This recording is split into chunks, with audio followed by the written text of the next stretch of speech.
Yo! Smash that like button. Smash that like button. NC. NC in the building. Tommy in the building. What's the word, y'all? What's the word? Um, Original 614. If I said it right, man, my bad. The We Gone Network. What's the word? Binary. I forgot what you told me that. Binary. I'm just gonna say banana. God damn it. Anthony Jenkins. Shout out Pittsburgh. The Kid Capone. Shout out Adula. The Zip. Stream Elements. Shout out to everybody on here. Hey, smash that like button, y'all. We got a lot of topics today. We got a lot of topics, man. A lot of guys want to use Trench's News name, man. Like, hey, you can stop using my name, bro. I just want to say right now, guys, 159 people on here. I have nothing to do with Lil Durk. I have nothing to do. Lil Durk, AJ and them, all them, they BD. So I'm gonna know everything about anything that happened with the BDs. I'm gonna know about. You know what I'm talking about? I still got motherfucking whole family BDs, friends that's BDs, man. You hear me? So I mean, I can't help it because I got information. But I want to say this to the guy who made the video thinking he's slick and doing the reaction. Hey, look, bullshit ain't about nothing. Now, this is the truth. It's only one man that's walking around free right now that I know of, that said something about Lil Durk in his federal paperwork that the cops, he volunteered to the cops. Y'all already know who I'm talking about, man. So, all the videos and shit trying to cloud up, hey, how mad you feeding your family? Just don't feed them off no lie, bro. If you gonna report about something, report about Moowop them. Don't report about Lil Durk or having me to do something with Lil Durk. Because in reality, you the only motherfucker who told them that OTF and Lemron and 600 and all them was the same thing. You said this shit. And now we see it in paperwork that somebody telling them that Lemron and 600 and all that shit is the same thing. So, that's all I'm gonna say about that person, man. You the only one that's literally in paperwork talking to the cops about Lil Durk, brother. Not Trench's News. Your real name is in the paperwork. That's all I gotta say, man, about that situation. Next situation. I gotta talk about. Oh, hold on. I'm sorry, y'all. I'm sorry, y'all. Smash that like button. Rest in peace to Lil Papa, man. Rest in peace to Lil Papa. If you got a family member that's going through something, you know, make sure you check on your people, man. Lil Papa, they TMZ reported that he had a self-inflicted gunshot wound. That means he shot himself. He took himself out of here. Now, I heard some of his raps. I ain't gonna lie, like everybody else to be talking about some, oh man, Lil Papa, man, I can't believe it. Like they've been listening to Lil Papa or reported about him all this time. You hear me? Not Trench's News. But what I can tell you is, um, he spoke on this. He spoke on his death, man. It was weird, bro. He said, man, this is my last album or mixtape, and then I'm getting up out of here. That shit, like, I looked at it, bro, and it was like crazy, bro. That was weird as hell, man. It's like everybody who I know who died, they say something about their death right before they die, bro. Richie Jerk, Taekwon said he was gonna get killed that day before his death. Richie Dirk on my birthday said he want to go up the stairs with Biko and them because they left him down here with all the lames, and now he gone. You hear me? Everybody who I know say they want to go upstairs, they gone. Jakira, she said I want to go upstairs with Lil B and Taekwon, and she was upstairs a week later. You know what I'm talking about? So, I don't know much about Lil Papa, but what I can tell you is, man, I don't like seeing nobody die, bro. I'm just gonna keep it real, bro.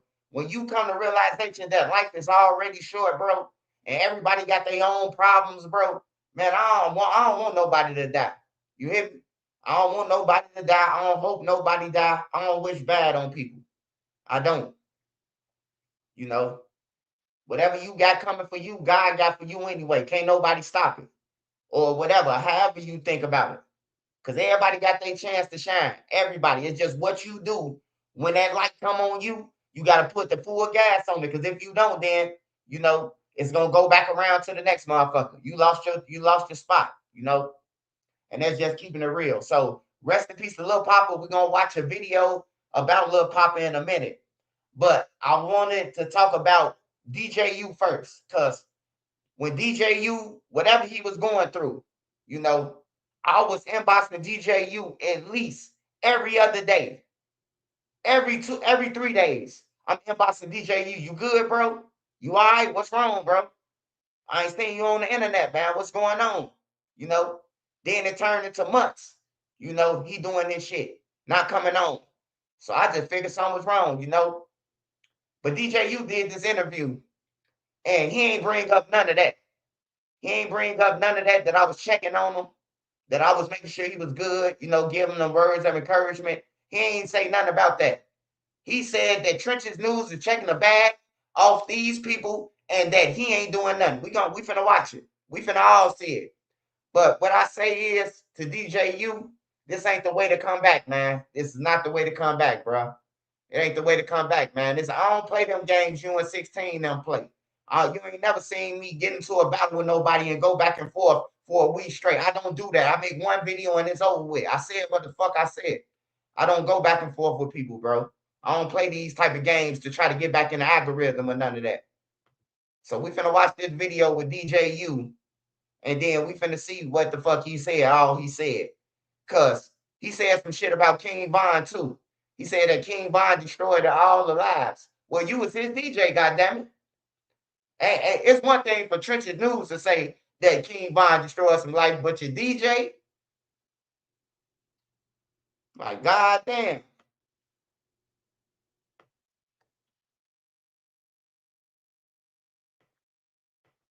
And for the record, my page is called Trenches News. That means I report about everything that's going on in the trenches for all the little bus people.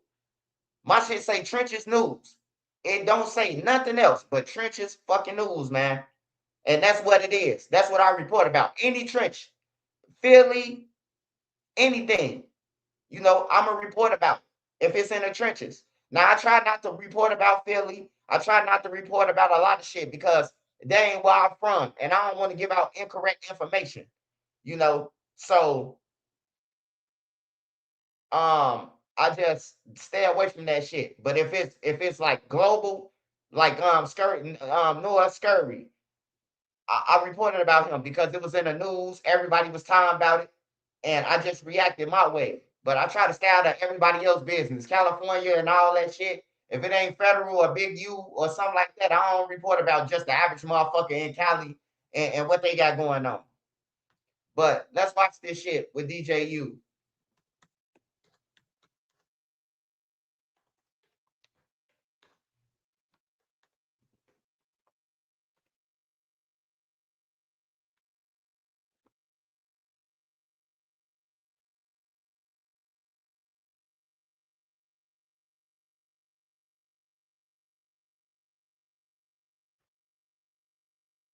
Soon we'll be telling the whole stadium how Liberty Mutual customizes car insurance to save people hundreds. Saying, I feel like Dirk let Dirk down. listen,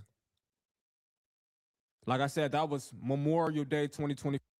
Do not get a consolidation loan until you see this. I'm Mario Lopez here, and if you're thinking about getting a consolidation loan to combine your credit, Guilty or not guilty? Is he guilty of the same thing that DJU is guilty for, that I'm guilty for?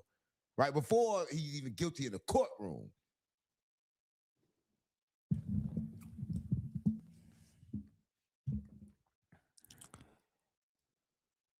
King Von f***ed up a lot of people's lives. Wow.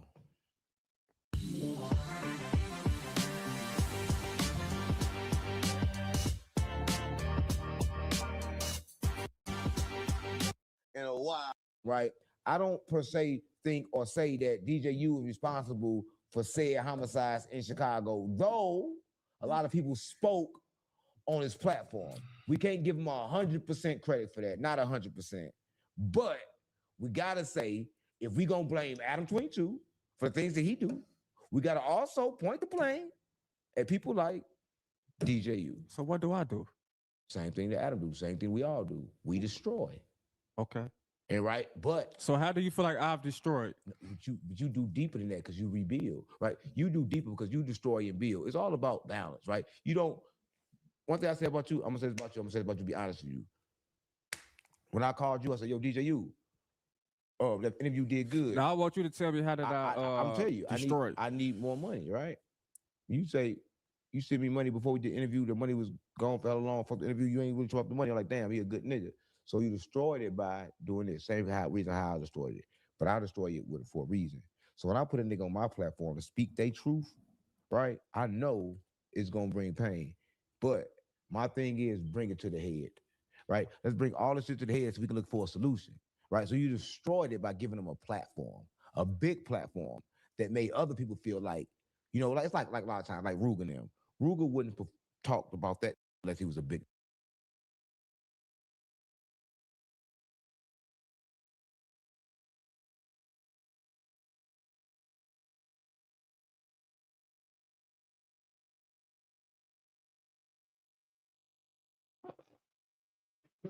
Hold on, y'all. I'm trying to find this motherfucker. That ain't the right one.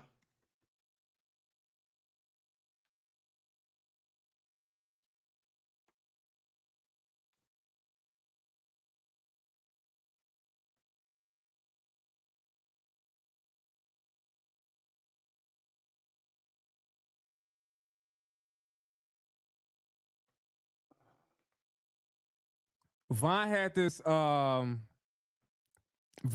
aura about himself, this demeanor about himself that made anybody around him want to be a gangster. Right. So, in so many words, you saying he influenced Durk to want to be a gangster. If I could tell you anything, Unc, I will tell you that I do feel like Von kind of made Durk turn his savage up.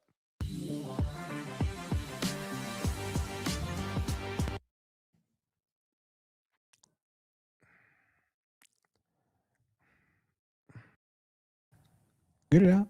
No, man. It's okay. It's okay. A lot of look. It's okay. Stop trolling, Unc. No, I'm free. It's okay. Cause listen, a lot of people be like, I don't know, this internet, this internet is like chaotic, Right. where anything goes. There's no hold bars, Right. You know what I'm saying? That we talk about when we turn on these cameras, turn these lights, put on these mics, like we talk about this for entertainment purposes, but this is really people's real lives. You know what I'm saying?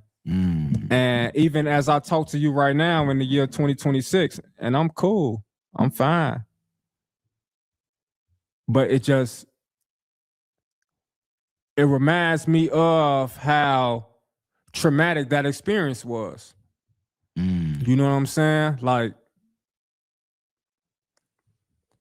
so, So was a lot of trauma just being attached to you from being attached to them, just the type of shit they were doing? Like, what was it like being around that type of environment? I heard Von was a loose screw. So was it like being in it was a lot that took place that I can't talk about. I mean, he dead. It don't matter. What do you mean you don't matter? He dead. It don't matter. He dead, gang. It don't matter. What do you mean it don't matter? How can you take it to the grave when you the same nigga that put on your platform and let him snitch on the dead? You let FBG Butter get on and snitch on everybody. So just because Butter did it mean I'm supposed to do it? Right. I get that part. So what can you tell us about Von then that we don't know? I mean, it ain't nothing I can tell y'all that y'all don't know. Y'all know what y'all supposed to know. There's a lot that we don't know. We don't know, was he really a demon? Like he was. Like, why are we steady trying to discover that fact? We all know that. Right. Was he like a heartless demon, like a demon heartless out of nowhere, or was it like a demon with a heart? If you can just judge. I mean, folks had a heart for those who he had a heart for. If he ain't had no heart for you, then it's lights out for you. Right. Listen, it was rumored. It's rumored in the streets. I've been in the streets a lot, and you was close a lot, right? It's rumored that Von was unhappy with Durk at times, and he made Durk push his music to a certain extent. That's what I heard. Right? Is any facts to that? You was around. Is any facts to that? Was he pressing on Durk to push his music? All right, so look, a lot of people want to push the Von versus Durk narrative. I'm not here for it. Come on. No bap. I'm not here for it, and you will never get that out of me. Right. But what I will share with you is Durk was kind of chill at one point.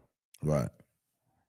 Durk and Dave, shouting my beyond. You know what I'm saying? Right. Like, folks was chilling out. Right.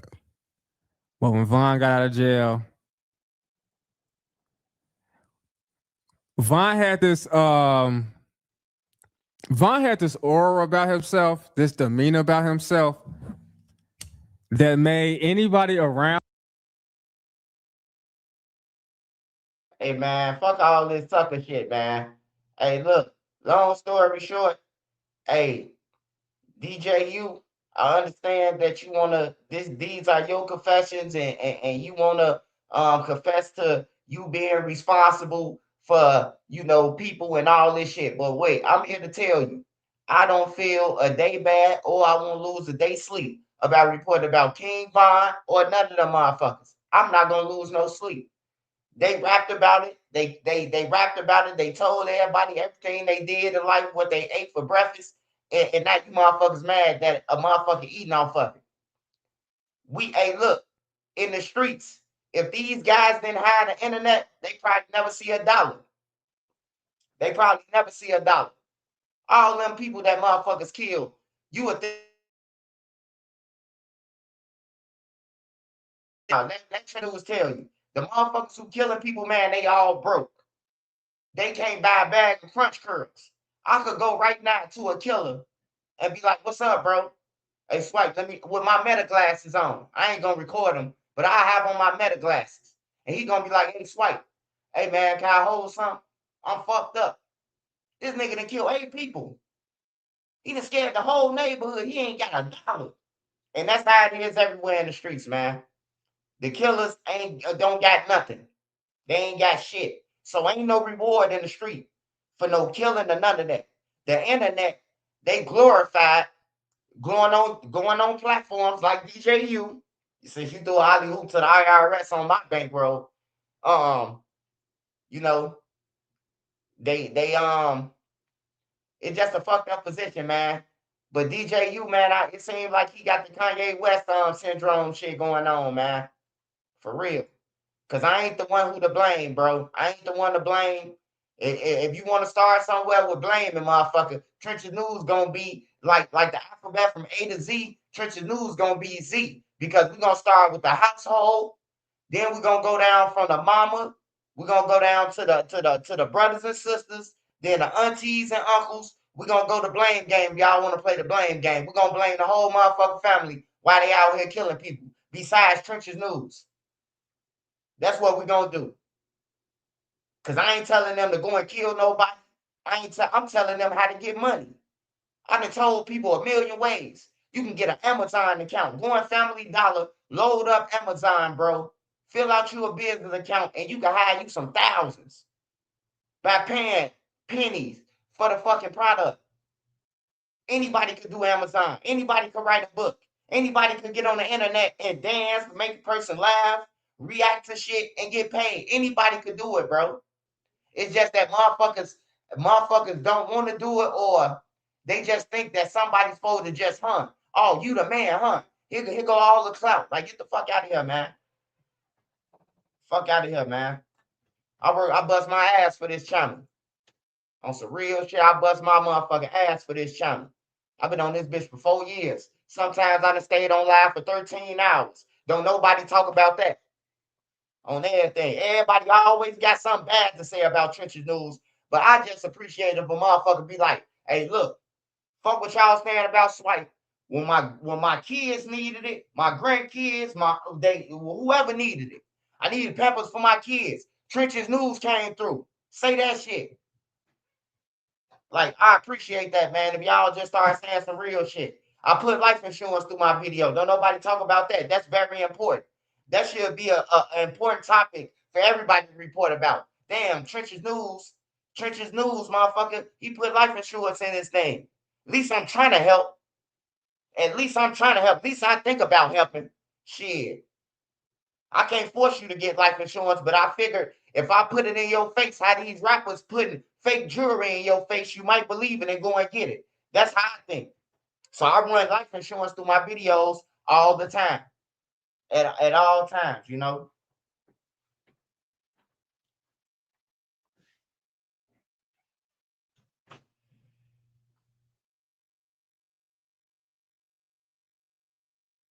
I say the kids, the women, the elderly, right?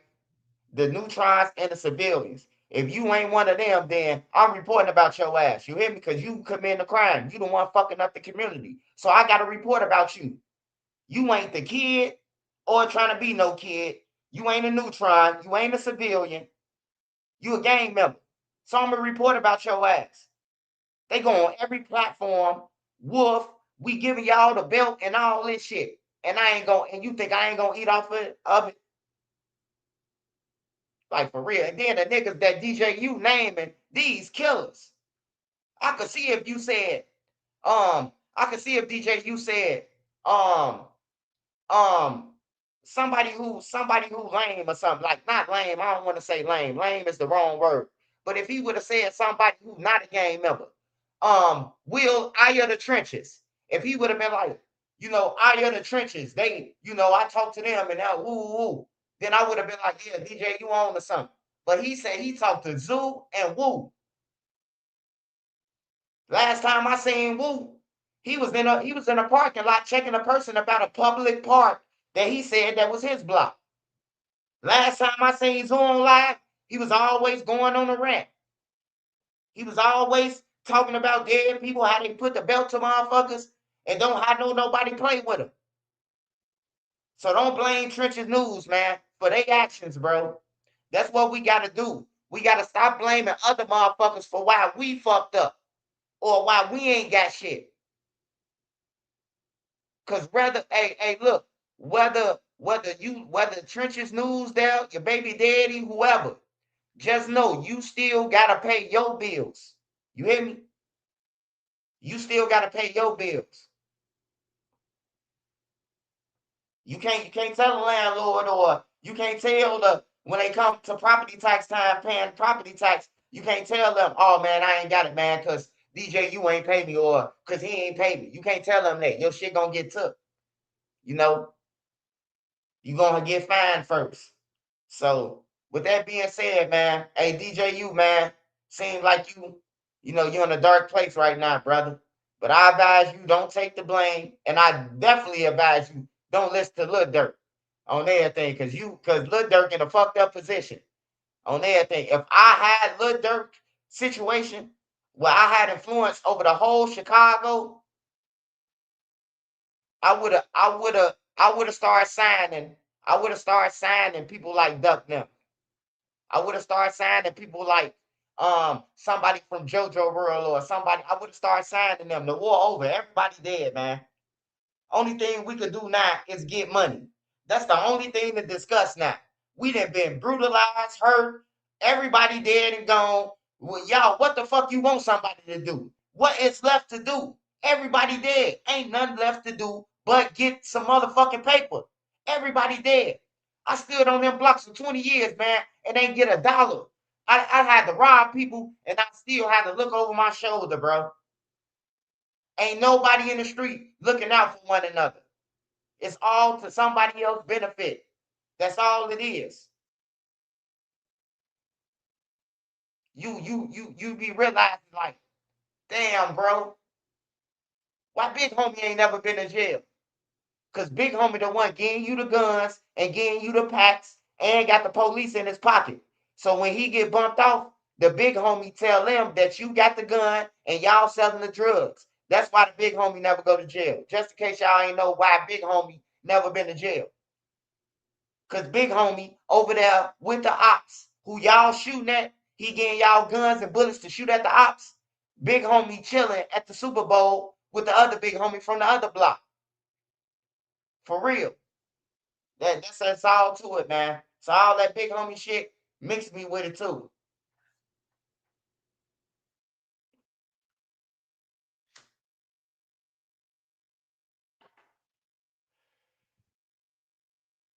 Nigga see the police coming. Nigga see the police coming and be like, huh, shorty, shorty, take this gun.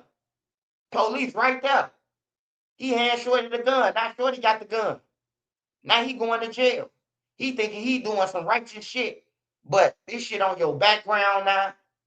The gun might have a murder on it. You might, all type of weird shit be happening, man, in the hood, bro.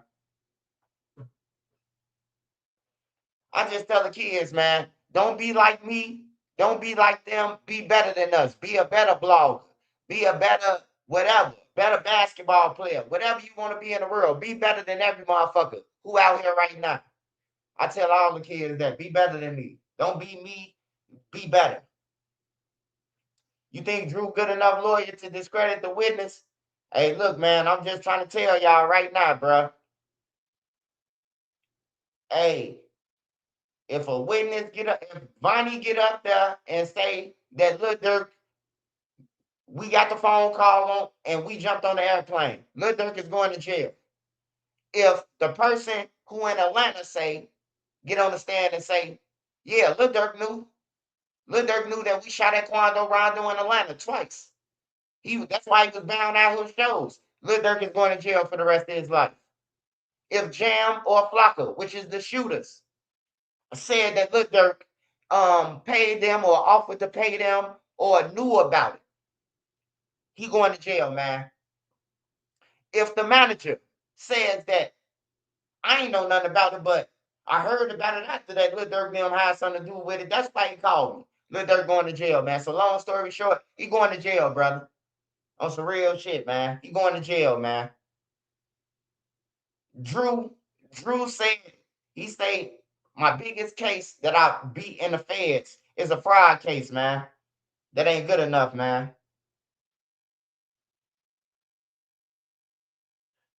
It ain't good enough, man. Hey, but anyways, man, I'm finna transfer over to Lil Papa, man. I just thought I had to bring up the DJU shit, cause don't mention Trenches News, man. Like I talk to you on some different shit, bro. I don't never bring up nobody's names or worry about no other platform. Like, but every platform worry about me because they watch all my content and then they go on other interviews and the shit and then use my content. Because the truth of the matter is, they probably out of town and don't know shit. Ain't nobody telling them shit on their thing. All the people they know dead. That's why they going out of town. Hey, DJU, man. Hey, man, get some help, brother. You look a little bit lost, man. You look a little bit lost, brother. And get off your knees, brother. For Dirk shoot that motherfucker, the ninth kid on your head, brother. That's all I got to say to you, man.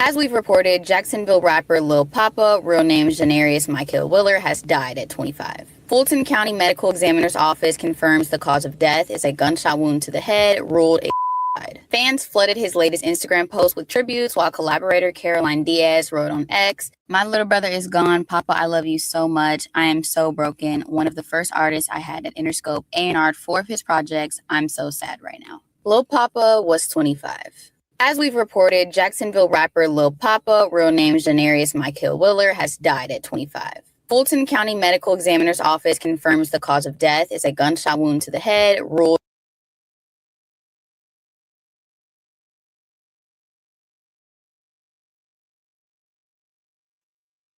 Yeah, man, that's some sad shit with Lil Papa, man. But you never know what type of demons or what type of shit he was fighting. Let's see the family. I want to see what the family talking about. Cause he usually break it down, break some of the shit down. I moved your meeting, and your car will be here in 5. Perfect. Look at this little beauty I found in the garden. Nice snake, Chris. Hey, whoa. Nobody wins when the family feels. Yo, Jesus. Back. Don't do that. If I don't answer the first time, I don't give a fuck what I was doing. I can't answer the phone. Don't call, don't blow my shit up. Text me, let me know it's an emergency or some shit. I ain't gonna block you, but you gonna have me, man. Man, let me call you right back, bro. Calling my phone back. Oh, G. Woke up, read me a Bible verse, got some breakfast in my system, talked to God about it. You know what I'm saying? And he laid it on me. I got one more album, EP, mixtape, whichever one it's gonna be. I got one more. And it's over. I'm gonna find my peace. Fam, we all know life don't always fall apart loud. Sometimes it happens in silence. On the outside, everything can look perfect. The music, the success, the image of somebody who finally made it out. But behind closed doors, some battles never made it to social media. They never made it into the interviews and never make it to the people who think they're the strongest one in the room. We all can relate to this. Sometimes we hold everything in. Sometimes one moment, one loss, one decision can change everything. Today we talking about a Jacksonville rapper who many fans felt moved differently during one of the most intense eras of the drill music in Duval County. An artist whose sound wasn't built on noise, built on pain. And today, the story hits different because according to TMZ, Lil Papa, real name Janorius Willer, was pronounced deceased at 11:23 a.m. by the Fulton County Medical Examiner Office in Georgia. His cause of death has not been publicly released. He was only 25 years old. So in this video, we pay our respects, highlight his career, see what's talked about publicly along his journey, his ups, his downs, and most importantly, shine light on his situation in hopes that somebody dealing with similar situations can learn from his. But before we go over this one, I want you guys to remember, I don't give you no angle. I just give you the story. So with that being said, make sure you like, comment, and subscribe. We'll jump right to it. Before Jacksonville became known worldwide for drill music, Duval County already had a voice. Early artists built their buzz through local shows, CDs, and real street storytelling. But as social media grew, the city's sound changed. The energy got louder and the music got more aggressive. And Jacksonville started becoming one of the most talked about rap scenes in the country. Born in the year of 2000, Lil Papa came from the 1200 block on Jacksonville's west side. The neighborhood connected to artists like Whopper with the Chopper and Spinner Beans, names that helped push the city's drill sound into national conversations. During that era, songs wasn't just music, they were moments. One of the most viral tracks to come from the city, Who I Smoke, a moment that showed how far Jacksonville's sound had reached. When I see you, I'm gonna push your shit back. But even coming from that environment, Lil Papa music leaned in a different direction. Less dissing, more emotion. While many artists chased aggressive energy, Lil Papa built his sound through what fans called pain music. Songs that felt like therapy. Stories about loss, pressure, and survival. And a lot of listeners started comparing that emotional lane to artists like Rod Wave, who helped bring vulnerable storytelling to mainstream hip-hop. That comparison wasn't about copying anybody. It was about a feeling and how being authentic made them stand out in the crowded city. The OGs in front of the great granny house. Everybody standing out. Hop in the car, it's time to go. So we scatter out. Turn the music up and blow the horn. Slid to the young fellas, but we ain't see. What you just say you do to that motherfucker? It's just 25 years old. In 2022, he inked a deal with CMG through Interscope, a moment he felt refined his career. Come on, baby.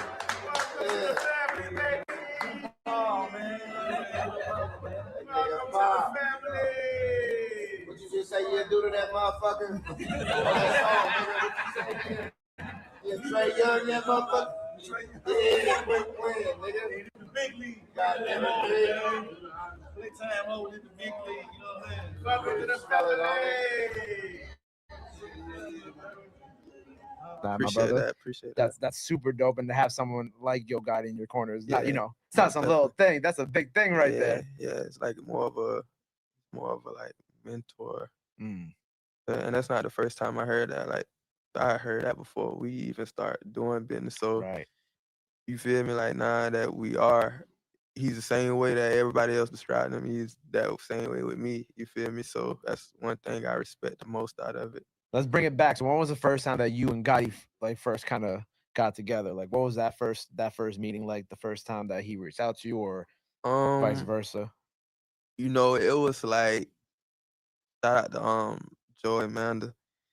I don't know if anybody know Joey Amanda, but Joey Amanda, he's like he's really the reason why I'm in the school. You feel me? And that's like since I signed, he's been like one of those people in the industry that you can just feel the genuineness. You know what I'm saying? You feel me? Like it's something about Joy and his spirit, and especially with me, the way he adapted to me. You feel me? Like his main goal was to always make sure, even if he don't speak, because he if you know him. If you know Joy, he's one of them type people that don't talk, don't speak on nothing at all. But he always watching, observing, and he's always trying to help. So the whole time, like while I'm working and releasing music, he plugging me in with Gotti, you feel me? Like, and I don't even, you feel me? I don't even know. Like, when I meet with Gotti, like, yeah, like, I know all your shit. You know what I'm saying? Like, every song you released in these past couple of 2 years, honestly, since Joy been sending me all that. You know what I'm saying? Like he basically telling me, like, and the shit you doing is not normal. You know what I'm saying? For like your numbers. You know what I'm saying? Like, way different, like, than the motherfuckers with millions and millions of followers. You know what I'm saying? You 500,000 followers. Like, so he just basically telling me, like, you know what I'm saying? I'm gonna work you. You know what I'm saying? And we're gonna get you where you need to be. You feel me? That's fine. That was like the first meeting. That was like the first meeting. You know what I'm saying? Like, was that like kind of off that meeting? You were like, yes, this is. I wanna go with Gotti. Yeah, because like I said, it was like I already know him. It was like it was already building up to that point. You feel me? So even after that time, it still took me some time. Like, I still thought it over. You know what I'm saying? Like, I'm like, okay, now I gotta make sure that I fit. You feel me? That I'm gonna be fitting in these certain places and in these. You feel me? Like, now, okay, it's back on me. Now, like, and then I thought about, like, honestly, I thought about, okay, it's not just about me no more. You feel me? Like, it's about everybody else around me and taking everybody else to the next level. So if I know there's something that can take me to the next level, it's also something that can take everybody else around me to the next level as well. You feel me? So I looked at it as an opportunity. Every artist has a moment where people stop paying attention. For Lil Papa, early records gained traction because fans heard honesty in his voice. The streams grew, the comments changed, and suddenly, people outside of Jacksonville were asking, who is this? I ain't gonna lie, that's what it seemed like though. It seemed like every time somebody signed a deal, some come with it, man. Like some bad happen, man. Like every time somebody signed for some money, bro, something bad always do happen.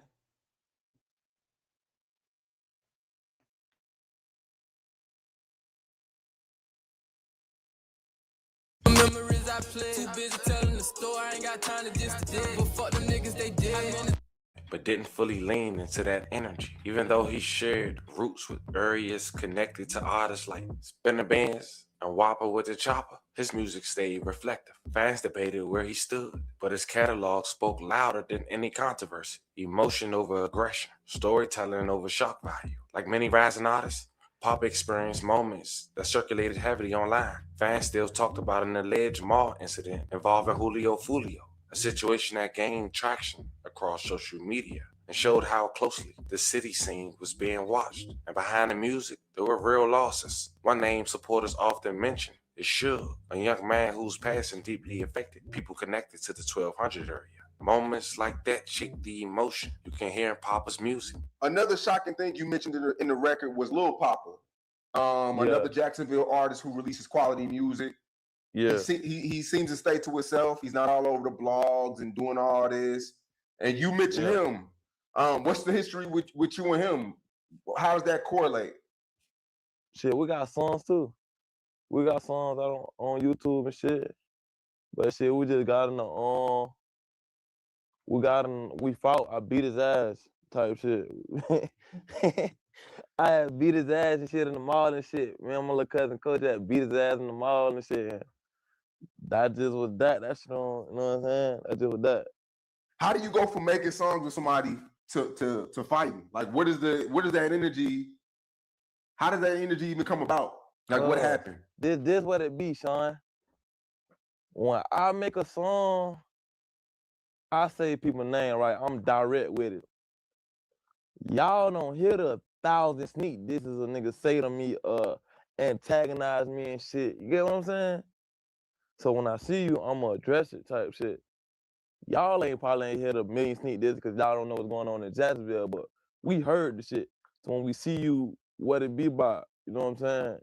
Nah, nigga on your ass. Nah, nigga beating your ass. Nah, that's what it is. You know what I'm saying? Basically what it was. Nonetheless, that didn't stop nothing Lil Papa had going on. Just 5 days ago, he dropped a track titled Out of Town Bait, where he mentioned Frequando, a man currently arrested that raps from Savannah, Georgia. The two did a song together, that got over 12 million views on YouTube. And when NBA YoungBoy made his appearance on his tour to Florida, he brought out Lil Papa. And recently before that, as his pain music gained more mainstream attention, Poppa found himself moving alongside artists in that same emotional space, including Torn Energy, connected to Rod Wave's lane. For supporters, it felt like his moment had fully arrived, or well on his way, like the quiet grind was finally getting the spotlight it deserved. But along the journey, Lil Papa made some questionable posts, even one he made about his last EP just 2 weeks ago. LG, woke up, read me a Bible verse, got some breakfast in my system, talked to God about it. You know what I'm saying? And he laid it on me. I got one more album, EP, mixtape, whichever one it's gonna be, I got one more. And it's over, I'm going to find my peace. They don't. And the crazy part is, it seemed like those statements was true. The single was released, the album was turned in, and on February 18, 2026, according to TMZ, Lil Papa was pronounced deceased at 11:23 a.m. Eastern Time. As mentioned at the very beginning, his cause of death has not been released. He was only 25. May he rest in peace. And love and condolences to his family. At the end of the day, behind every artist is a human being. If you or someone you know is going through something heavy, fam, don't carry it alone. Like I always tell you, it's cool to reach out. We family. Send 11 prayers to anyone who's affected by the story we just talked about. It's a daily reminder, fam. That old quote still stands to this day. Sometimes the grass ain't always green on the other side. You can have a whole lot less than someone and still be more rich than them. Don't let that go over your head. Talk to me in the comments. Don't forget to like and subscribe. And till then, I'll catch you guys on the next.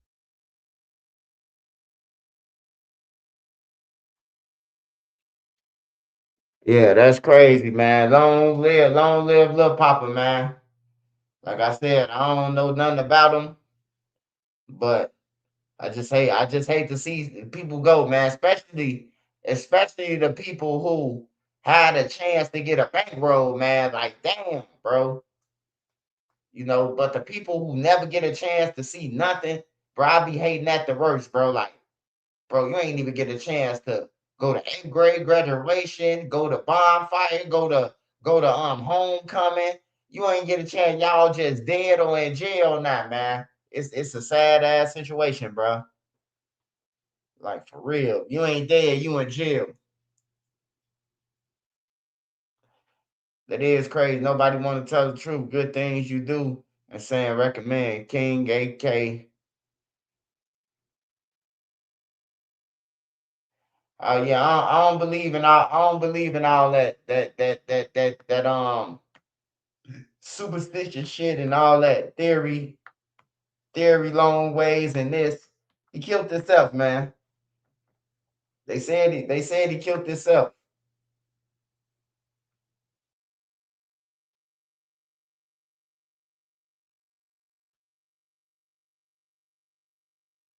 May knock buddy off.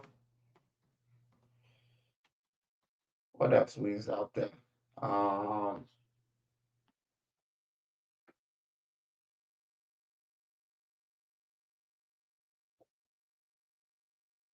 how many have to die? How many mamas have to cry? Y'all for real, bruh. For real, man. It's like what makes people with money like Lil Durk really throw their whole life away? You been in it, what makes them do it? Um, what makes the person like Lil Durk throw his life away? Buying friends. Buying friends, one of them. If you gotta buy some friends or buy people to be around you, bro, or you gotta buy the killers, you know, I'm gonna prove to y'all like how Lil Durk infiltrated, right? So Lil Durk evidently was at the bottom of the tail pole when he was in the trenches. You hear me? Which means, you know, it's people on the block who people look up to, and they get to send your ass off. So basically, they were sending them off. Go and shoot him, go and rob him, go and do this, go and do that, right? So when Lil Durk had a chance to get some notoriety, right? He used a lot of people though. I ain't gonna lie. Lil Durk ain't no dummy. He a smart street motherfucker, but he a dummy too. But he ain't just no damn fool. Hey, look, Lil Durk seen that Keith was into it with O Block. He went over there instead of saying, "Hey, look, y'all broke in Keith crib." Keith kicked through the door. Keith the reason why me and Lil Reese got signed. Instead of saying that, Durk went to go and do a song with Boss Top. He went over there and try to cuff the O. Then, but he really cuffed Rondo them. You know, see that he cuffed Rondo. He cuffed like he was cuffing people from each block. Like he cuffed J Money from O Block. He had J Money wearing OTF Coke Boy shirts and shit like that. You know, he cuffed certain people, bro. Certain people who could do something. He was slick on that one. So when Lil Durk got some money and he got his time to get back against anybody, that's what a Norbit to do. That's all I'm saying, man. That's what a person to do. A person who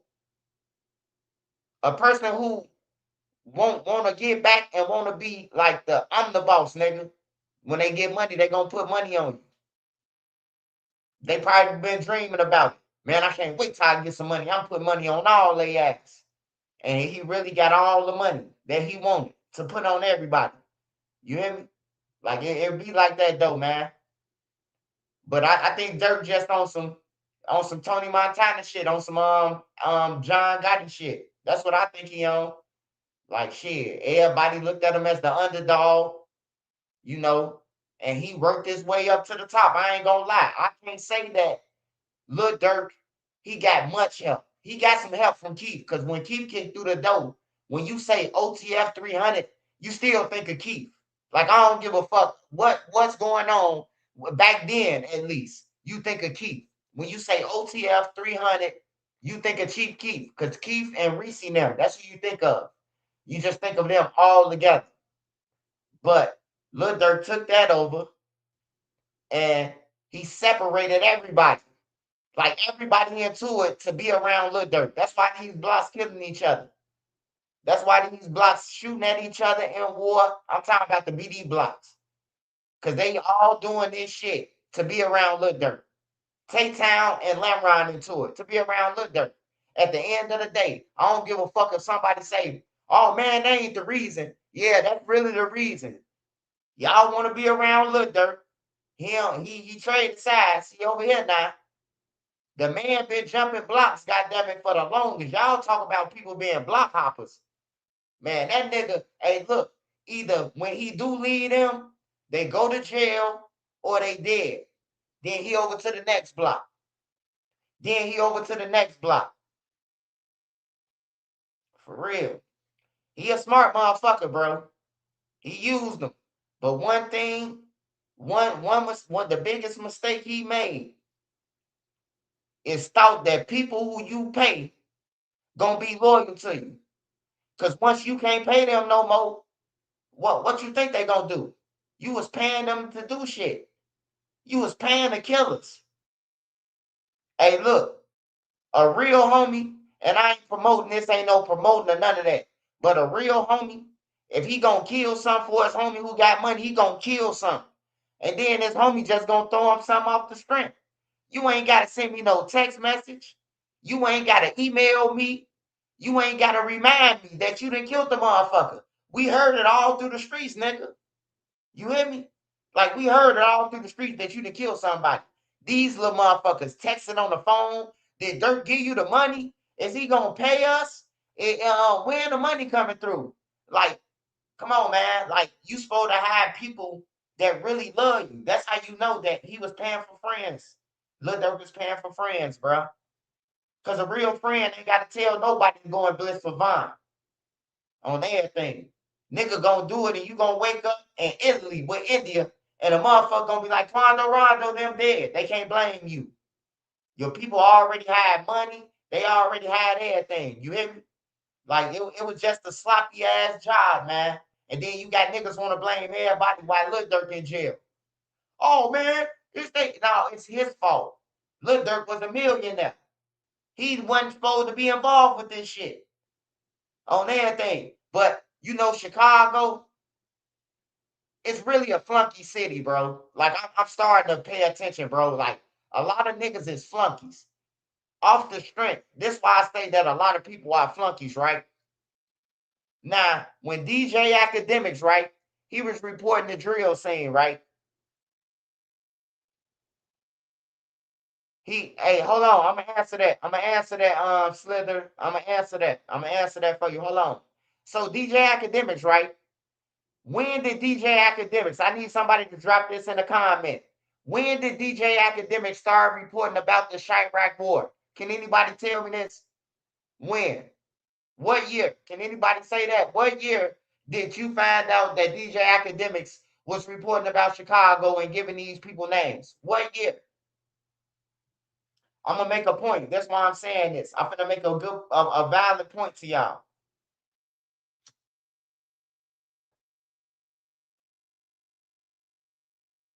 Say 2012 is right.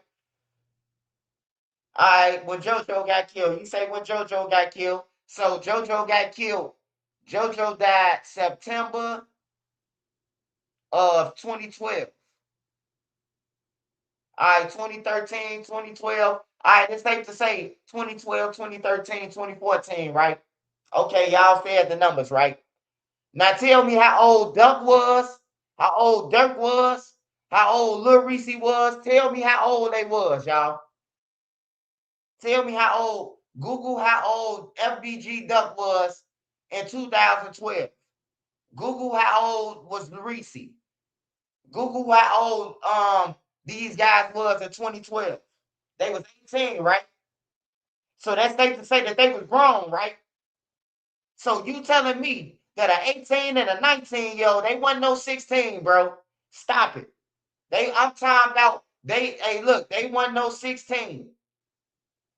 Keith was 16 and 11, 2011 probably. But majority of these guys was 18 years old. Majority of them. Even Keith had a grown man with him. It ain't like Keith had all kids with him. Keith had all grown motherfuckers with him at that time. When Keith was 18, they was older than Keith. Okay, Reese was 19. Okay. So you telling me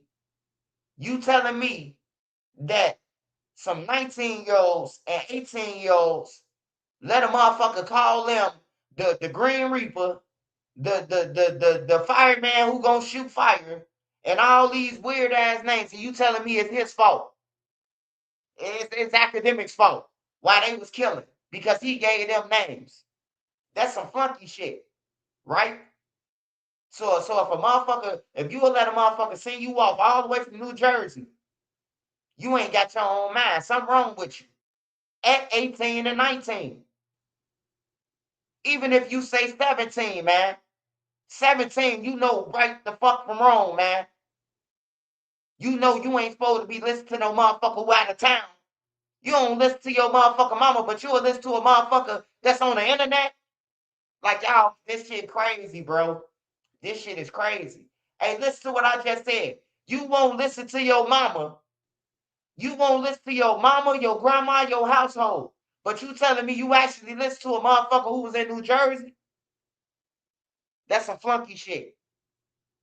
You a flunky. They was flunkies.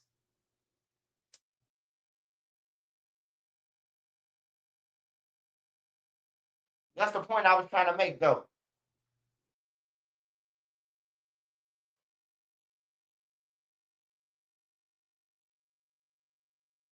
Durk was supposed to change the game. Oh, let me go back to Slither. Let me go back to Slither. What Slither said. I told him I was gonna go back. Hold on. What Slither say? Hey, Slither, drop it again, man. I lost your shit, man. I told you I was gonna get back to you. Oh, Trenches, be realistic. How many people died because of Durk or retaliation of Durk? 35 to 45 people. Hey, look, I can't give you no number. But shit, all you gotta do is add up all the songs that he done told you everything. It ain't like you gotta go and say, oh man, is Lil Durk like that? These niggas is rapping about it. How you think Trap Lord Ross get his information? They saying this shit. Ain't nobody know that Vaughn had 5 bodies. Vaughn said this shit. Vaughn asked the audience, how many bodies you think I have? And they said 5. They said 4 or something. And he said, what about the guy with the one eye? He said this shit on his live. They tell you how many people who dead. They tell you, man. I know people be mad at me or be want me to go their way or think how they think, man, but I just can't think how you think, bro. I gotta think how I think, you know. And as long as I let my brothers and sisters blame somebody else, we gonna always be fucked up. We gonna always be fucked up as a race. If we blame everybody. Oh man, I got fired because my boss was acting like a bitch. No, you got fired because you ain't want to work. You got fired because you coming in high and late every time. You got fired because you keep calling off, but you won't say that. You will blame everybody else. I called off 3 times. Nigga, that's enough times for you to get fired, nigga. Like, it ain't nobody's fault, bro. Hey, when one take responsibility, bro, and be accountable for their action, bro, I'm telling you, your life will get real better, bro. Your life will get way better. Lit. I'm talking about lit. God gonna lay it on you, man. You just got to take responsibility for your actions, bro. God know you need help. God know what everybody need, man. You just got to take responsibility, man. He ain't handing off the ball to no motherfucker who can't take responsibility and say, hey, look, as a man, I fucked up. I did it. Hey, you know, it is what it is. You know, you respect people like that.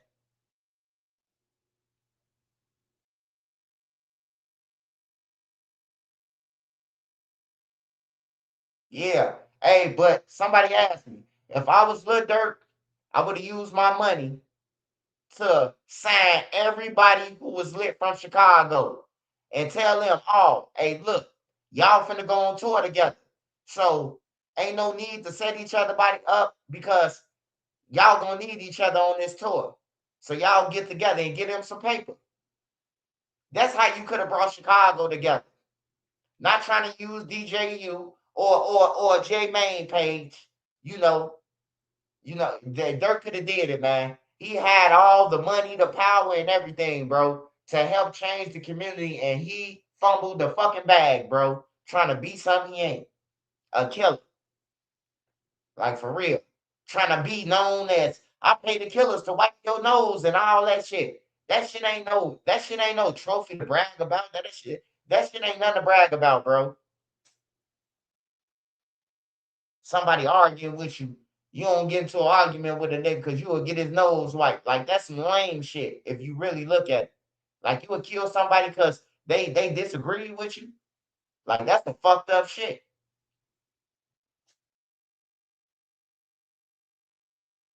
Yeah, he would have made a lot of money. Dirk would have made a lot of money, bro.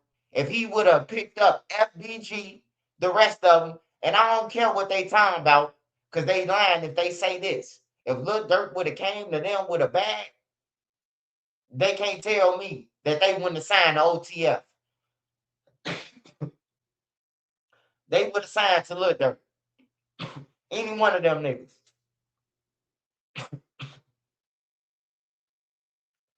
Cause ain't no other way in with Durk in the way for them. They gonna keep getting YouTube money and little feature money every blue moon. That's it. That's the only thing that Chicago rappers getting: an interview money or a feature once a year.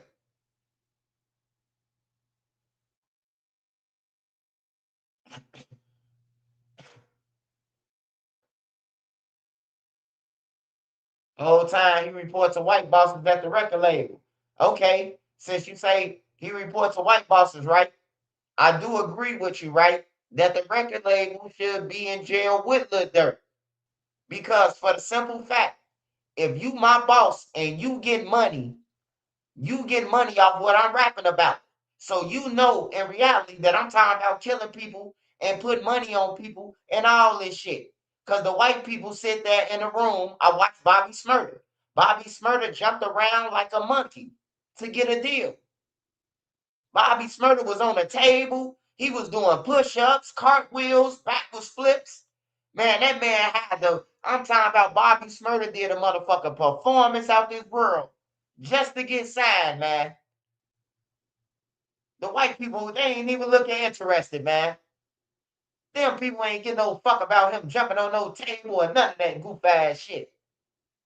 Because when he went to jail for a Rico, guess what they did? Oh, we ain't got nothing to do with that. We ain't got nothing to do with that. They left Bobby Smurda hanging.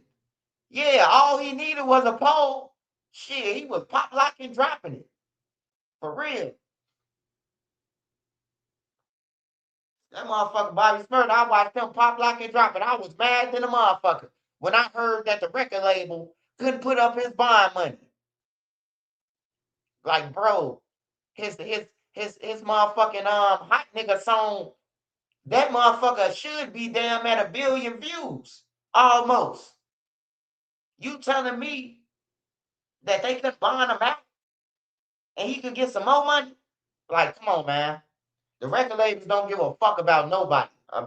That's why I say if you ever get lit in the music industry, stay independent, pay for your own shows, pay for everything, pay for your own travel, pay for your own beat, man, pay for your own beats, period. Because they'll link you up in the studio with Dr. Dre, and then after that, they talking about, oh yeah, that song you did with Dr. Dre, you owe 5 albums for that. Like, nigga, I ain't asking no motherfucking Dr. Dre, nigga. Nigga, I could have got Dr. Sid or Dr. Lips or something. I ain't need no Dr. Dre on the motherfucking hook. The fuck you talking about? I ain't need Dr. Dre to pay no organs or shit. But that's how they get you, bro. That's how the record labels get you. How Chris Brown walked through your video shoot and then charge you. Yeah, remember when Chris Brown, we had to pay Chris Brown $500,000 for him walking through your video shoot. Like, hold on, bro. Like, I ain't asked Chris Brown to walk through my video shoot. In fact, who the fuck told Chris Brown I was doing a video? Like, for real, bro. Like, the record labels ain't shit, bro. They ain't shit. They beat everybody out. Yeah, Dr. Timur is cheaper. I ain't asked no fucking Dr. Dre.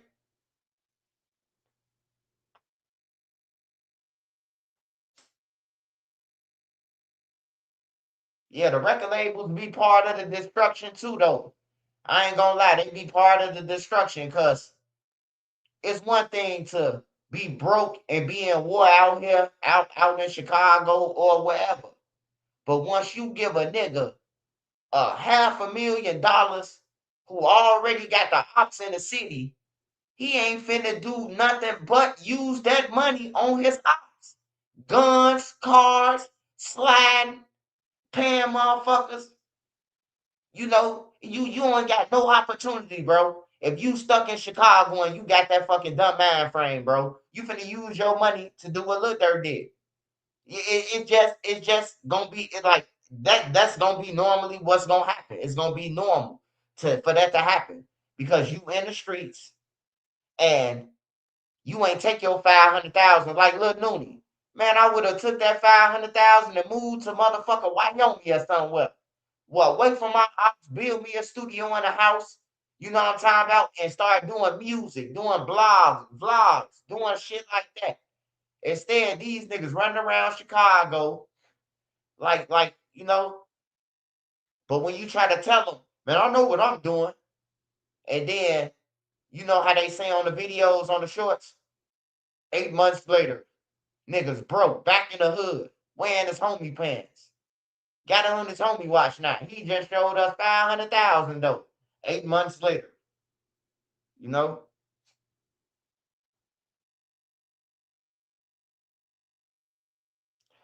Just wasting money when they could have been doing something better, investing in and donating. And the cold part is the record labels know it's gonna cause more attention, which means more money for them. It's crazy. Yeah. The record labels want you to do it. Because if the record labels say, just say this, hey, look, Fredo Bang and NBA Youngboy and Fredo Bang. Hey, look, we ain't giving out no more money, man. Hey, y'all get that shit together, bro. We trying to make some money, bro. This called music, talent. You know, you niggas killing each other. You telling me a big exec that they look up to can't bring Fredo Bang and Young Boy together? If they can and run a contract in a whole, you know what I'm talking about, like Atlantic, how he did on Young Boy Durk. They done made so much motherfucking money off him, you know. They could have got that shit with Fredo Bang and them. Man, this man potential of to be the first billionaire young motherfucker. Who young, who black, who an artist, a rap artist. He probably gonna be the youngest. If he wasn't signed to nobody. Because if Young Boy got all his money, got all his rights to his music, he'll be a billionaire. His catalog gotta be worth some billions. It gotta be. The motherfucker on fire, man. I done seen Young Boy get 300 fucking thousand, man, in views in a fucking hour, man, on YouTube. 300K in an hour. On everything, bro. Like, ain't nobody doing that shit, man. Ain't nobody doing no numbers like him, bro. But my point is to see niggas get together like Durk could have did with Duck now. When Duck say, hey, man, it's the 2020 vision. Let's give each other passes. Man, Durk was supposed to jump on that shit. But the reason why Durk ain't jumped on it, because he a flunky. Vaughn, man, I ain't looking up them niggas.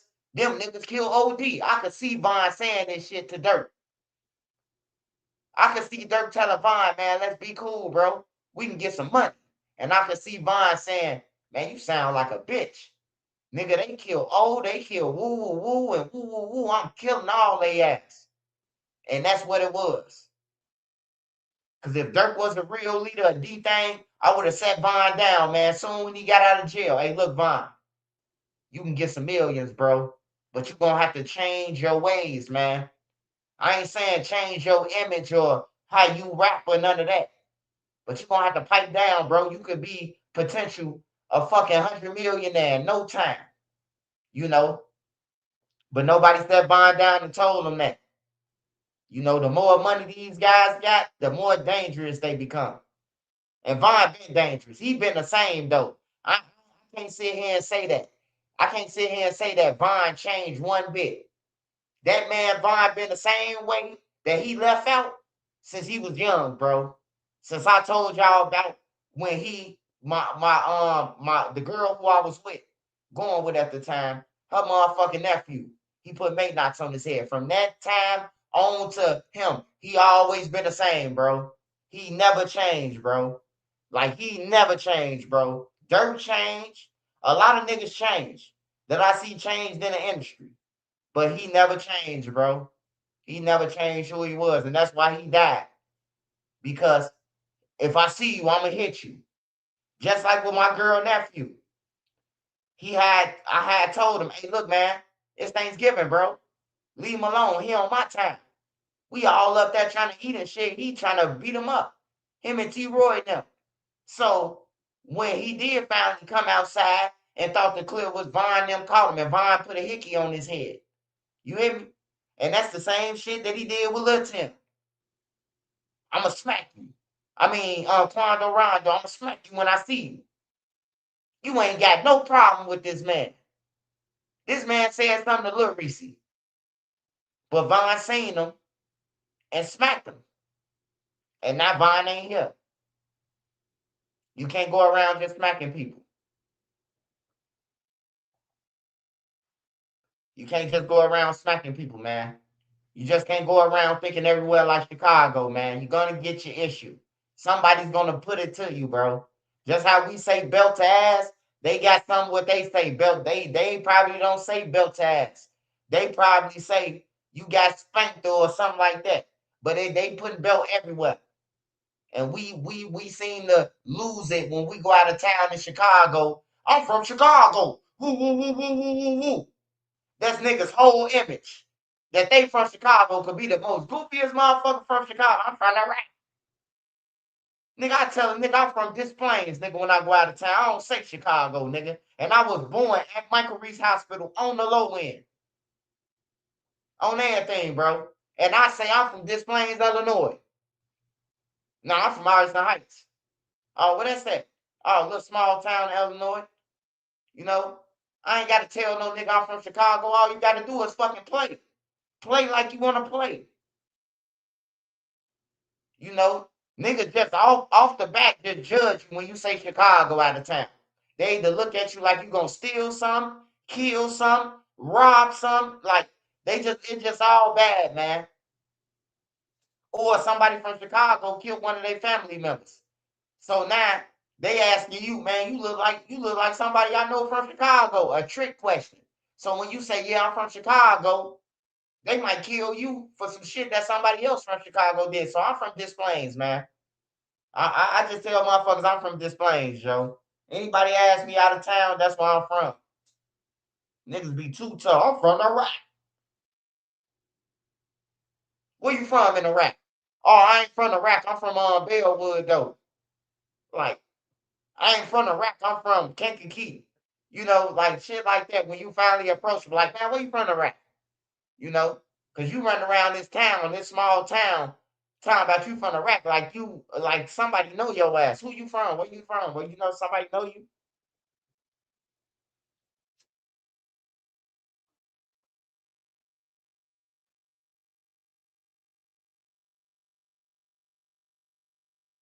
Yeah, don't nobody want to be from nowhere different, man. Like everybody, I mean, even though you from where you from,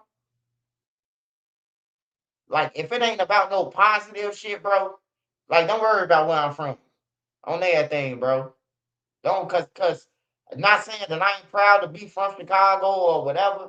Like I'm glad that I grew up in Chicago. You know, I ain't glad that I went through all the bullshit that I went through, but I'm definitely glad that I came from Chicago because it's a very tough place and it ain't for the weak. It definitely ain't for the weak, man, being in the streets. If you gang banging or in the streets, it's definitely not for the fucking weak because the weak getting preyed on in them streets. So it teach you a lot, you know. And if you got a little bit of an education, you will end up fine if you in the streets because now you smarter than your peers. So when your peers try to get over, you peep everything. Nigga trying to send me off, telling me to carry the gun out the building all of a sudden. I ain't never even played with a gun, you know? Like you would get the peeping shit. Vaughn was a threat to Chicago, but there's always someone in other cities that's a demon. Yeah, that's for sure, Momo. That's for sure. And if anybody mad at Lil Tim, you can't be a real person. You can't be a real person if you mad at Quando them or Lil Tim. Because if I can see if Quando Rondo them walked over there, I still don't understand how Quando Rondo them and Von them met up right there. I can never understand that. You know, I still want to know how did they know to meet up right there in the spot? How did they know to meet up right from across from each other? I still want to know that. But you can't be mad because if somebody jumping on you and 100 people rushing your homie, you gonna do the same shit for your homie. So all you gotta do is be able to relate to it. What you would have did if that was your homie getting jumped. Like if you say you from the streets, you supposed to be able to relate off the bat. I would have did the same thing, you know?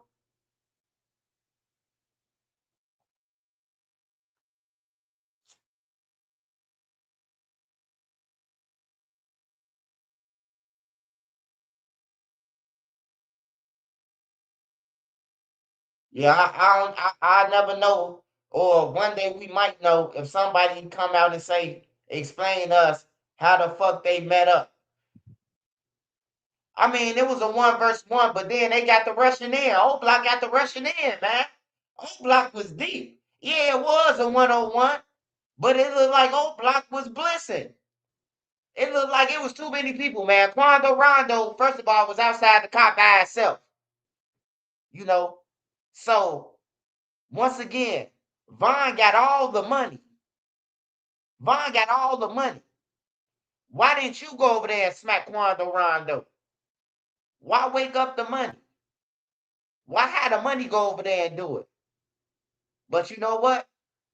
O Block paying for that right now. They paying for waking Vaughn up. You know how they paying for it? You don't hear nobody talking about O Block no more. You don't hear. Hey, only one from O Block that I hope make it out But I hope all of them make it out. I see money. I hope he make it out. He got real talent. He ain't got to rap about the dead. I hate that he always rap about the dead when you can sing and rap and shit, you know. But I keep money. I hope he make it out. I hope he make it as fun as that music will let him go, you know.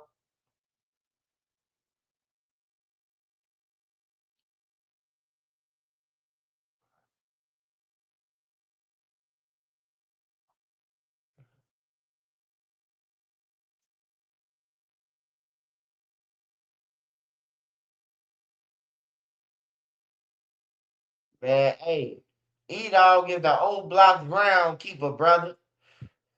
E-Dog is the groundskeeper from old block. Hey, 30 years from now. Hey, make sure somebody record this, man, and hold this in history. 30 years from now, you gonna see E-Dog. You gonna see E-Dog still look young. He gonna be in his 50s, though, 60s. And he still gonna be in O block under the hallway or outside the building. That's just E-Dog.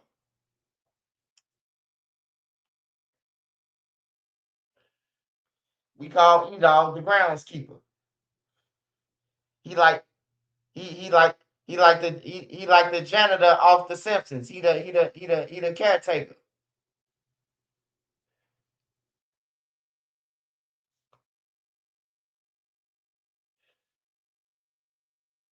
Hey, E-Dog need to start an O Block clothing line, goddammit. O Block. Established, goddammit, there, 1909, goddammit. Cause he been there since OD been gone, all his friends gone for real. Hey man, hey bro, you can love your hood, man. You can love your hood. Your hood don't really love you, man, because if they did, they'll say, hey, E-Dog, you got so much potential. I see how many views you do on these interviews. Hey, look, go and get you a podcast. Go and get you a studio, set it up, and you interview your friends. You interview people. Get the money.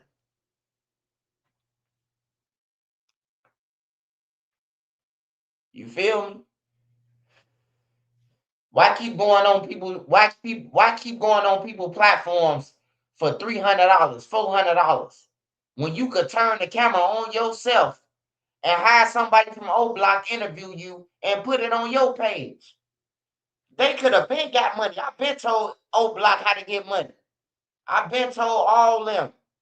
Y'all doing interviews for pennies when y'all could be making all the money y'all self.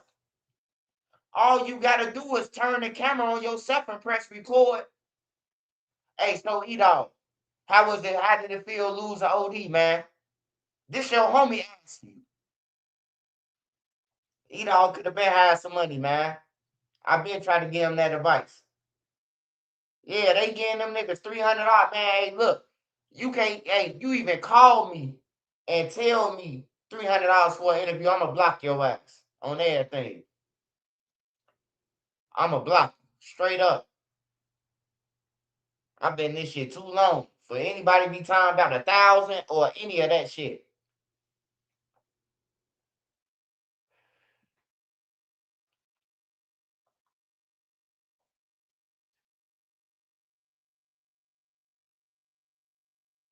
They say don't know how to use the camera, can't read. Hey, look, I know a motherfucker who's slow, but you can't be that goddamn slow that you don't see that it's a camera and that big ass red button that you gotta press, and then it go 3, 2, 1 before motherfucker start recording. If you can't press that motherfucker, you is slow. I agree with you on that one.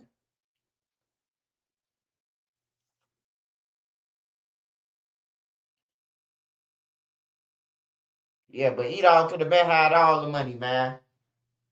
He don't want it, man. I see people be roasting his little clothes and shit, little T-Move shirts, but hey, E-Dog was the freshest over there. He been fresh. His mama white, bro. Like he been fresh. I ain't gonna lie to you. If you go back to before OD got killed and all that shit, you look at everybody's picture, you will never see E-Dog dirty, bro. He always been fresh. Ever since I've been known E-Dog, bro, he been fresh, bro. His mama keep him fresh. For real. Like a lot of niggas, like you might been fucked up or dirty, ain't had nothing. E-Dog always been fresh. So clothes might not mean nothing to him now. He been fresh for shit all his life.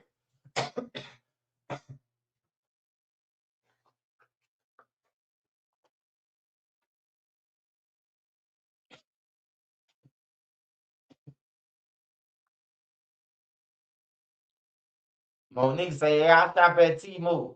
Shit, I got a motherfucking grill from T-Move.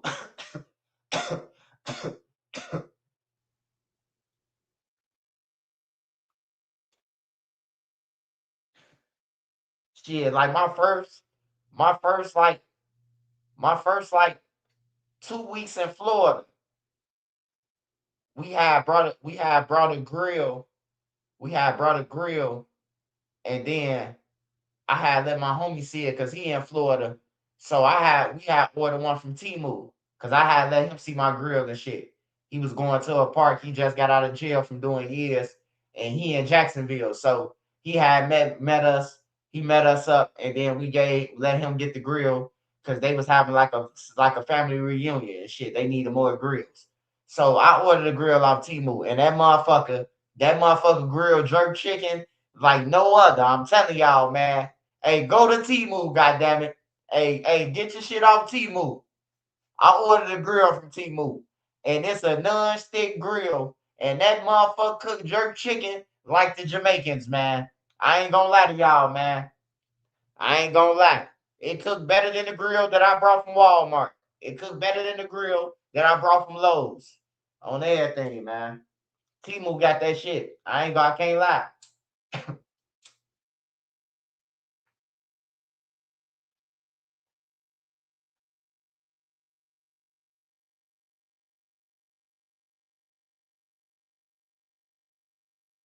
Oh yeah. Dro the one who put me up on that shit too. That's what made me go on Temu, cause Dro told me that one day talking to him.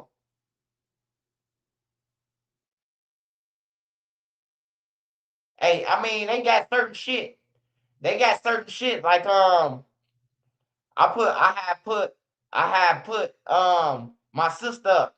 She got kids and shit. She be doing the daycare shit. So I told my sister that Temu got couches that let out. They got couches that come folded up, and then once you unwrap them, the motherfuckers just blow up like a couch. You hear me? So, I don't hate on nobody that's doing good and that's gonna give it to us for the low. So I told my sister, she spent some hundred buying the couches so the kids can jump on and shit. You know how kids need something to jump on and not the flow, and she got all the couches from Temu. They flip out and turn into a fucking like a floater. Like it fill up the room. Hey, shout out Cuzzo 3D. Cuzzo 3D, what's up, my boy? Man, I ain't know what you was, Cuzzo. I thought they blocked you. I was sure looking for your name in a block list. I say, man, motherfucker blocked him. I finna wipe some noses, goddammit. Don't block Cuzzo. Don't block Cuzzo 3D. Hey, he support my channel for real. You hear me? And he ain't no moderator. Really, nobody was supposed to be mine. Dro and Tommy, Tommy, he cool. But for real. But yeah, Temu though, if you ain't got much, hey man, go for it, man. Nobody will never know that you shopped at Temu unless you told them. But yeah, you would be surprised what people got in their house that's from Temu, and you be like, damn, bro, I spent $800 on this shit, and you got it off Temu for the low. You know. Hey, what else out there, y'all? Smash that like button.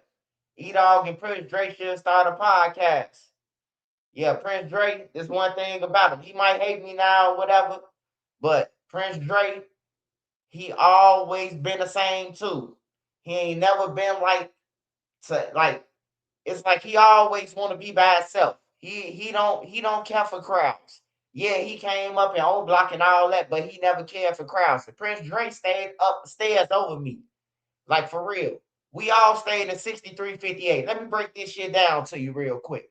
I stayed in 6358 South King Drive. I stayed in a building. J Money Mama stayed in a building on the 6th floor. T Roy, Zell Money, Lil Mark, who got killed with King Von, Slutty, and Zell Money, them people. Sir Carlos, who on Duck Case, all us stayed in 6358. Prince Dre, who else? Bang Man, he stayed on the 6th floor. We all stayed in 6358 on everything, bro. Like they could tell you, I could tell you what they got for Christmas and everything. You know what I'm talking about? That's how close we was in the building. Like going up to each other apartments and shit. You know, they might come down buy some weed from me, or I might go up there get a plate from Zell Money Mama or something. You know.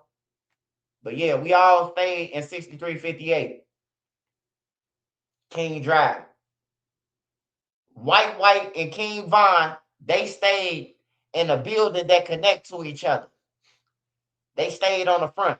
Then if you walk across through the next row house building, Keith stayed in that row house. If you walk through there across from White now and keep walking, Keith stayed right up there. Soon you walk up the stairs, Keith crib was right there. You know. So I watched all these guys grow up. I watched all of them die off on everything. I watched all of them come up. I watched all of them kill each other. And I watched all of them go off, bro.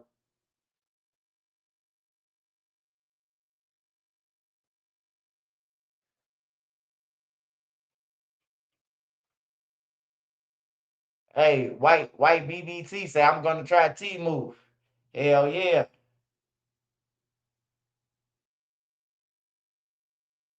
Oh, you say you stayed in the first playground, 6366? Yeah, we all if we weren't in the building or if we weren't on the back, we'll be in the second playground. Cause Slutty them had a crib right there. Slutty was messing with a girl who stayed right there. And then who else? Somebody else had a crib right there who we used to fuck with. They had cribs right there. So we'll stay right there. We'll be right there behind the building and shit. Back then though, it like they was into it with like EBT 2009, 10. You know, that's when it started sparking off. But before that, bro, man, you could sleep outside the old block and there won't shit happen to you. If somebody robbed you, somebody in here did it on everything, bro. I'm talking about 07, 06, 07, 08, and Parkway, bro. Like you could stay outside all night and chill, bro. Wasn't nobody into it. Like niggas would get into it with themselves.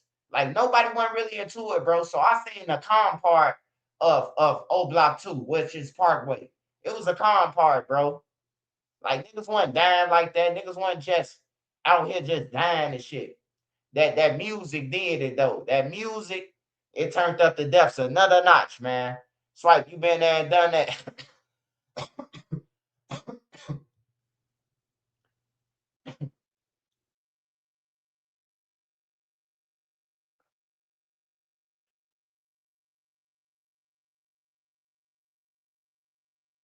Yeah, but T Roy, he always been back. Vaughn was cool at one point. Like Vaughn was just the type of person who, you know, he fighting the bullies. If somebody try to pick on one of his friends, Vaughn gonna offer to fight you instead of you fighting the person who they want to fight or the person who hit them in their jaw. Vaughn ain't gonna let his homies fight. He gonna take the fight. That's why I say Vaughn did have a good heart, bro. But he just turned evil, man. He lost his homies, the people he looked up to, OD, Platoon, white, like I said, white death hurt Vaughn so much because they stayed in the next building. White probably was the first person who Vaughn met. The first person who Vaughn met, bro. It probably was white on some real shit. Because white stayed in the same vicinity that he stayed in. And white stayed outside all day. Outside hanging in front of his crib. Anybody know white they'll tell you White always was outside. Him and Keith. You could see Keith walking all the way down to the low end. Keith, another little nigga, a black little nigga, who I don't never see no more, and a couple of more people. Like you will see Keith walking everywhere, bro. Like if a person say Keith wasn't in the streets, you must don't know Keith. That motherfucker be everywhere. Man, at one time, I just seen Keith in O Block. No bullshit. I'll go down to Mandrake Park. I'll go to Ellis Park, come back to Mandrake. Keep down at Mandrake Park. On everything, bro. Like the little nigga be everywhere, man. He was everywhere. I ain't gonna lie to you. That little motherfucker, he used to be everywhere when he was in Chicago. So for a person to say, oh man, he wasn't doing nothing in the streets. Man, how long do you want a person to be in the streets? He was young in the streets. He went through some shit, seen people die, and he rich now. Don't he deserve that? I always wanted to ask you, did you ever know John Walt, who died years ago? Who is that?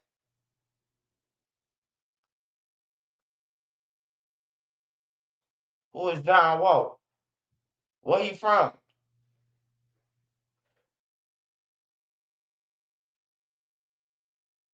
Oh yeah, his father being murdered.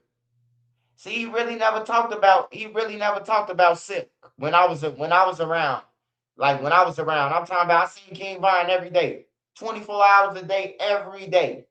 Soon when the sun come up, they outside all summer. They staying outside all night. They hanging out under the building 6358 or 6356. This before they was talking about we not from 63rd. Because according to Trenches News and according to Google, all these apartments that I'm naming was on 63rd. So when did everybody move to 64th? No, I'm just playing. That was just a joke, y'all. But no, though. All of them say they not from 63rd, but all their cribs was on 63rd, man. 63 something. But I get it, though. They want to separate themselves from Duck them, so they say they not from 63rd. I get it.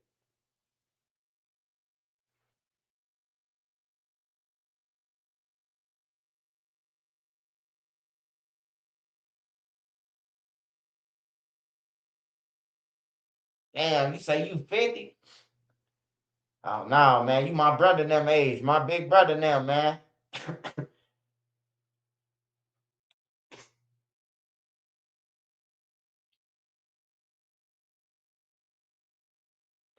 You say, is it true about Von Dad had snipers on the roof? Yeah, I think Brother Hassan, he came on my channel. OTL Vonnie Dad came on my channel, and he said that he got killed by a sniper. He said that. But since you brought that up, the sniper situation, people keep on asking me, did Brother Hassan backdoor Silk? Because he seemed like Vonnie, because he backdoor Durk or whatever. Or they supposed to backdoor Von. I don't think Brother Hassan will set up Silk, man. Like, I think Brother Hassan, he the type of person that he will make more money with you than without you. So what I'm trying to say is losing Silk, it hurt his pockets. It hurt his pockets and everything. Not just the money though, but it hurt him, because they probably was making hundreds of thousands. Now they ain't making shit. You hear me? Now he dead. Y'all see how it go, man. Von died. They broke now. Dirk gone to jail. Some of his homies still got some money though. Some of Dirk homies, they still got some money. I ain't gonna lie. The smart ones, they still got some money. I still see them, doing their little thing, riding in black trucks and all that shit and track hawks, and I see them still living life.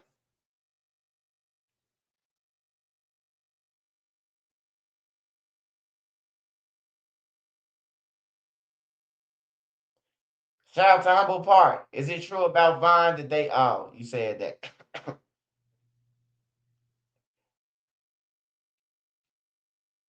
Yeah, but I don't think Brother Hassan is a bad guy. I don't think he a bad guy. I don't think he lied about too much. I just think he want his cut. Y'all seen Dave Chappelle? I want my money and I want it now. And Dirk them didn't pay him. His son them didn't pay him, so he just exposed him.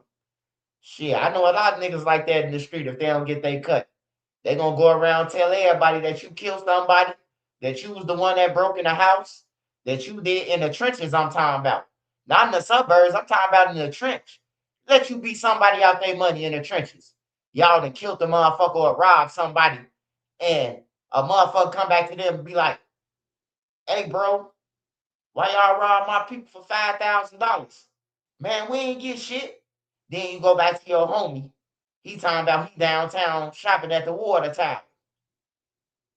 Your homie who you just told that you at the water tower to, he finna go around the whole neighborhood. That nigga crazy as hell, bro. We robbed what's her name? You know, now everybody in jail now. Cause he going around telling everybody that they did the shit. Yeah, some people have sense. Like Duty Low. Duty Low, Buka. Well, Buka never needed Lil Durk money. Lil Durk, Buka never needed Lil Durk to do nothing for him. A lot of people don't know that. I be seeing a lot of people saying that Lil Durk, no. Buka got 2 lawsuits for some M's. I'm talking about he got Cook County for a couple $100,000. But I know he got another lawsuit for some M's. So he ain't need Lil Durk money. Buka he don't need Lil Durk. I know this for a fact. You know. So Buka, he's still out doing his thing. Carlito, I mean Hypno, Hip still doing this shit. He's still doing all his shit. He's still riding the best and traveling overseas to Dubai and all that shit. So it's some of them still got some money. DJ Band still doing his little thing, you know. So yeah, it was unfortunately, it was some people who was smart enough to know that the feds was coming in. I'm gonna flash this like I'm gonna spend this, but I'm really gonna keep it. You know. Oh, Wook smart. Wook smart, man. Like for real, Wook smart. You ain't gonna he'll be with Lil Durk, but you ain't gonna see him too much. And then if you do, Wook could say, "Oh, I was just his security guard. I'm like security. I'm sorry." You know, if the feds do come and say, "Oh man, you was with Lil Durk, Rico." No, I'm in security. I'm in security. My daddy used to be his manager. You know, like Wook them smart, man. But you can't be too smart if you see your daddy went down, your uncle went down. They had all the money. The BDs had all the money. They had all the money, man. At one point, like, yeah, the GDs had the money at first. But when Larry Hoover went and they got dismantled, the BDs had all the money, man. And the twins them had all the money. Bonnie and Wook them daddy had all the money. And then the feds came, said that they was making $100 million a year. And they RICO'd everybody. You know, they RICO'd all of them. And all of them home now. Because didn't nobody want to sit in jail. So everybody pointed the finger at somebody. Everybody confessed to their crimes and pointed the finger shit. And now all of them out of jail now. It's probably like 2 people that ain't never coming home out that shit, out that RICO. But everybody else at home. True facts. Then nobody want to go to jail. All 43 of them motherfuckers told something. You hear me? And ain't nobody gonna do shit to them. Motherfuckers see them in traffic and all that. You gonna be like, "What up, Marvell? You ain't gonna do shit to him. You ain't gonna do shit to none of them. None of the guys who we talking about. Your ass gonna be in Lake Michigan swimming with your trunks, your swimming trunks on in the wintertime. You hear me? Like, they still killers. And if a nigga confess to 3 murders, he'll do 4. If a nigga say, "I killed 3 people," he'll kill 4 if he get out. He'll kill a 4th person if he had to.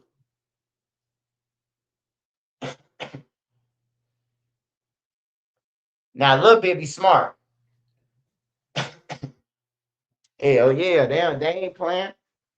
Like all that disrespect and the motherfuckers reporting about them, talking about they told on somebody, you know, just don't see them in the streets and say that. You know, that'll be my warning to you. Cause they still will kill you. They order hits and all that shit. What makes you think they won't order hits because they out of jail? They free now.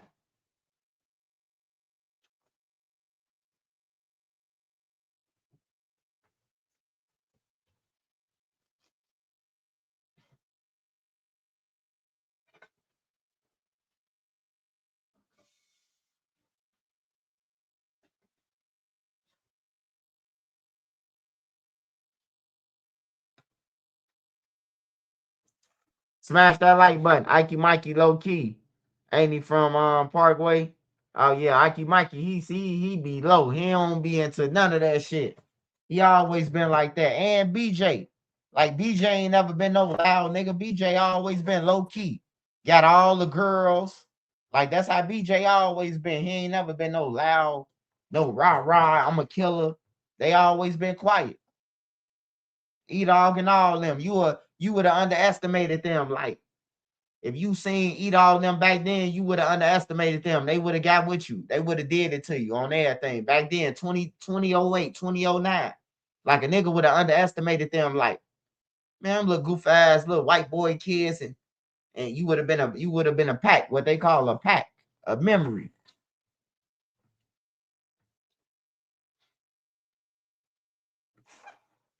It's crazy, man. Even the cops was telling the dude, man, stop it.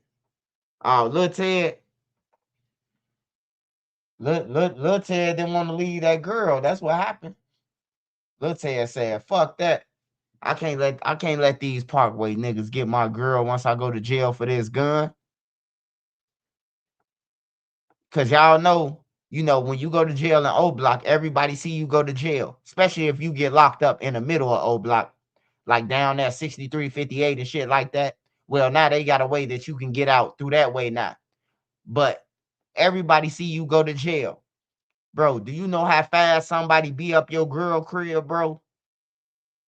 I'm for real, bro. Like, how fast somebody be talking to your girl once they know you in jail and what you went for? Oh man, there's no bonds. He got locked up for it. When you come home, your girl either she gonna go or she gonna tell you how many of your homies try to talk to her. I'm telling you, bro. It's always fights in O Block over that, over niggas and girls and shit like that. Always. Like always. Every time I wake up, go to sleep, somebody fighting, set somebody house on fire, all that shit over a dude or over a girl.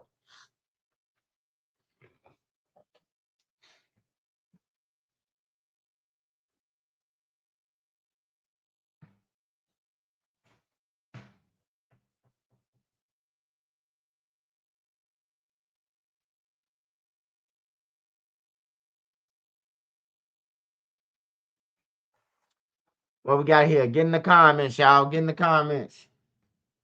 Let me see.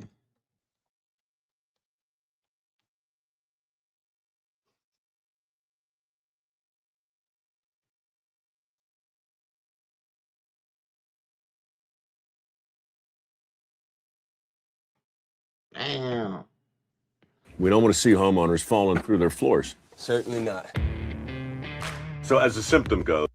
It has just been a heartbreaking morning here. You can see there's quite a large police presence just off of I-94 near the 111th Street ramp.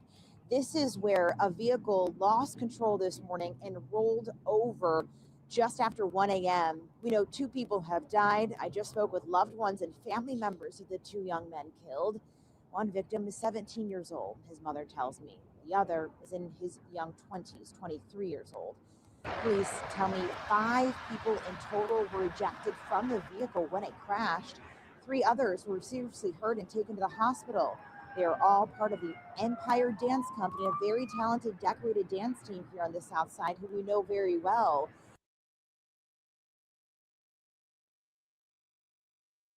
Hey, yeah, y'all gotta watch yourself when you driving. Motherfuckers don't know how to drive, got license. Everybody got a car now. I'm telling you, bro. Me and Nene driving, we turn. Bro, it's some little kids, bro. They had to be like 12 or 11, man. 11 to 12, bro. They driving in the Benz, man. The kids, man, like they on damn Ryan flying. The kids, bro. Like everybody got a car now. Like everybody got a gun. Yeah, and road rage. Hey, I tell Nene, let them go. Let anybody go, fall back. We ain't chasing nobody. We ain't hunking no horns. We ain't doing none of that shit. Motherfucker will follow you and start shooting at you or whatever. You know?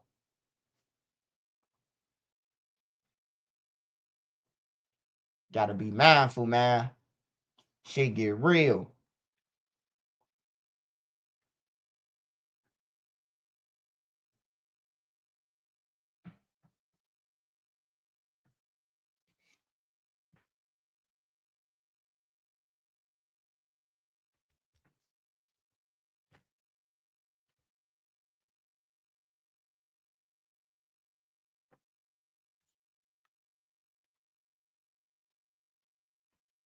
Let me search through YouTube. Shout out to all y'all that's on here, man. I appreciate y'all, man.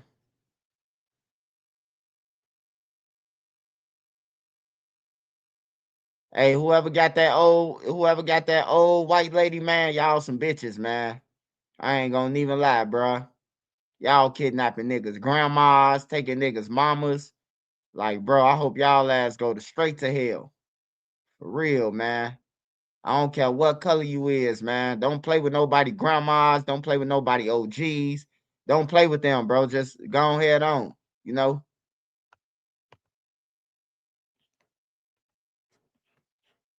But that don't give them no right to play with you either. But in this case, we talking about an old lady that ain't got shit to do with nothing, man. They just snatching motherfuckers.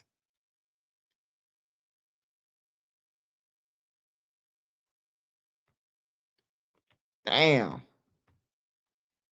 And we begin with that breaking news in that Shout out to horrifying Detroit, triple man. Shout murder out to in the city of Detroit minutes ago. A police source confirmed a suspect is in custody. This as investigators have now identified the 3 victims found dead in a basement. One of those victims is the 66-year-old homeowner, Norman Hamlin. Thank you for joining us. I'm Carolyn Clifford. And I'm Mike Duffy. 2 of the victims are in their 60s. The third man was 72 years old. Police say the 3 men were killed by blunt force trauma, calling it a brutal and horrific scene on Edsel Street, just off of Fort Street near Outer Drive in Southwest Detroit. 7 News Detroit reporter Darren Cunningham joining us live now from Detroit Police Headquarters with that breaking update just coming in. Darren, this is simply horrific.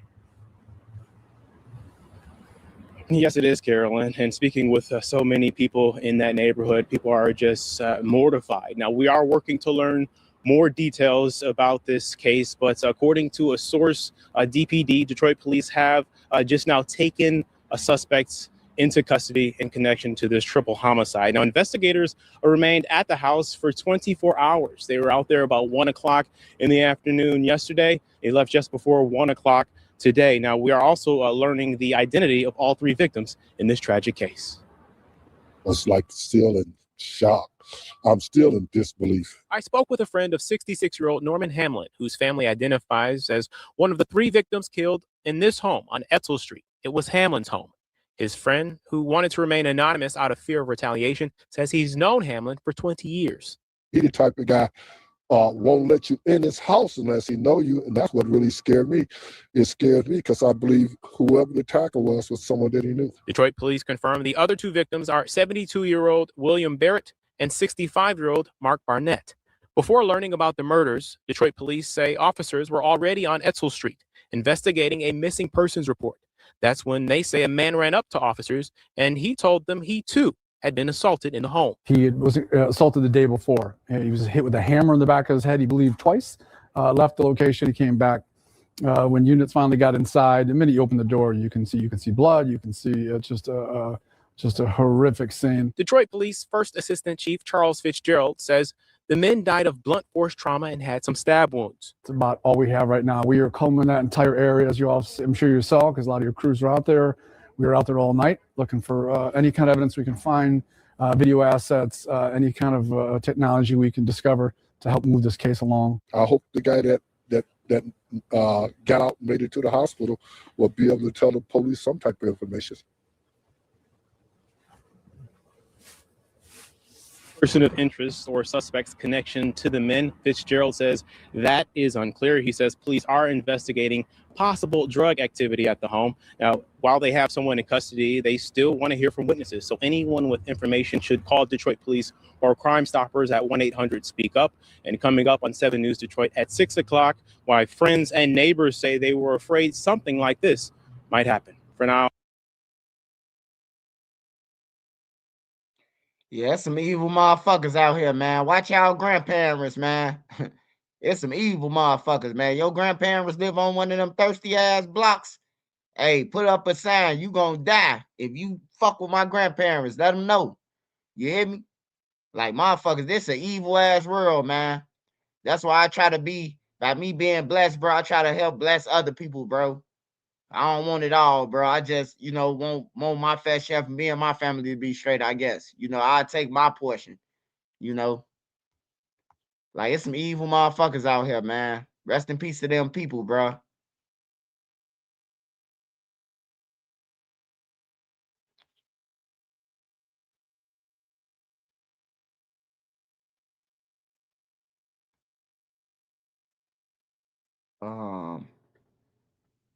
Let me see what's up with Julio Fulio. He should be going to jail. I mean, to jail. It should be some news coming out now. There's one of them should be going to court or something. The fuck they just thought they court case? 3 months. 3 months. 3 months. Hold on. Fuck.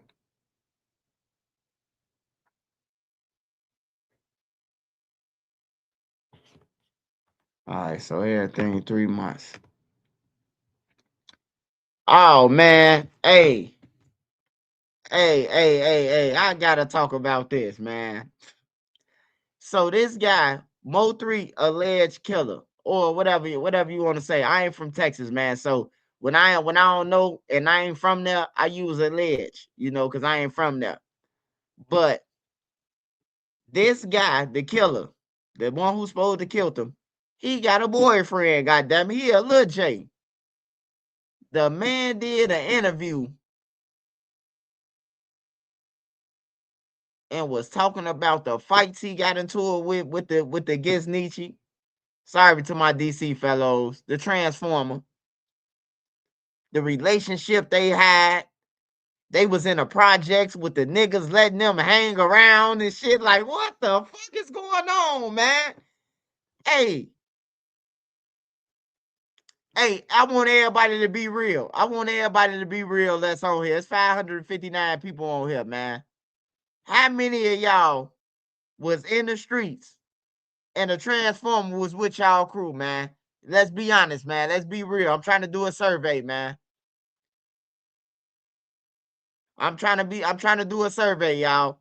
This Mo3 killer, I'm the one I'm talking about. But I'm trying to see, is it any more blocks that let the Geechee hang around the Transformer? I'm trying to see, man. Hey, Veen Rhymes looking ass dude on that thing. Hey, hold on, man. Mo3 killer. I seen this shit, man, and I damn near collapsed, man. I'm thinking he talking about a dude, bro. He talking about I'm thinking he talking about a female. He talking about a fucking Transformer. Mo3 killer. Hold on, man.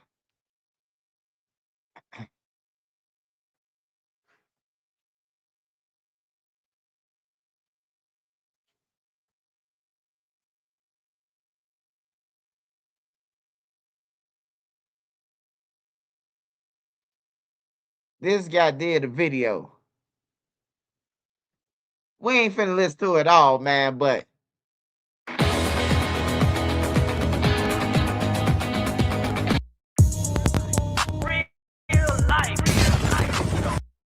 How can I go to jail when I left for you? When I left for shooting you? Shit, bro. You know what I'm saying? If you just really pay attention to the interview, And they were coaching her through it. Like, he was basically telling her to say stuff, and she was just go along with the shit. But it's a lot of stuff she was lying there about. And I got the facts. Like, that shit, I was laughing at that shit, bro. While people, they was just like, that shit crazy. People do anything for some fame. Right. Was there anything specific that you want to clear the air about that she was lying about? That you just like, nah, that was just a lie. Like, the nigga said that I went to jail right after I left the apartment. I never went to jail. I didn't go to jail until like 2-3 weeks later. I was on the run. But you telling them on an interview that I went to jail after I left the apartment from shooting you, which I never did go to jail. I was on the run for like 2-3 weeks. I went out of town and everything. And I got caught on a dirt bike. How can I go to jail when I left from shooting you if I was in a car and I got arrested on a dirt bike? You know what I'm saying? Just little lies like that. And like you said, I came inside the apartment. I never got out the car. You ran up on the car and started punching on me through the car, and we were fighting over the gun. Don't say I just shot you. We were fighting over the gun because you were trying to shoot me. You know what I'm saying? And them just went off. There's a lot of shit to.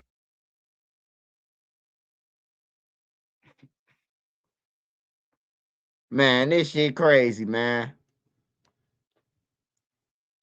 This shit crazy. Hey, I just want y'all to hit a part when the dude asked him, like, have anybody ever, like, this some old my from the wire type shit, man. Oh. Nigga was just lying about, nigga, you trying to sit here and make it seem like I was a bum, nigga,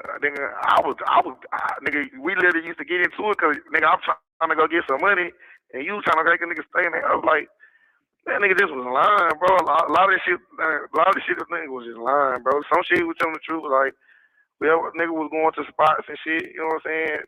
Chilling with niggas in the South, in the cliff, you know what I'm saying? Ain't nobody never said nothing to me about the shit, you know what I'm saying? I ain't saying nobody scared of me, because I don't think nobody's scared of me, but nigga just respect me, you know what I'm saying? Niggas know, like, they respect my gangster, my G, like, they ain't no allowed to even come at me crazy like that.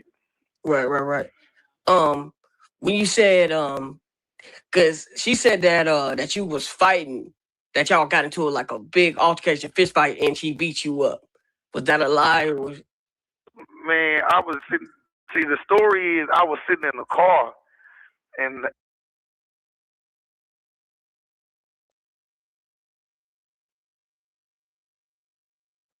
Swipe bet, never seen drive by grenade.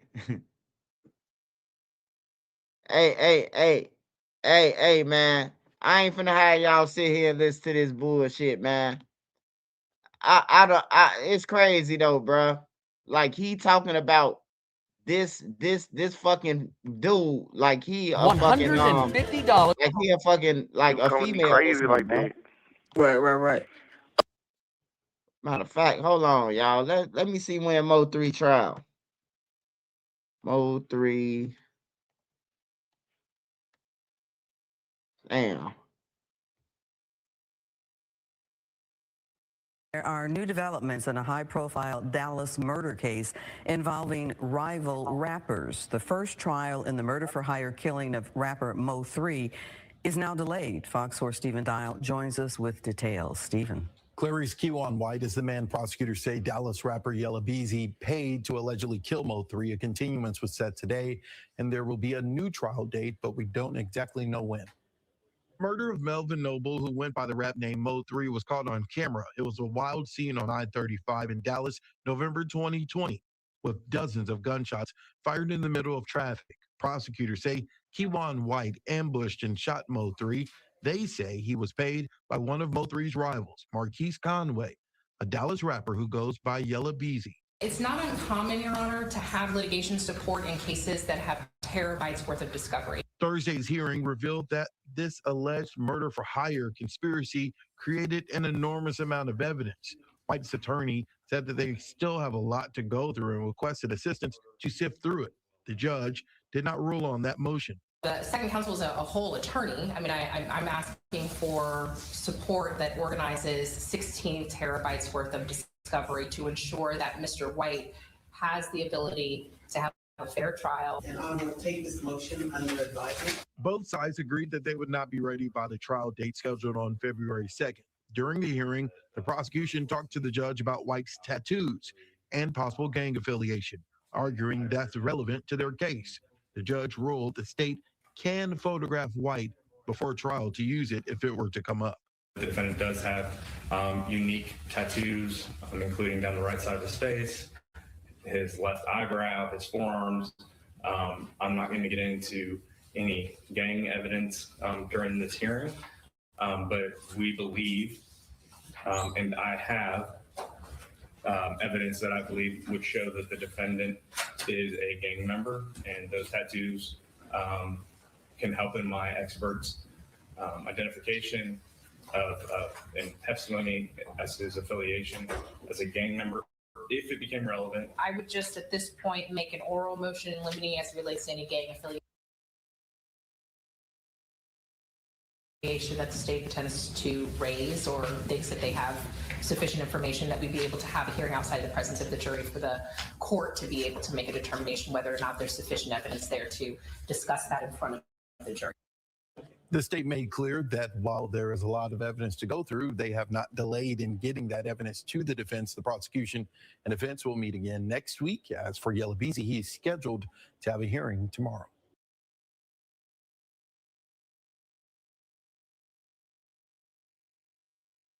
All right, so Mo 3 shit ain't gonna start until next year, probably.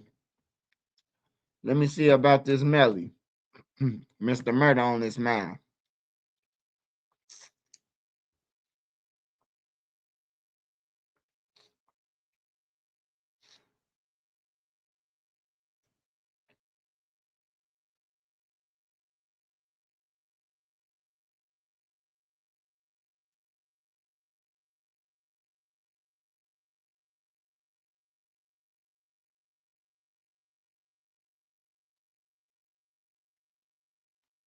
Nothing new on Melly, nothing new on Julio now.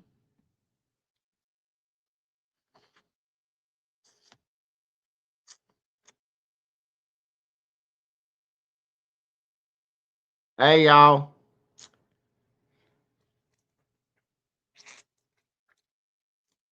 The Clout Lord of Oak Cliff.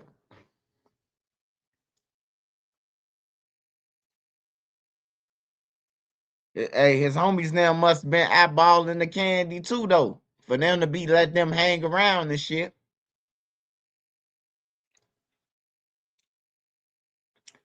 Melly 2027. What the fuck I was finna say, man? I was finna say something.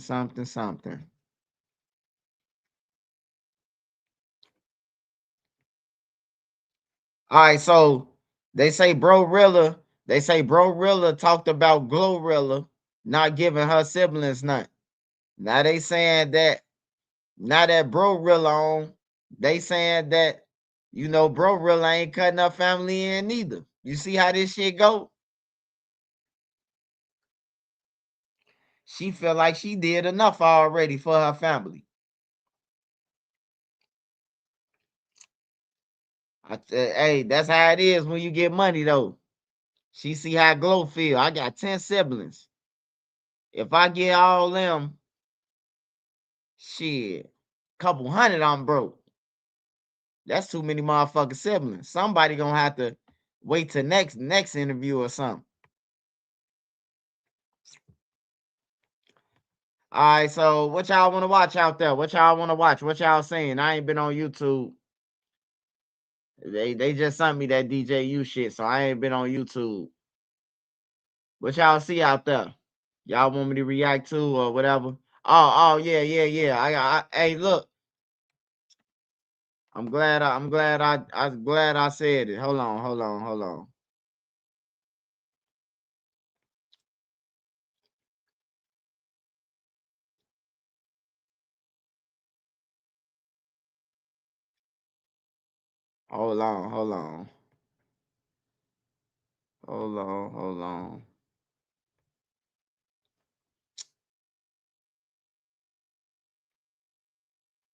the fuck out this dyke. I'm like, fuck that. I threw the mace down because I'm like, that wasn't enough, man. I gotta really show her not to get in no nigga business. Like dykes be trying to get in niggas business. Hey, shout out to Safe to Speak podcast, man. Make sure y'all go and subscribe to this channel if y'all want to see more content. He got the girl from R. Kelly over there, one of the victim survivors. He got her over there now. He got a couple of more people. But it's Safe to Speak podcast. I want to react to what Old Dog said about Trenches News, man, because 9 out of 10 times Trenches News ain't said shit, man. Like, I just react to the people, man. I just react to what they say, bro. But, hey, Safe to Speak podcast. I'm about to react to it.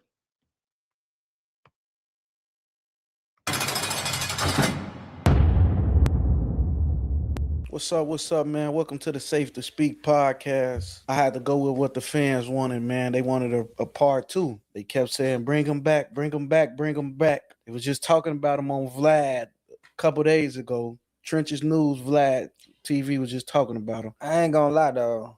I don't know. Vlad, get on Vlad, that's kind of tough, but Trenches News, he said some shit. Niggas be saying all type of shit. I don't like that shit.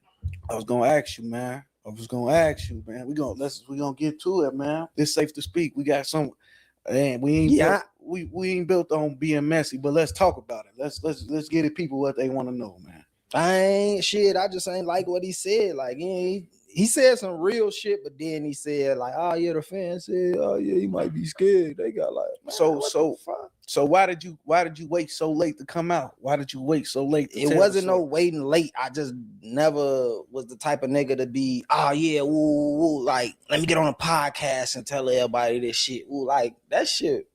I don't be doing that. Like I do what I do on bro grade. Like dude, them know like we had numbers. Like I still got dude phone to this day. Like so it's like all the numbers that was in there that was workable that niggas had or whatever. Like if a nigga wanted to call dude phone, they could have did. I even went to go get his shit turned on. Like I'm gonna take it as far as that. Like y'all can call this motherfucker forever if y'all want to. Like I'm gonna answer, show y'all where I'm at, do all that. Like you coming like that?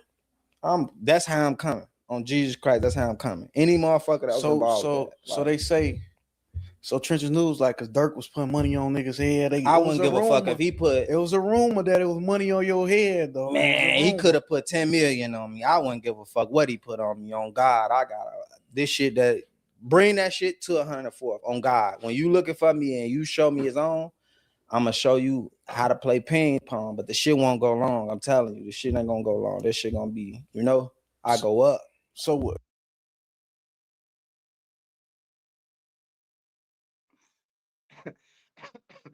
Hey, this little motherfucker, he crazy, man.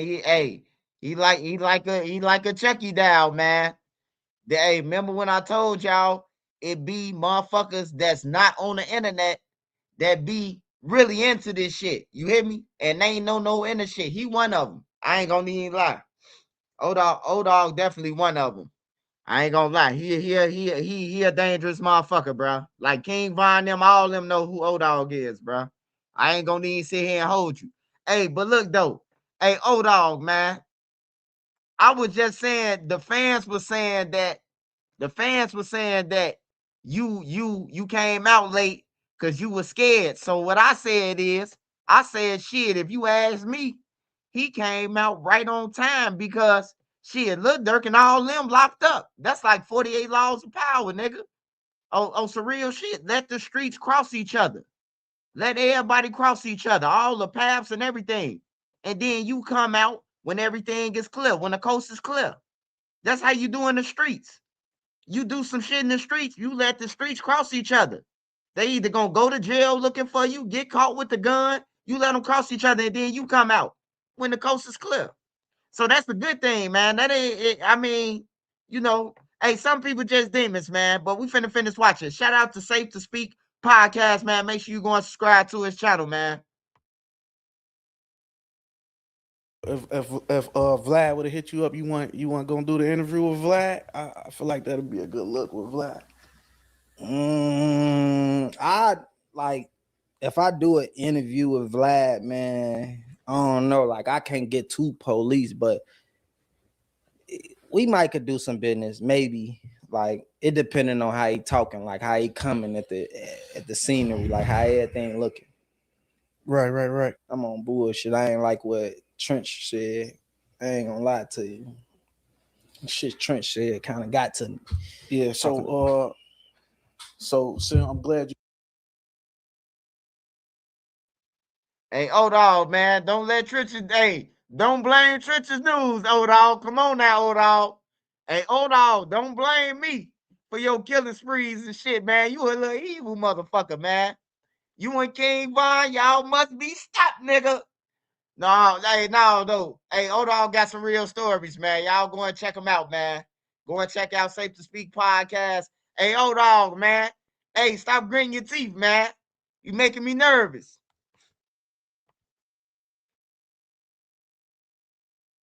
You spoke on that situation and gave them what they want to hear. So how you feel about the Wooski saying King Yella can't come back to Chicago? Like how you feel? Like you feel like I feel like one person could say that? Like at the person Wooski supposed to be, the person he should be, I feel like he should be able to say that. And you think it could happen? Like there's like I think yeah. When you got a certain type of pull, when you did enough out here in these streets, your word, what I say should go.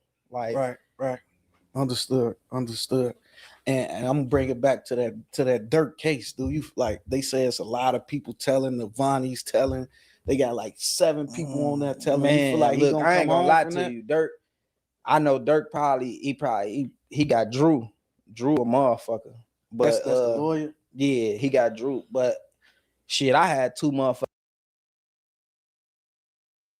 I'm telling you, man, every time this nigga hold on breathe, man, I'm nervous. I'm clutching over here. I'm on live and I got my strap on my lap, man. This nigga making me, I say, let me put my strap on my lap before I react to this video, man. Might have to shoot through the screen at this nigga, man. Now, shout out Odall, man. Just hope he get his story out, man, and he be able to make him some money and, live life, man. Fuckers tell on me, and when my lawyer was coming to telling me, like one time for trial, they came, they like, I dude them ain't here. Then they came back, they like the police got shot in the middle of duty type shit. The judge like, okay, where you get shot at? He like in his arm. He said, well, shit, he should be able to come testify then. That's not stopping him from testifying, is it? Physical therapy on the arm? He like, he gotta be here. So when they came back and I actually was ready to go to trial, and my lawyer came and said, dude, them that and the police, I ain't gonna lie to you. Even though it's my first case, my heart fell to my ass. I'm like, what? Trial? The witnesses came. Trial with a witness is scary because even if you going, especially when you locked up and you can't see, when you go in the chambers, in the back, in the bullpen, and then your lawyer come and holler at you and tell you what's going on out there, what he seen, you gotta weigh your options. You gotta weigh your options. So you think it's looking bad or good for him? I ain't gonna even lie, man. Shorty, I want him to come out on top, man. To be honest with you, I want him to come out on top, man. Why? It'd be more better. It's a better look, and I don't fuck with dude and them getting down on him. Like he fed you niggas. You niggas got down on him. That's the boss. Why the fuck y'all get down on the boss? That's real for you to say that. That's like real. Even if he ain't the boss, shit, he's still the boss. Shit, you the bread. Why the fuck y'all get down on bro? Don't get down on nobody. Fuck all that. It's different when the feds come because it'd be like, I wouldn't give a fuck what it is. We signed up for this. We gang.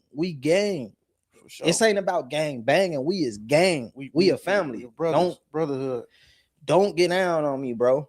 Like whatever y'all doing, like it's y'all getting down on me. Well, we could have stuck this shit out. We still gonna do the same thing over now. I can't fuck with you the same. Now I gotta look at you like you should be dead. Like all rats should be dead. So you saying Durk gonna come home from this shit? That's what you. I think he that's might your come prediction. home. Durk coming home. My prediction, Durk coming home. That's what I want. That's deep for you to say that. That's deep for you to say that. I mean, shorty like my favorite. Like, sure, a lot of niggas ain't on like whatever the situation is. Like, with his homie, with Diddy. If like Durk, you supposed to have been involved in that motherfucker with the money shit, the room, whatever the rumor is, whatever. I don't give a fuck. I don't believe it because ain't no nigga never played with me. It's only a few niggas played with me. One dead, two alive. That mean two to go. So you know how that go. You talking like that. I might cut that part off, man. It's life. Oh, it's life. But we ain't saying you did it though. I ain't did shit. I just said that's just how you it know. is, That's bro. how it is. Shit. How you feel about the this viral right now, man? I don't know if you seen it. The Bo-Rilla, the girl who came out and she saying her You talking about Glorilla's sister? Yeah, she said she ain't pay her and all that. How Man, you yo feel about ass, that? her ass a goofy, man. All that, and she chasing it on, bro. I got in an altercation with a dyke. She was tough as hell, like shorty, like oh yeah, like I don't know. She must have seen me a few times or whatever, if she even seen me. But motherfucker came back running, telling me like, yeah, ooh, shorty she was calling some niggas and shit when she seen you. I'm like, yeah. So I had got with my cousin and shit. You know, it was. How old was you? Man, I probably was like 15, 16. Okay. So I had got my cousin. We smoking. We at the block and shit. We at Granny crib. We at the spot. Motherfucker hit me like, hey, shorty over there, folks in them crib on Sangamon. You know, we on the Dean. We on Aberdeen. So it's only 2 blocks apart. Really couple straight blocks down. over, She on 100. You know, we on 104th. I'm on 104th. She on Sangamon. I'm on Aberdeen. So I'm like, damn, Man, for we real? be getting a lot of viewers. You gotta explain like how far is that from each other? Only a block. I'm gonna just say it like that because if you know our hood, Carpenter ain't even a block in our hood until you either get past 107 or you go back down past 103rd. So Carpenter, it ain't no Carpenter on 104th, 105th, or 106th. Okay. So it's one block, Sangamon the next block. But anyways, the bitch, they hit me and shit. They like, yeah, the bitch over there and shit. I had some shit going on where we had a couple cans of mace I never got to use before in my life, but I kept some mace. Yeah, like bro, I never got to use mace before in my life on nobody. So I'm like, damn, we had the mace and shit. We supposed to hit a lick. I'm like, all right, bet. I grabbed a mace. I'm like, I'm finna try some shit. I'm finna experiment. I'm like, damn, if I beat her up, then a motherfucker gonna say I'm bogus. But mind you, she older than me. She like 3-4 years older than me.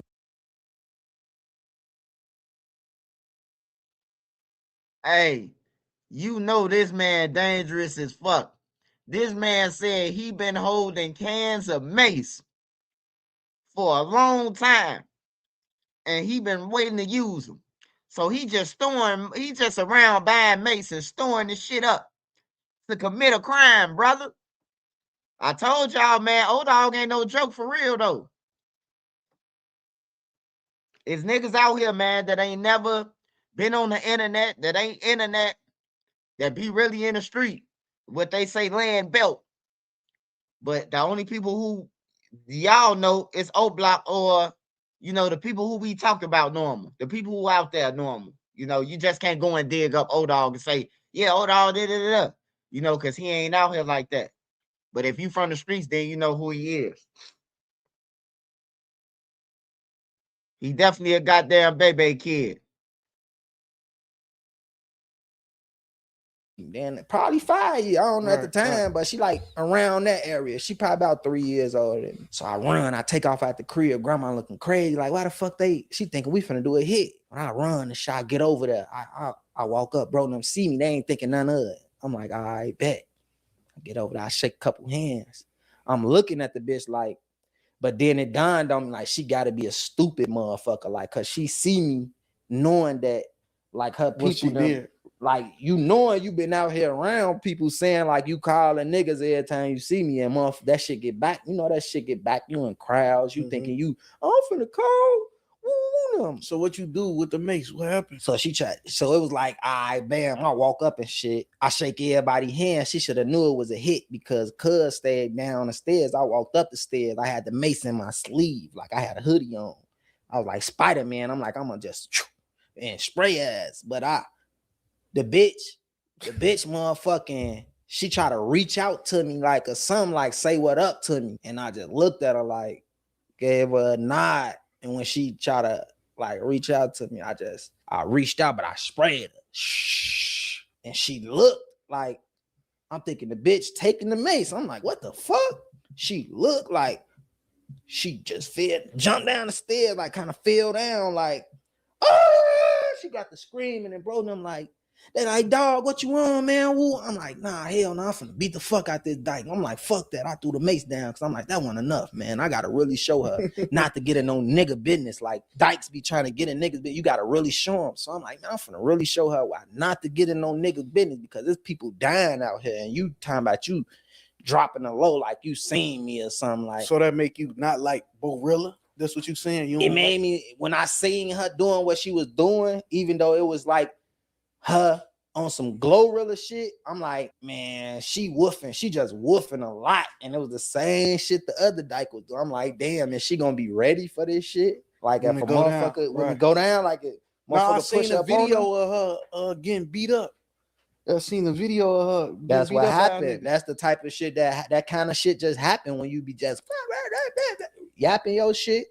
Motherfucker be using them But I DSLs for the wrong thing. I feel like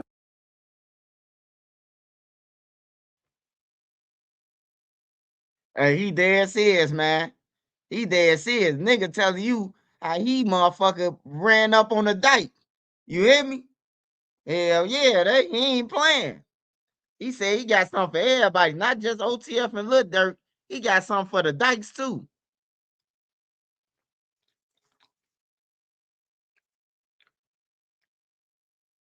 That nigga said Spider-Man.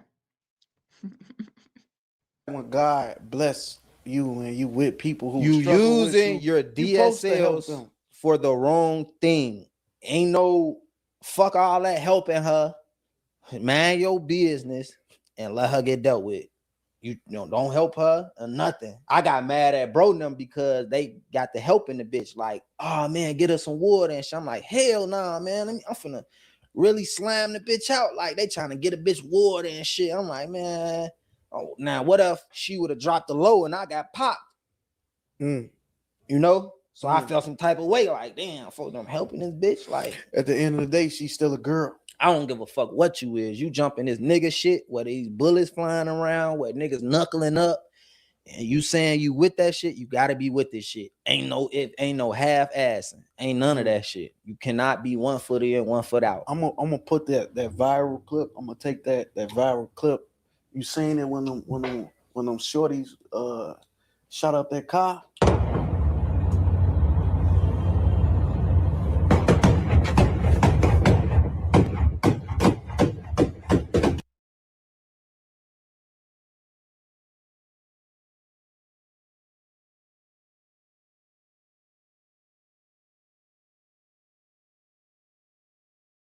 When I post this, yeah, and they shot up the car, yeah. How you feel about that? They killed the girl. The girl died, and her baby was in there with her.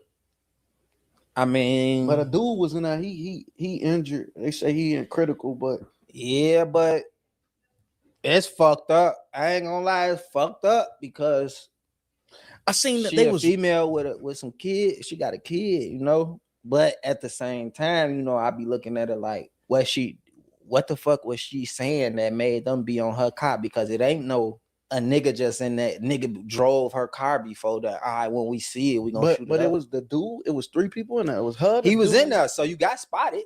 Right. It just on how you to get hit. Shit.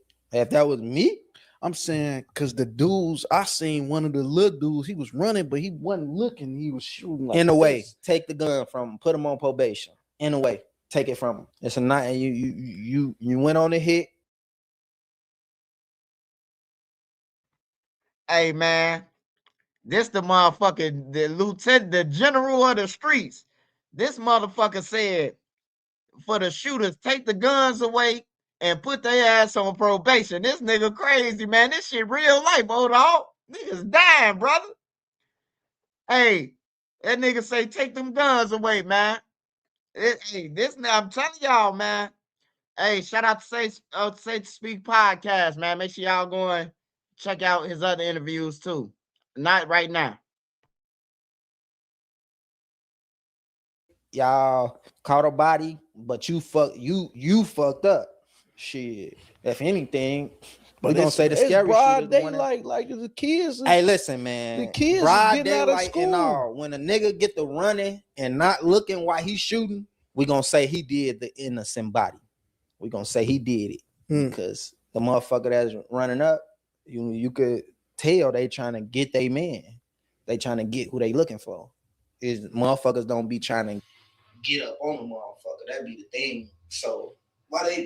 But I'm just like, my question: why is it so messed up in Chicago where it's like on site, like it's it's fair game, kids bro. getting out of That's school. fair. It's fair. Listen, man, that's fair game, bro. Like certain motherfuckers know, like, why you don't got security? Why your homie not with you with these guns? Why you not with this gun? If you get hit, if you ever been shot before, and you know, if you get shot to the point to where you not unconscious, you still moving around or anything, it don't matter. Shoot your gun. I don't give a fuck what's going on. Get your gun and shoot it. You movable. You still workable. My morals and principles, like no women and kids. Like nigga got it. We want that. You give them a pass. Yeah, you know, but certain niggas don't be giving niggas passes. Like once you start that, it's like this. Once your hood and shit start doing this shit, and that's the type of shit y'all doing like that. Everybody that's out there, you go shoot up somebody's house. You shoot at where they grandma, they mama and them at. If they mama and grandma is not involved in that shit and they calling the police on y'all, that means you need to be waiting outside the house. At least wait till he come out and get him. You could walk up on him and kill him with his grandma. You could kill him with his kid or his baby mama. You also can be like, this another time. I don't want this bitch or no kid or no old lady or old man to point me out in court and be like, that was him. So you got a lot of options. But once you start this shit, don't think that you could just say like, oh, I'm with my kids today, or y'all shooting up my house. Nigga, your fucking homies shooting up houses. Nigga, your fucking cousin just came and shot bro crib up. Like, it's fair game. Ain't no like once you do something, ain't no limit. Ain't no limitation on this shit once you do something. How you kick it off is how you kick it off. Like, I don't mad at you shooting at me. Like, I'm like, shoot at me. Do what you gonna do. Don't shoot at me for real. Because that shit just, if I know that it's you, you know what time it is. But how do you feel about the King Von coming into Atlanta and dying from the Lil Tim dude? Like, when people go out of town, Chicago, because we got this thing like Chicago dudes, we feel like, well, man, I ain't gonna lie, I like it. Brian used to talk crazy. He used to be a crazy talking motherfucker. I'm like, yeah, me and you gonna bump heads, shorty. We gonna bump. You like him? Yeah, I liked him. He looked like somebody. He was acting like somebody that was. I ain't gonna lie. Some type of his fun. Music. When I listen to his music, it kind of reminds me. I listen to his music. My favorite rapper, Lil Durk. For real? Yeah, Shorty the GOAT. I gotta give it to him. Shorty the GOAT. But you know, it's a lot of cold niggas. Shorty the GOAT. Man, I gotta give it to him, man. I'm just saying, though, like it's real, and we gonna be upfront real. So when I'm looking for him, his homies, I'm playing his shit. He gonna turn me up. Lil Zay Cole. He been dropping a lot of shit, but he cold. I like. Man, y'all heard what that little evil motherfucker said? He said he riding around. He say he riding around, listen to Lil Durk, looking for Lil Durk homies. He said him and Von was gonna bump heads. Von know who he is. Von know exactly who Old Dog is, man.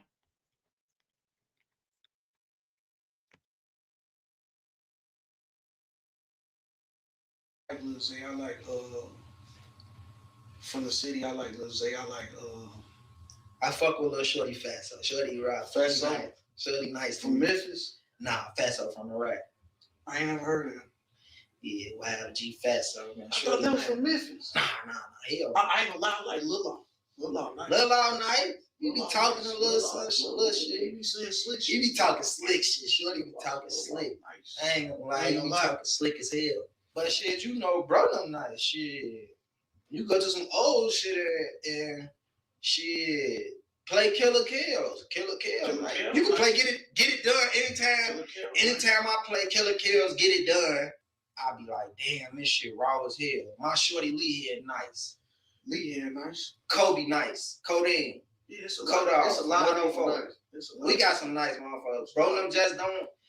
I think they just don't take the time to really be doing this shit like dude. Like they be taking their time. I got a question for you, man. Where you see yourself in 10 years? In 10? Yeah, where you see yourself in 10 years? Shit, I was gonna say 5, but where you see it in 10? In 10, in 10, you give me to 10 years, I'm gonna be way past Jay-Z. Shit. Like, what you see though? What you see? Like, We'll fuck around, not even be in the country in 10 years, man. Somewhere chilling out the country. Ain't no time they gonna bomb this bitch in 10 years. Shit. We at war. On the streets and the fucking the United States Army. It's another virus. NATO them, they in war. It's another virus.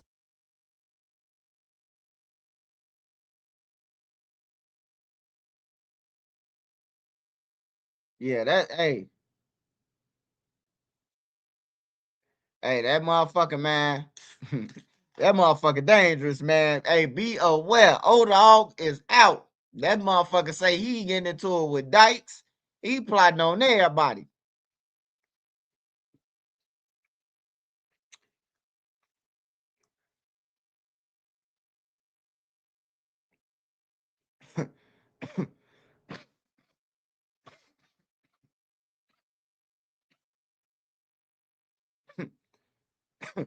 Hey, yeah, nigga, listen to Durk and looking for Didi at the same time, man. Hey, it's some motherfucking serial killers out here, man. That's crazy, man.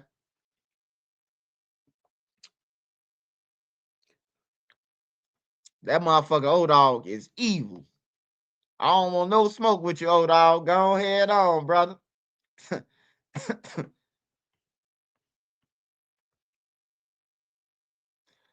Hey, and the truth is, I never even watched that. I never even watched that interview.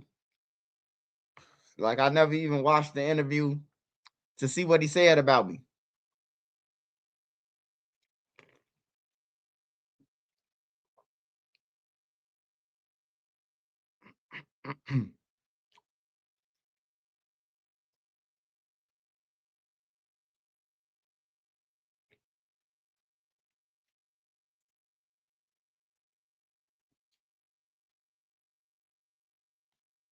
Damn, nigga say he got shot by his homie 7 times. I gotta.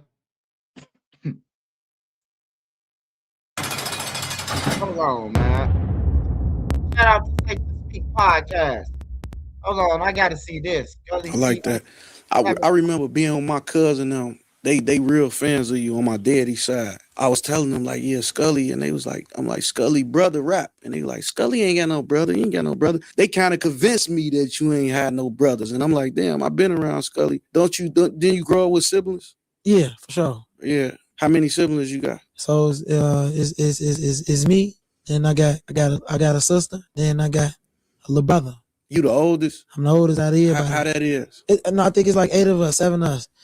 Being the oldest is great because I'm an alpha male. I don't play with them. You know, being blind, you know. They still respect you, like being blind, like they still listen to you. Because I'm the oldest too. I'm the oldest too. They, you know, like they be trying to challenge you. They'll challenge me. Yeah. And they talking to you.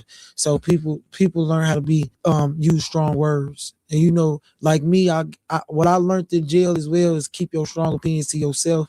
And I learned that as far as just in life. My question back to the man of the hour, man. When you got that, when they told you you're gonna be coming home, how was that feeling when they told you that you got an out date, you finna be coming home? What was you thinking? My whole life changed to where I got a little arrogant but still humble at the same time. What you mean? Because the people's had me fucked up, which is the state of Illinois, you know, playing with my life. So I was really on their ass, but still people probably was thinking like he arrogant towards me, but no, I'm arrogant towards the justice system, the wrongdoing of them, like them. Because they put Not you in saying all, because the justice system do a great thing, probably. You know, I'm not gonna say that, but at the end of the day, they be letting a lot of people that be guilty loose, and a lot of people that's not guilty, they be keeping them in. And I know this because I was just around people that talk. I just listen. And just bragging and just man, yeah. Joe, you know, like let me tell y'all something about life. The cheat code to life is to just live life. That's it. What you mean? What you give me some game? What you mean? So the cheat code, listen, cheat code into life is just live your life, which is live your life. You can worry about the next, you know, a little bit, you know, put some salt and pepper on it, but it's to live your life. Focus on yourself. That's it. In the way, not being selfish, but live your life until don't worry about death. Don't worry about, you know, just go get it. Yeah. One thing a lot of people got going on with themselves today is they always worry about what the next person think. Which is pride. They keep their pride. You know, that's one thing And I know hate that Chicago in pride. people so much. So when they told you was coming home, you like, hell yeah, I'm out of here. Like, yeah, it's time, baby. Man, like, what was your plans? Like, what's going on in your mind? So basically, it's like, first off, you know, being in that jail, being in prison, being in a Lake County jail and being in prison, emotional distress. They were discriminating. Damn, they was treating you wrong, even though you were blind? I'm not even gonna say treat me wrong. They didn't have no accommodations for me. Damn. They didn't have no accommodations for blind because usually ain't no blind person get locked up. Damn. So it was like,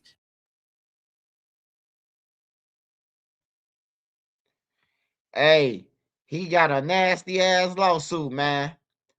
It's a motherfucker. I don't know if y'all remember. Her name was India. Well, y'all probably don't know her, but her name India. And Gigi Trello, I told y'all he stayed right across the street from us. When what Duck was staying there with us and everything, Boss Crazy house. Gigi Trello and them stayed right across the street. Like I could walk out their front door and go and Gigi and them trail front door. So India ended up getting killed. And the guy who gave her the gun, right? He a millionaire off the jail. He sued because the jail didn't have, the prison didn't have nothing to accommodate what he's saying. They didn't have the wheelchair ramps and shit like that for him to have access to everywhere. And they gave him like $1 million, bro, for that shit. So he went to jail broke and came out rich. Like, I mean, not came out because he's still in there. He got like 100 years.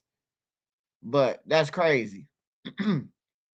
Another lady, she cut off the landlord head because she ain't had a rent. She went to jail and got a lawsuit from CTA for $3 million in jail. Why she been in jail?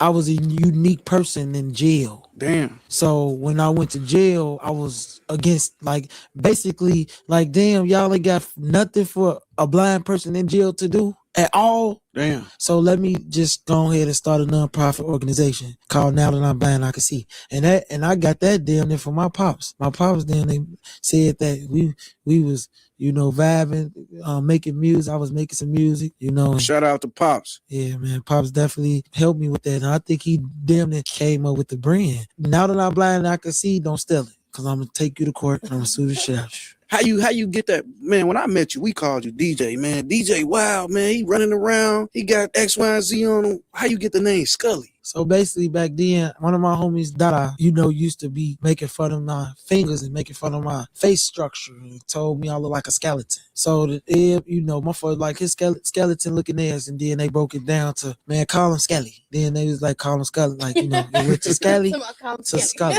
You know what I'm saying? So I put the U at it. At first it was like SK, I think I used to spell it like SKULLIE. Then I say, basically it ain't look right. Yeah. I have to sum it up, SKULLY. Yeah. It looked good, like on everything. So I put the TV at the end. So right before Zach TV even probably started, people thought that I was gonna come out like Scully TV because I had came out with Scully TV because in like 14? No, like 2012, 11.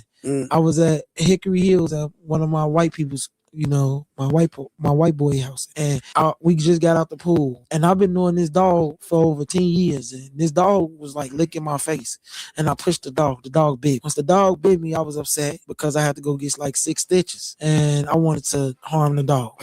So basically my boy was like, nah, don't harm my dog. What you want, man? Basically, like, look. And I'm like, man, it's all right, but what's up with that camcorder? That touchscreen camcorder? He like, you can have it. I say, ooh, man, I left his house so motherfucking fast. I went to the block and was like, oh, Scully TV, y'all, Scully TV. Phone him like, what the fuck type of shit you on, boy? You on some police shit? Oh, that's man, what you was on. Shut up. You That's know, what you made it. then it went from me wanting to rap. So it was this one day I was dancing and we was finna do some videos, me and my cousin from Inglewood. And I went to do a video, and I'm doing the video, this back when we was wearing Hollister. That was like high school. Yeah, back then. And I did, and I was dancing. Like, man, we don't do no dancing shit in our video. I say, you know what? Y'all do y'all videos, and me and Nuki, which is RP my cousin Nuki, y'all gonna do y'all videos. And I'm like, all right, man. So they did their video, which is my cousin Strap and Big Von. They did their video. And then me and Nuki did my video. But Nuki ain't rap. He was just in the background, just shaking his ears, really. Man, I went and posted both of the videos up. My videos did thousands of views. Their videos did like 200 some views. So that what made that 1,000 views felt like 1,000,000 views. Yeah. And this was around the time with Chief Keef, and you know, Lil Wood probably was the one, like Lil Wood from Crash Town, back before Chief Keef put the guns in his videos. Right. But homemade videos. Yeah. But I started rapping around the time Chief Keef and Lil Reese, LIL Durk, you know. So they kind of inspired you too in a way? No, Bump J inspired me. We started at, it's like basically we all started at the same time. It's just that they had cameramen. Right. I was doing home footage. You was doing your own thing. And Like you was editing your own video? I did one time. I'm not gonna lie, y'all, you know, because I'm gonna keep it real. Bad as hell, you know, thirsty for a camera, couldn't afford it. I robbed for a camera. I robbed the motherfucker for a camera. Man, I robbed the motherfucker for a camera too. I regret Look, LEP Bogus Boys, they was one of the dudes came to the camera. It wasn't my video shoot he came to, but I took the footage out the video that originally was getting shot. I robbed him for the camera and took the footage out and put it in this video called Chicago on the Map. When I made Chicago on the Map, that's one of the songs back then. If y'all heard that, that's a nice song, y'all. Y'all will like that. That's a real nice song. And that's when Inglewood started liking me. Like, that's when I was like 21. You know, it was men that had money started trying to put money behind me. And I ain't gonna lie, I was still being a dummy, you know, not listening to the wise, not listening to what the old school peoples or even a person. Why you ain't listen to him? You felt like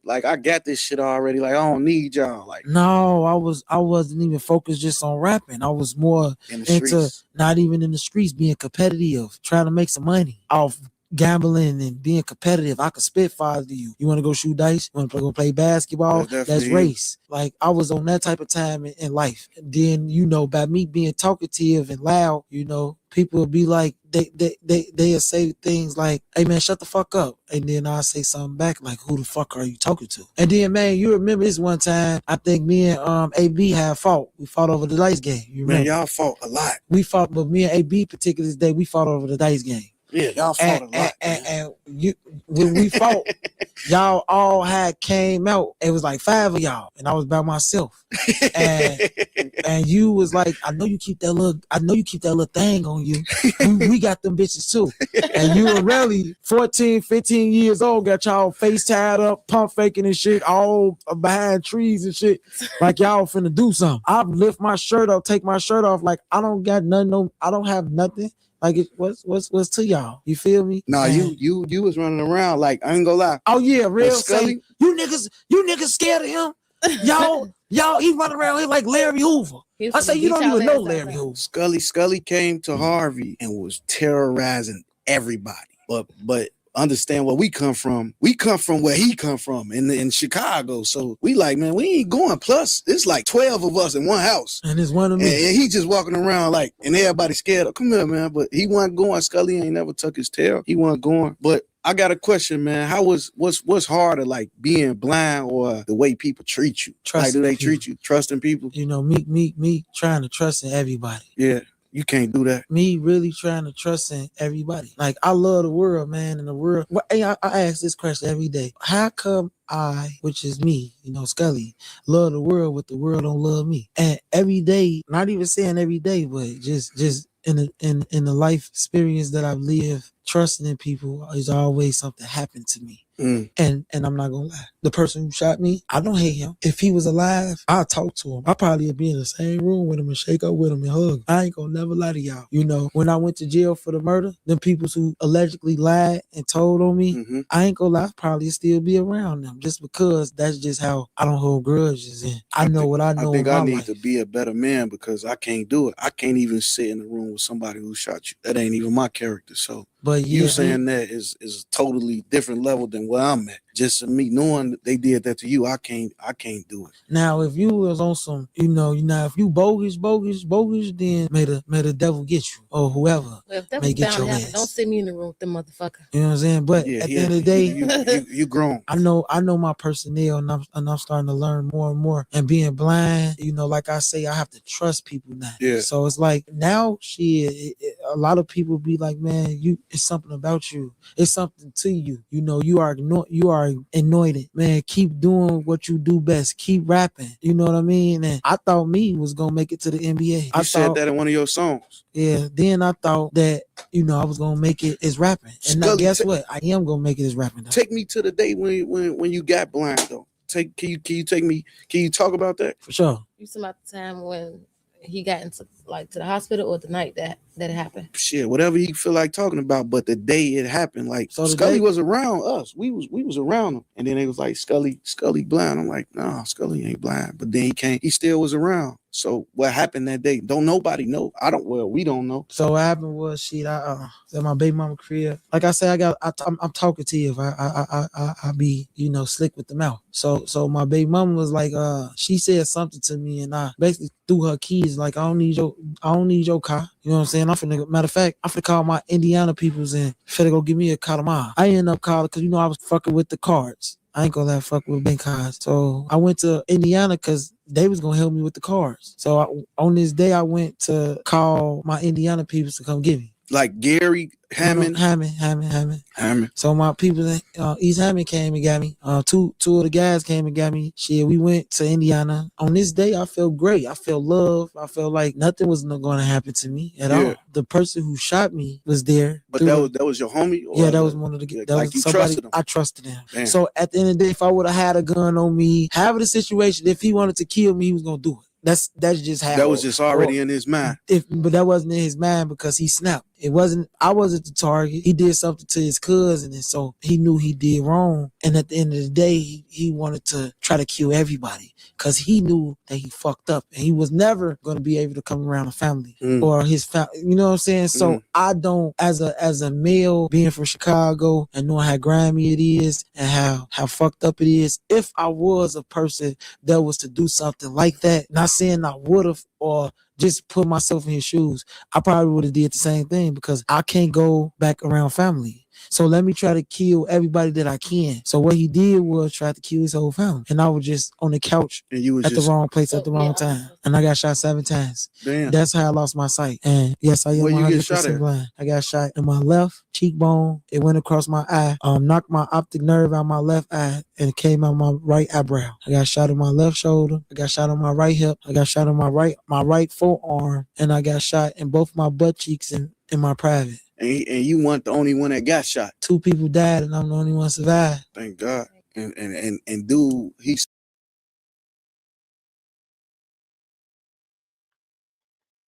Damn, I thought I'd been through something. This nigga say he got clapped in both of his ass cheeks. He got shot in the nuts. God damn it, the shoulder, the eyes. Shit. Hey, that's why I say I always be blessed, man. Your story, man, your story might not be shit compared to the next man, man. That's why it always the good to count your blessings, man. And the guy blind now. He was at the wrong place at the wrong time at somebody else's crib because he got into it with his girl. I finna go to Indiana. Went out there and got shot, goddammit. Crazy, man. Shout out to him though. Shit crazy. Somewhere else. So basically, like it goes like this: karma that I believe in. I got shot in 2015, and then allegedly, because I'm not gonna even say he did anything to me because the state of Indiana acquitted his case. He beat his case. Damn. He beat it. But the person that they allegedly said that shot me had passed away from gunfire too. He got hit with a firearm on Hammond Day. That's a day where they, celebrate Indiana. Yeah, Indiana. Yeah, And they he all got outside shot. parades. Allegedly, he got shot in a dice game or something like that. But yeah, man, my condolence goes out to that man though. Better man than me. I'm not saying that, even on this podcast. For sure. Fuck that nigga, he dead. No, I ain't gonna say that, but I just Man, hey, look, Chicago. You see how Chicago is? We are in Chicago. That's why. Hey, see, that's what I'm talking about. That female, man, like, shout out to Scully and all that, man. But I don't think females got no place and no business of other streets or no nigga shit, man. Like, for real, man. Like, somebody could be watching the video and they could be like, damn, she just disrespected my cousin after he said he forgive her, And now they shooting up her car and kill one of her kids or somebody in there. Just crazy, man. Females, women, stay in a woman place, man. Women could be the lead, the head of the household, all that shit too. But I don't think women got no place of being in the streets or being involved with shit that you can get caught and get killed. Cause you easier to get caught than any motherfucker.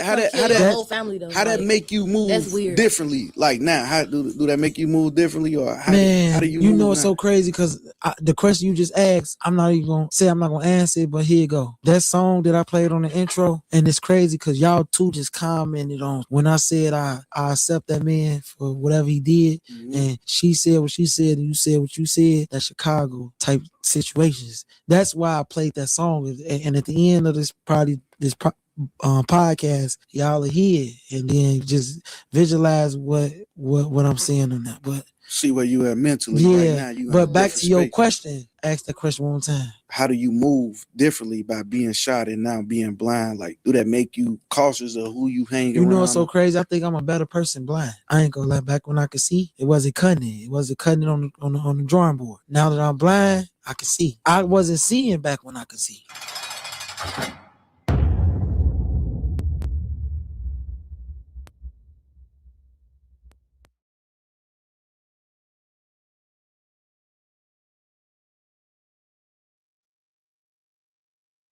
Hey, yeah, man. Hey, that's the hell of a story. I'm gonna watch the rest later on, man. I'm gonna watch that tonight to myself, man. Shout out Safe to Speak podcast though, man. Make sure y'all go and subscribe to the channel, man. If y'all ain't already subscribed, that's some dope shit, man. It's more stories besides the old dog shit. Old dog, he a motherfucker. But yeah, go and subscribe to him. Old dog say, goddamn, he killed Dykes.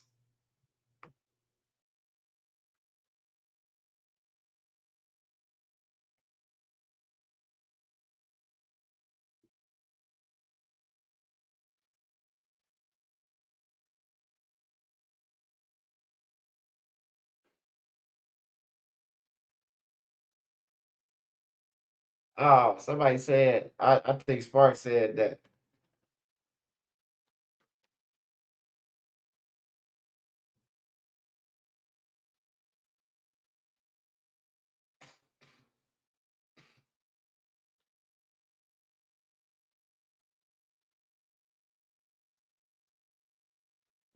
I got a question about something big overseas today. The former Prince Andrew arrested by the police there, related to something with Jeffrey Epstein.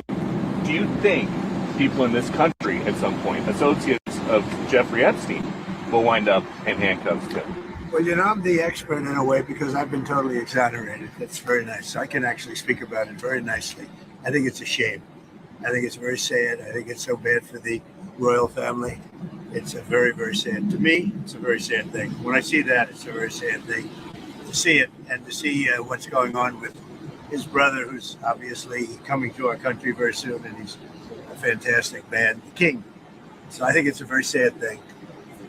It's really interesting because nobody used to speak about Epstein when he was alive, but now they speak.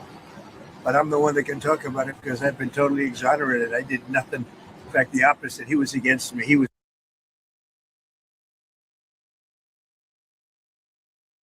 That gotta be some AI shit. Hold on, man. Let me find the video. That ain't it.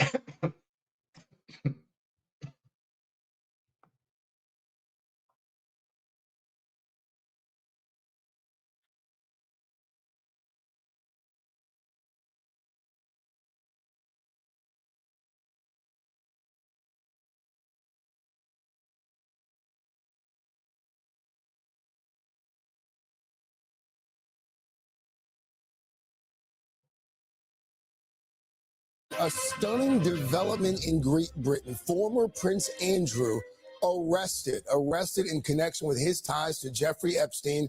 It follows weeks of new revelations about their friendship following the U.S. Justice Department's release of millions of files from the Epstein case. NBC's Raf Sanchez is in London for us. Raf, good morning to you. First of all, what have you been able to learn so far?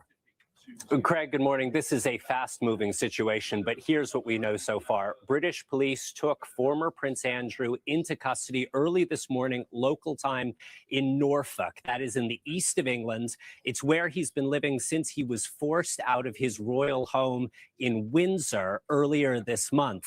Now, police are not officially naming him. They are saying at this point that they have taken a man in his 60s into custody.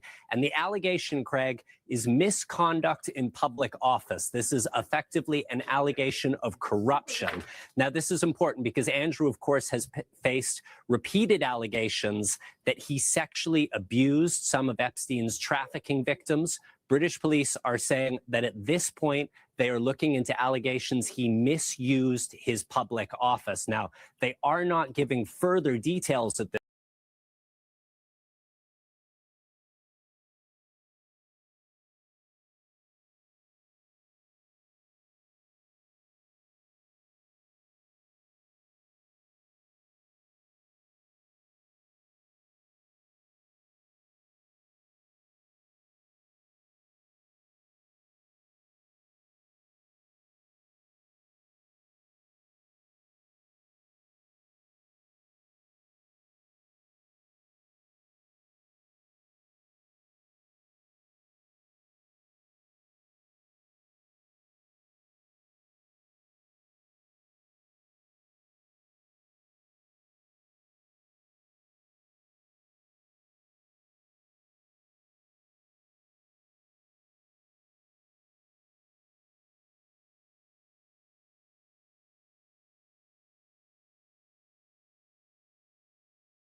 I'm back, y'all. I'm back, y'all. I'm back.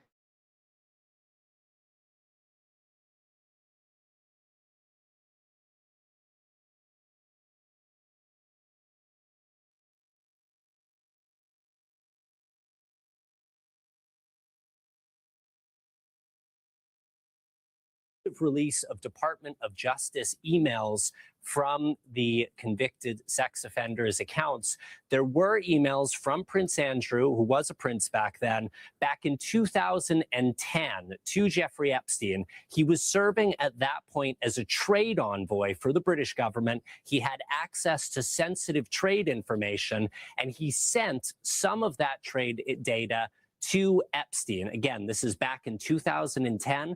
This is after Epstein was convicted in Florida in 2008 when the prince was sending him these emails. Now, This is a serious offense. If he is charged, it's worth saying at this point he has been arrested. He has not been charged. This is an offense that can carry prison time. And it underscores, Craig, just the stunning fall from grace we have been discussing with royal historians here in London this morning, trying to find any precedent for this. No one can think of a situation in the modern era where the king's younger sibling has been arrested on suspicion of public corruption and is potentially facing charges. In terms of what would happen next year, first steps would be some kind of decision about bail, and then it would be in the hands of prosecutors over whether to formally bring charges. Craig? All right, Ref Sanchez Force there in London. Ref, stand by. Let us bring in NBC's chief international correspondent, Keir Simmons, who has covered the royal family for decades. And again, Keir, former Prince Andrew, it should be noted here, arrested on his 66th birthday. Good morning to you. Tell us a little bit more about what you've been able to glean from the situation so far. Well, as Raf said, a fall from grace, and to be arrested on your 66th birthday, on your birthday in the early hours of the morning, well, that is quite something. I mean, Craig, look, this is a royal scandal alongside scandals that we've seen through the decades, but the royal family have been trying to distance themselves. We've seen that in the fact that we now call him Andrew Mountbatten Windsor, not Prince Andrew. His title was taken away. His airs and graces, if you like, were taken away. We've seen that in the messaging from King Charles, who frankly has had for a long time a fairly distant relationship with his brother, but also even with Prince William. You'll remember, Craig, just in the past few weeks, on a trip to Saudi Arabia, Prince William and the Princess of Wales, Catherine, put out a statement about the Epstein scandal, talking about their feelings for the victims of that scandal. And clearly it was heartfelt and it was a personal message, but I think it was also part of this process of moving Andrew away from the royal family. One of the questions, of course, Craig, is going to be whether that's really possible, because, for example, the royal watchers are talking now about the question of whether there are emails that Andrew Mountbatten Windsor will have used.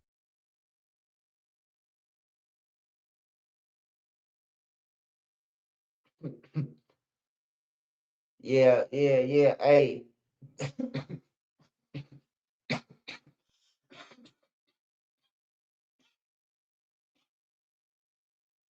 Bill Gates, he might not go to jail, man. He might not go to jail. I'm just saying, man. He got too much money. He got too much money, man. They gonna turn the blind eye to them.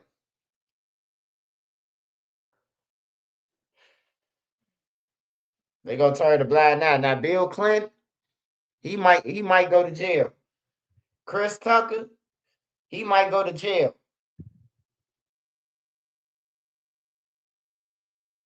He might go to jail. All the rest of their ass. Everybody who was over there. Because it was a Mexican who was cleaning the villa out, and according to him, he said he seen all the motherfuckers over there participating in the shit and everything. He a Mexican. He used to run the island. Like, he was the one who cleaned the whole island up. And he said he seen them with kids and everything, man. So it's a Mexican who's saying this shit. Who's saying that he witnessed that kids and shit. You can check out the documentary. I think it was on Netflix or Hulu. It was the Epstein. It's two of them now, but it was only one when I watched it. But yeah.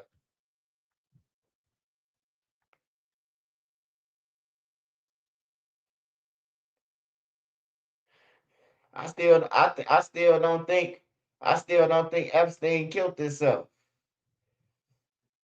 I think the federal government had that shit done, man.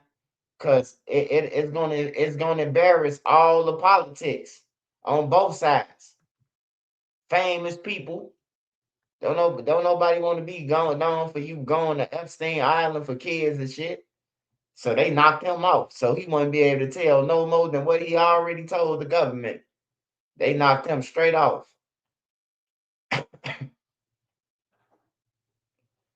Former Morgan County jailer faces felony charges over honey bun. What the fuck? Good evening, everyone. I'm Liz Hurley. And a story you'll see here. Bro, what's up with these honey buns, man?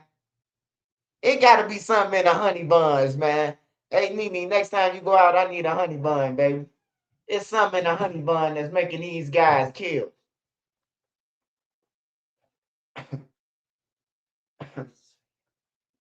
What it is, eh?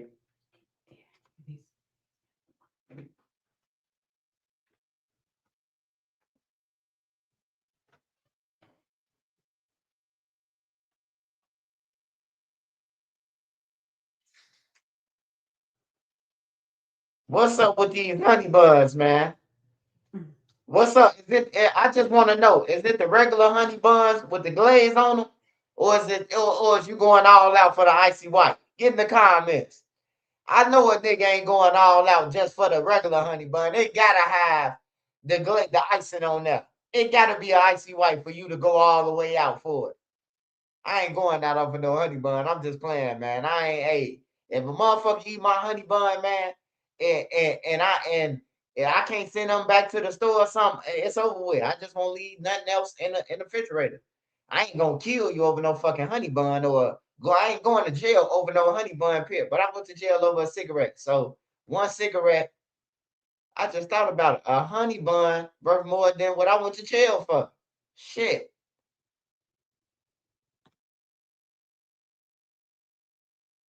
On 48, a law enforcement officer with a long career now facing charges over stolen honey buns. Yeah, you heard that right. Stolen pastries. WFO 48's investigative reporter Nick Ballinger spoke to Jarvis Moore exclusively after he turned himself into the Morgan County Jail last week. Nick Moore believes this is retaliation, and he was just following orders. Well, Liz, Jarvis Moore says he doesn't even eat honey buns because he's a type 2 diabetic. He believes this goes much deeper. You stole that motherfucking honey buns. I can see the nose. I can see the two lines that look like the pyramid up under your nose, nigga. You took them honey buns.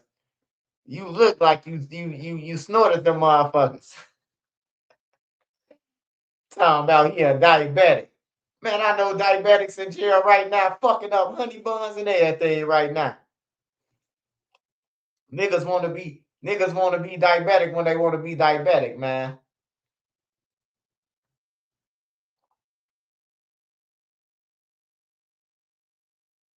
Deeper than those 200 or so calorie snacks.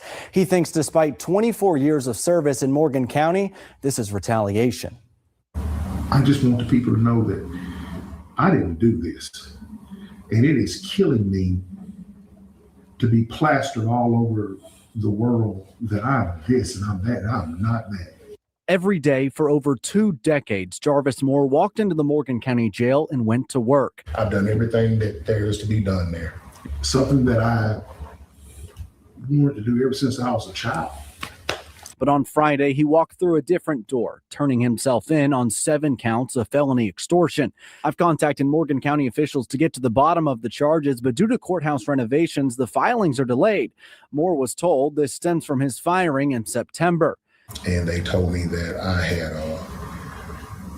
was being terminated for taking honey bun and store items from inmates. You heard that right. Honey buns. Moore doesn't deny taking the honey buns, but he says he was simply following orders. This idea's been going on for years and years. He says when inmates started a fire in the jail, it was policy to take commissary from inmates who started the fire and give to others. The honey buns were actually given to another inmate to clean up, or the items. There was nothing ever kept in possession.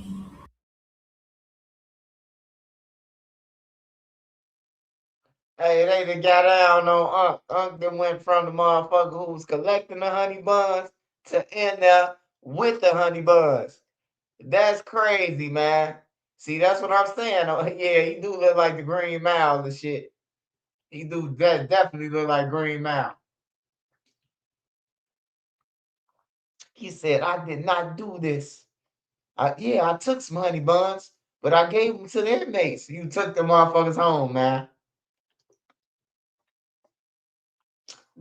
They found the motherfucking rappers doing the search in your garbage can. The rappers been in your garbage can for 3 weeks.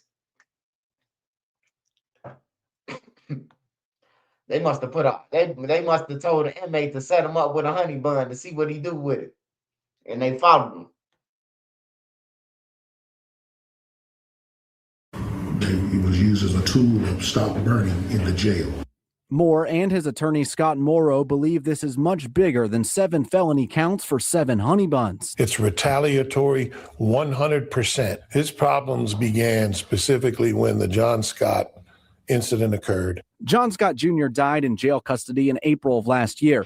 This video of Scott Jr. being dragged through the jail was leaked in May. Moore says he was asked multiple times if he was the one who leaked it. He believes it's the main reason he was passed up multiple times to become the first black lieutenant in Morgan County history. That was one of the main goals that I wanted to do, and that would have been even stronger to help people. Moore says he was placed on administrative leave each time a position came up. One thing, he's African American, and they don't want him to be a lieutenant. And then because he supported Anna Franklin in that video. And if she's back in office again, I can assure the citizens of Morgan County, you will see significant change. Moore posted this video 5 weeks before he was charged. They wanted to keep their thumb on Jarvis and keep him down. And they came up with this honey bun criminal charge. A spokesperson from the sheriff's office told me this investigation into stolen honey buns started in August and was turned over to the DA in November before the video was posted. I'm truly not guilty of extortion. The only thing I did wrong was protect the jail and try to secure the jail. We want justice, and we want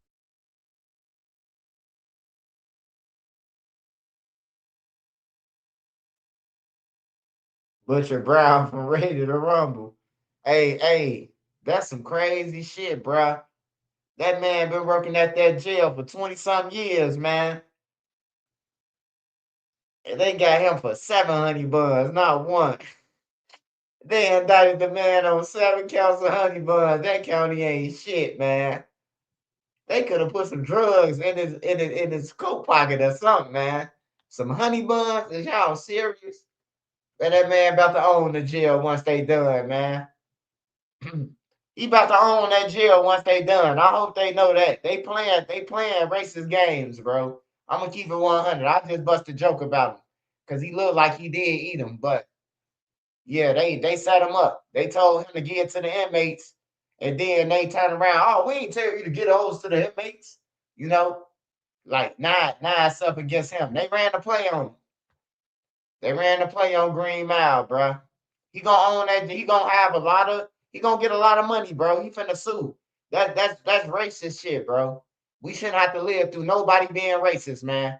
I'll help you out faster than a white person to help you, and you probably help me out faster than a black person, man. Like, I don't believe in no races. I ain't racist to nobody. I love every race. But if your ass over here illegal, get the fuck out. On there, that's all to it, man. I love my Mexican brothers who be fixing houses and goddamn it 10 days. You know, I love y'all. Fix the roof, goddamn it, flip a new roof in goddamn it 30 minutes. I love the Mexicans, man. But y'all just gotta go back over there and then come back with your license, with your real shit. Yeah.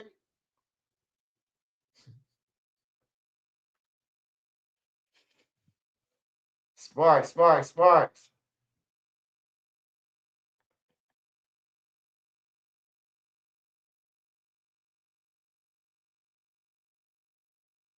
That's what I'm saying, man. It's a big difference between when I was going to school and when they going to school now. Now, I had to talk to my brother. I had a conversation with my big brother. You know, when we talk shit, we talk about Bible shit that means something. And I asked him this, and I said something about the teachers. When we was going to school, you ain't never hear about a kid getting no ass from no teacher. You ain't hear about it. The teacher was calling home, telling on you, dropping dimes on you, whatever you want to call it. The teacher was goddamn it, he would pull up to your house. He been disrespectful if she can't get through the call.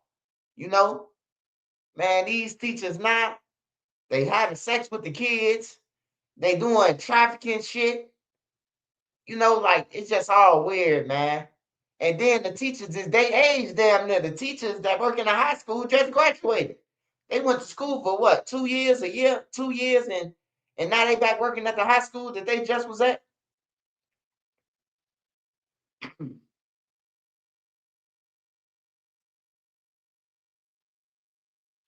Hey, it gotta be a hostess, man. That shit can't be nothing less than a hostess if you finna crash out or get indicted. It gotta be a hostess. If you gonna get a RICO for some honey buns, they gotta be hostess. That's just like with the cereal. It gotta be Fruity Pebbles or it gotta be something like that on everything. They can't indict you for no motherfucking no cornflakes. Like nah, hell no, fuck no. They ain't even had the shit on 'em. You gotta indict a motherfucker for the like I'm telling niggas when I see them drinking. I be like, damn, bro, why you drinking that cheap shit? Man, it's all I can afford. I'll be like, bro, I'll buy you a Remy. I'll buy you whatever you want, the real shit. No, you could just give me that money. I'm gonna buy me 3 more bottles of this shit. Like that cheap liquor knocking a patch out them niggas on 63rd. Them niggas young as hell look like they motherfucking 50 years old, 60 years old, man.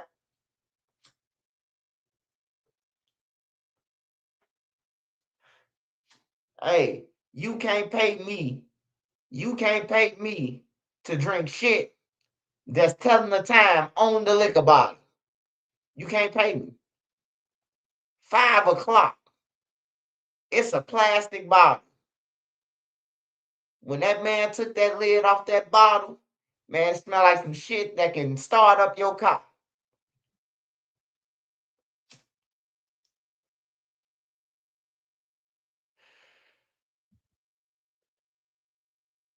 But yeah, the teachers, man, they weird that, man. I just seen this shit. That's why I said it, man, because I seen 4 black people. Well, I don't know if it's 13 News starts now with breaking news. We're asking all that can, that believe in prayer, to pray, because there are a lot of victims. There are a lot of victims. Happening right now, disturbing investigation into child sex abuse material involving several school faculty members and a police officer in Aliceville. This afternoon, we're hearing from city leaders and a parent on the developing situation.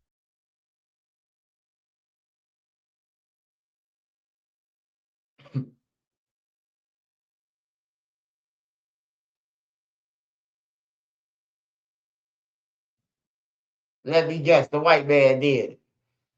Face ass. Bitch with the glasses look like she want to say, the white people did it. They set us up. Bitch, you got caught with the shit in your phone, Lakeitha. Oh, that thing. Comedian, Gary. Like, that's crazy, man. These places where you send your kids to learn, man.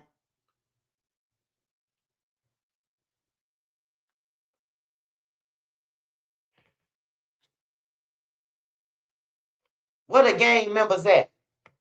What a gang members at that, you know what I'm talking about? Y'all killing everything except y'all killing the wrong people out there. It's the people that I just seen on the news that, you know what I'm talking about, should be up there. I'm going up, you know. But they ain't gonna get shit but about 6 months probation. 6 months probation at AA.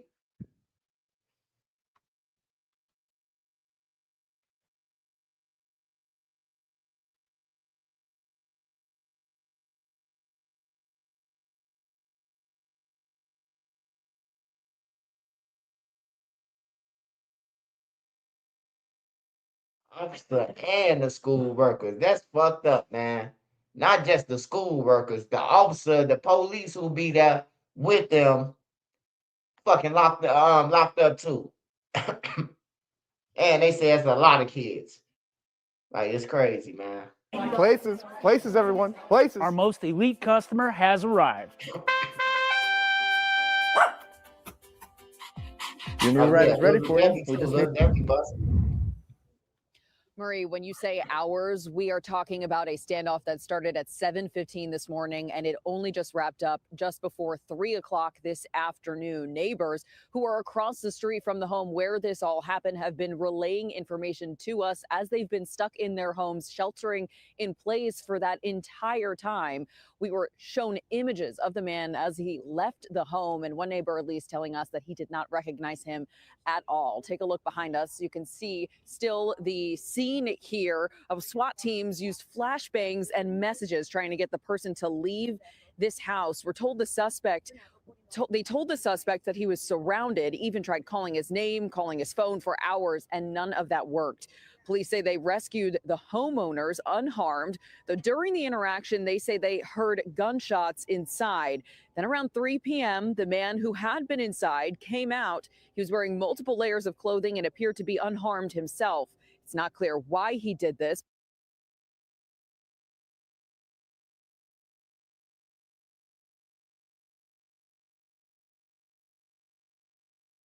Well, Jeremy Lawrence was a convicted felon on probation, but that didn't stop him from stealing 100 guns and then confessing to the crime.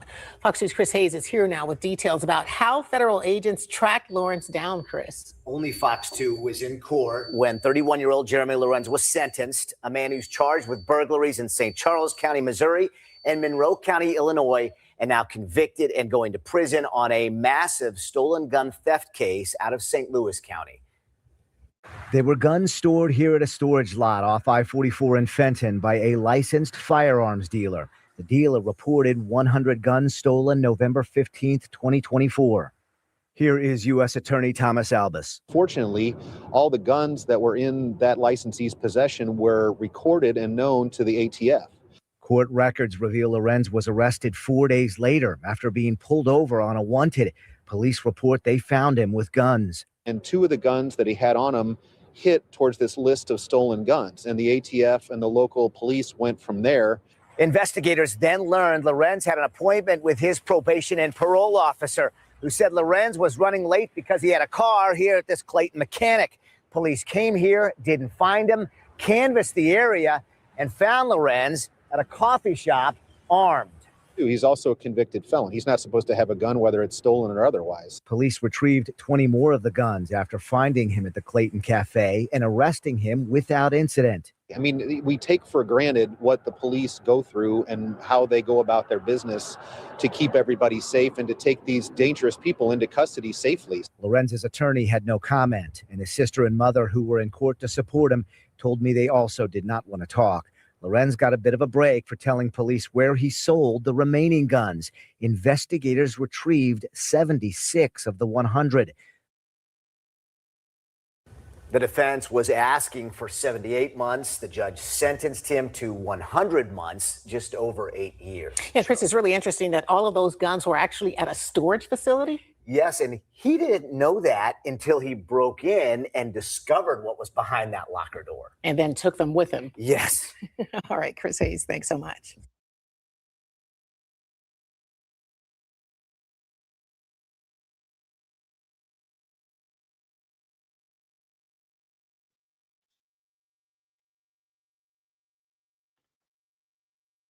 Eight years, you only got to sell 24 guns.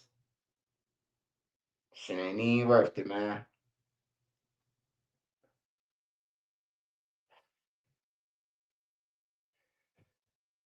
He lucky he didn't get caught in Illinois with it in Monroe County. They would have fucking hung his ass.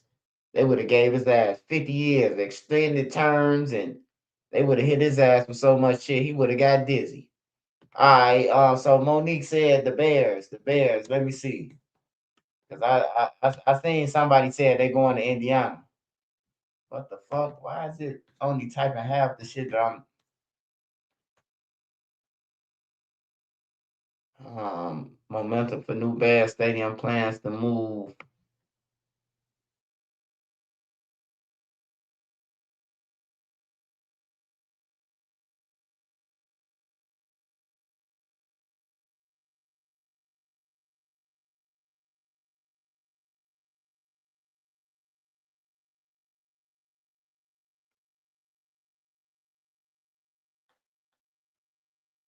Morning, Ty and Terrell. Well, Indiana lawmakers say they have zeroed in on Hammond for a new Chicago Bears stadium. And this morning, legislators voted unanimously to push a bill out of the Ways and Means Committee.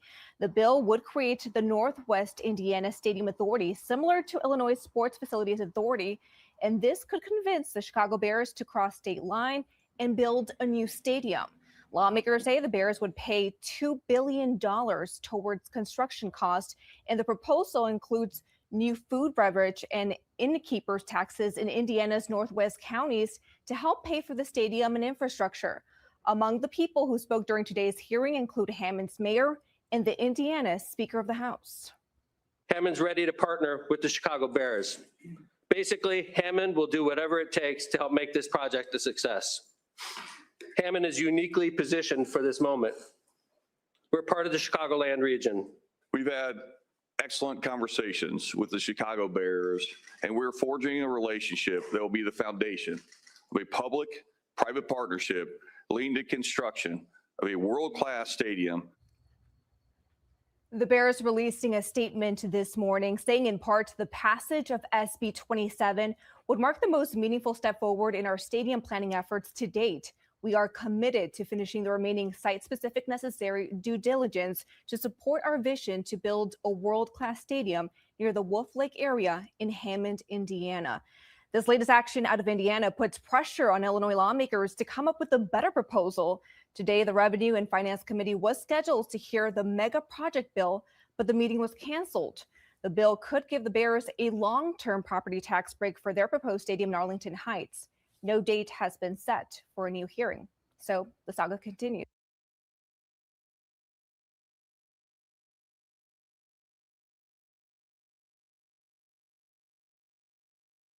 Here to live now from Fox. I am Andy Mack. It may be the offseason, but some big news in terms of the NFL as a meaningful step was made today for the Chicago Bears to leave the state of Illinois, potentially landing in Indiana, as the Indiana House and Ways and Means Committee unanimously approved a stadium framework bill that lays the groundwork for potentially a deal between the state and the Bears. And this would be a big deal. As you see, Soldier Field, Indiana has identified a promising site near Wolf Lake in Hammond, which is just right across the border, set up a broad structure to negotiate a final agreement of this. And this is a big deal, trying to get a new stadium for the Chicago Bears. Front Office Sports here on social media saying the Chicago Bears close to a $5 billion deal to move the team to Hammond, Indiana. For nearly 3 years, the Bears have been unable to close a stadium deal in Illinois, creating an opening that Indiana has now taken advantage of. Let's bring into the conversation senior reporter with Front Office Sports, Eric Fisher. Eric, thank you so much for joining us here on Live Now from Fox. How big of a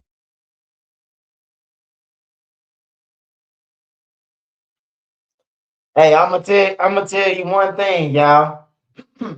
It sound good. It sound good than a motherfucker, man. The Bears ain't going no motherfucker well. I ain't gonna need a lie. Like I don't think I think whoever owned that motherfucker, the Park District owned the Bear Stadium. I think it's time for the Park District to lose it being a Park District and just go ahead and sell, the Bear Stadium to the Bears. Because the Mayor Daley, he already pulled the tech. He sold all the fucking the car meters. So every time that we stick our money into a car meter downtown Chicago, it's going to Dubai. We sending money straight to Dubai. Our money from the meter, from the meter thing, the car meter, the parking garage. They sold all that shit, man. You hear me? Like, we should be able to keep the Bears. And then they sold it for some crackhead shit. Why would you sell it for some hundreds of millions when this motherfucker doing $2 billion? Like, I don't understand, man. I don't understand. Chicago some crooks, man. Like the government crooks. Ain't nowhere in the hell the Bears should even be thinking about moving, bro. Like, it's Chicago Bears, bro. It ain't no fucking Hammond Bears or no Indiana Bears or no, I don't know, man. The Chicago ain't shit though. But even having these people go to even talk about this shit, bro, this shit shouldn't even be a conversation.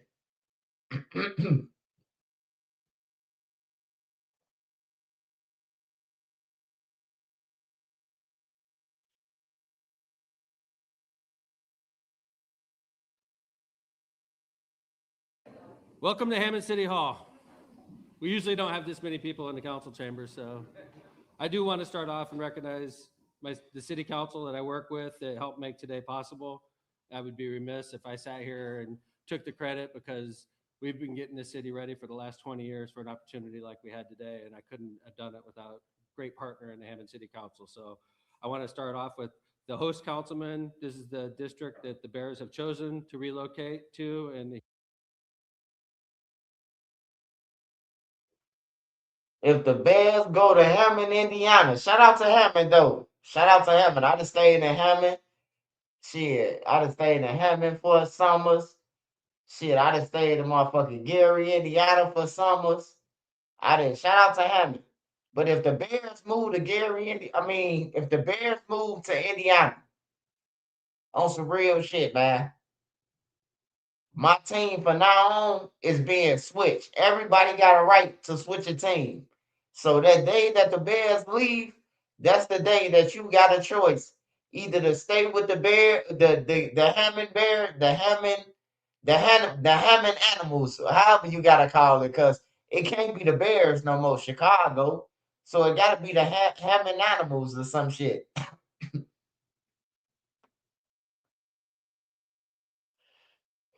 But everybody gonna finna get a chance to pick a new team, man.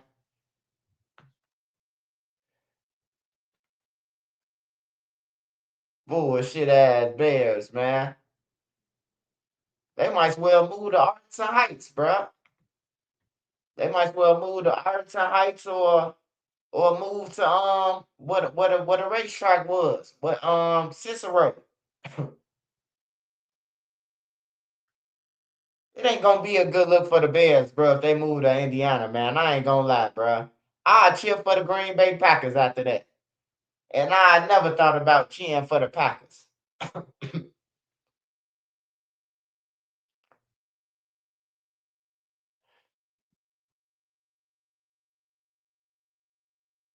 Hammond Animals. Hey, no disrespect to the Indiana, the Hammond, man. You know, because Power 92 in Hammond. Shit, every time I went to Power 92 radio station, it's in Hammond. It's in Hammond, Indiana, on Calumet.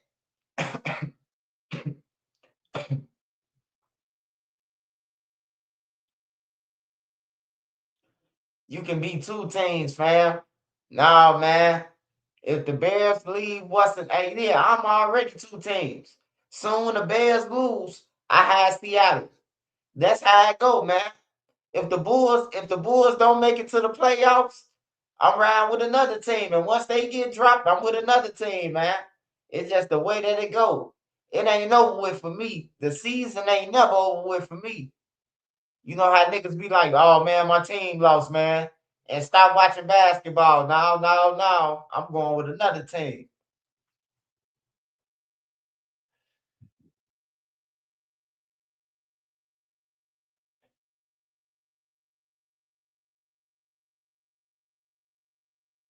Now, I ain't gonna lie. I don't think the Bears gonna lose no fans, man. They gonna lose everybody who don't go to the game, though. I can tell you that. They gonna lose a whole bunch of TV views, but they got diehard Bears fans, bro. I'm talking about the Bears can go 0 and fucking 13, 14, 16. They can go 0-16, man. And that motherfucking stadium gonna stay sold out on that thing, bro. For real.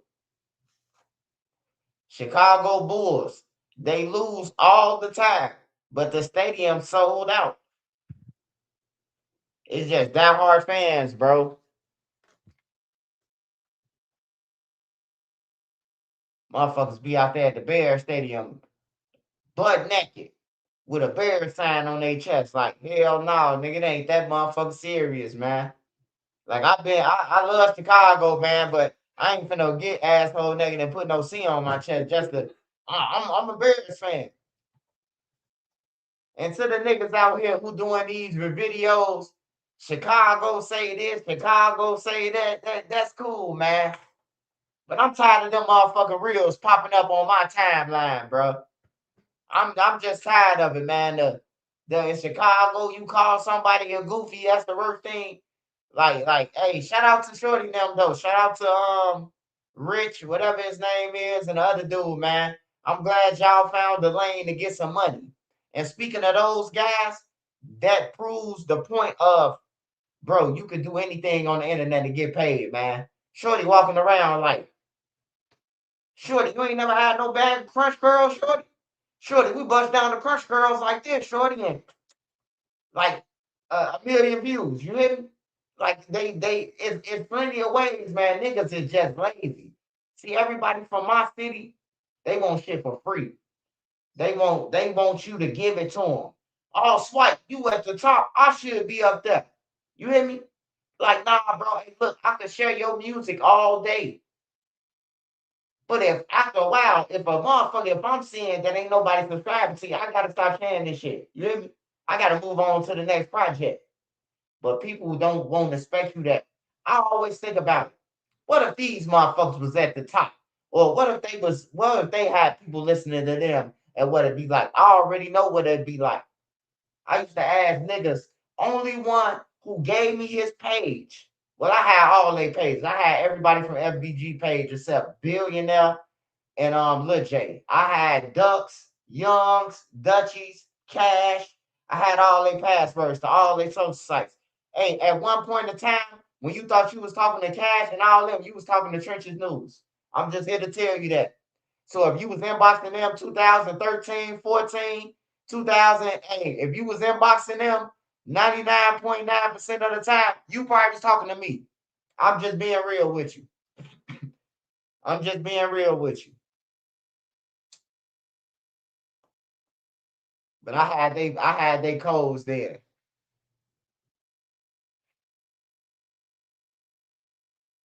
Chicago people be feeling obligated to the next motherfuckers to say, yeah, they do, man. They do, and it needs to stop, man. Don't nobody owe you motherfuckers nothing. I see motherfuckers coming at family members. Like, when I see that, I be like, if they come at their family or any of that, shit, I just stop fucking with people like that. Like I got new every year. It's gonna be some more and more and more, and it might get smaller and smaller and smaller for me and my circle in life. It might come to the point where it's just me and Nene. You know, I'm prepared for that. I'm definitely prepared for that. You know, thanks to y'all, I always had y'all though. As long as y'all breathing, I always had y'all too. Y'all my extended family and my extended friends. I can trust some of y'all more than I can trust any nigga that I know for 30 years. On some real shit. You know. Nigga hit me up that I know all my life. He said, hey, Swipe. Man, I just saying you do 1.8 million views on Vlad, bro. I know you got about 30, 40,000. I hung up the phone, cracked the phone, and got a new phone that day. And then Nene came and got me another phone after that. No, it wasn't Vlad. It was what I went on. Now I already had my phone. This one I had the 15. This one I burnt out the first iPhone that you got and got the 16.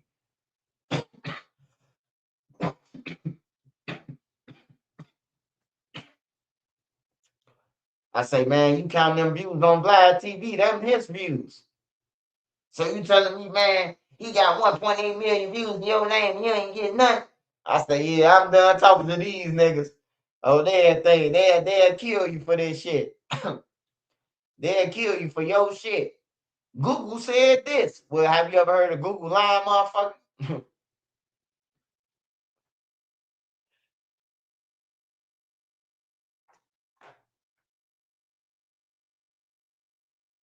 Yeah, but we do gotta as a people stop being obligated to other people's shit, man. If you see a motherfucker on social media, all you gotta do is get on social media. Shit. Just like he did. When I got on here, my first video was KTS Dre. The first person I recorded about. Not nobody from 63rd.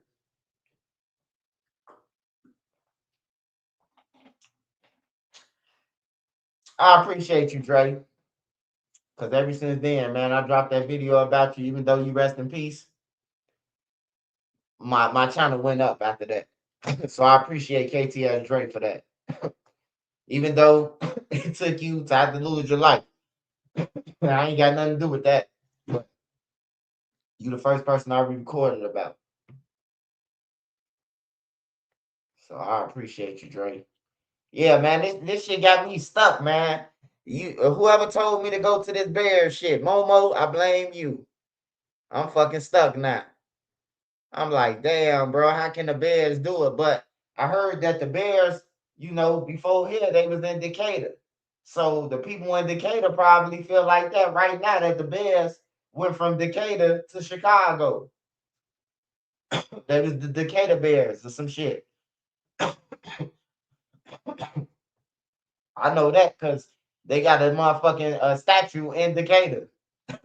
And that's verifying this, that the Bears was playing down there.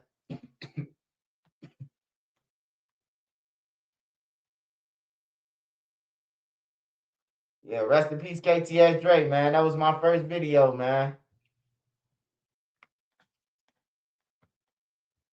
With the Batman draws, whatever y'all want to call them, man. Draws, shirt, socks, Batman. I just know I got the job done, man. That lets you know you can come over here with anything. Y'all said I had on some Batman draws. Hey. But people still hate and make excuses. That's supposed to be me on the channel. You ain't supposed to be shit. You ain't been through shit. Oh, damn thing. Go through something. Lose some people. You ain't the only motherfucker who lost somebody because I just don't talk about it all the time. I keep shit about it. I lose people all the time and don't talk about it.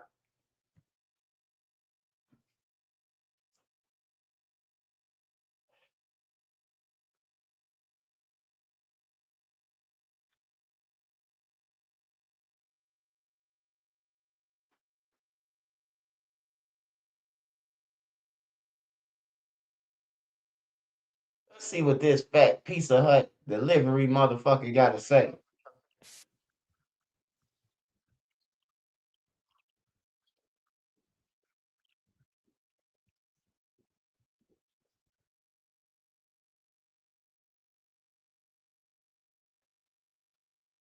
Boy, your Roseanne husband, 2055 Dan looking ass, boy. Your ass talking about yesterday y'all had a 3-hour talk. Today they said they got $2 billion. Hammond said it, nigga. What you talking about today? They need to lock this motherfucker up. Him and Johnson, man. Him and OTF Johnson. He talking about some, well, yesterday we had a 3-hour talk. What the fuck they got to do with today, nigga? Yesterday was the 18th. Today is the motherfucking 19th, nigga. You talking about yesterday. Fuck wrong with this Bernstein Bear?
A Danville veteran is fighting for her life. Her father posted a video on Facebook asking the community for help when Veterans Affairs would not help them with her hospital bills. ABC 13's Sarah Weitzman shows us where things stand tonight. She's an Air Force veteran of 5 years. She's laying here with heart failure. fighting for her life, giving everything she got. A desperate plea to help a mother of two who fought bravely for our country. Savali Kraft is on life support in Las Vegas, but her father says the issue started a month ago when she reached out to her local Veterans Affairs office. She had thyroid issues and that she had an enlarged heart, and they told her to follow up. I think Savali had just so much going on and didn't have enough complications enough to feel like she needed to worry about it. Sylvester Kraft says his daughter started having real symptoms a week ago, and that's when they checked her into the hospital. Her heart went into heart failure because it overworked itself, and that they got her on several machines that's basically been giving her life support since she's been here. Doctors said she must be transferred to Stanford University's hospital to survive. Initially, he said the VA would not cover the $73,000 transportation bill. So that's when he took to social media. Save my daughter's life.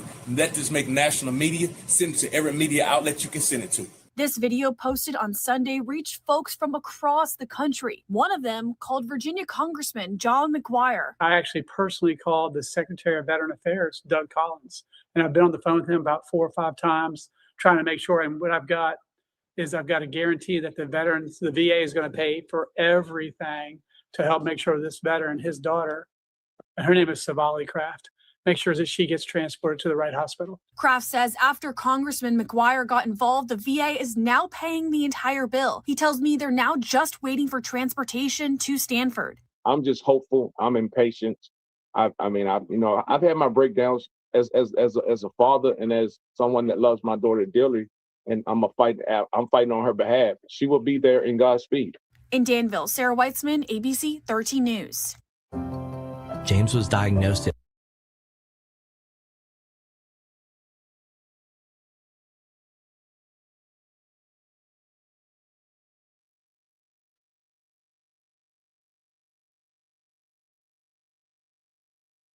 Yeah, man.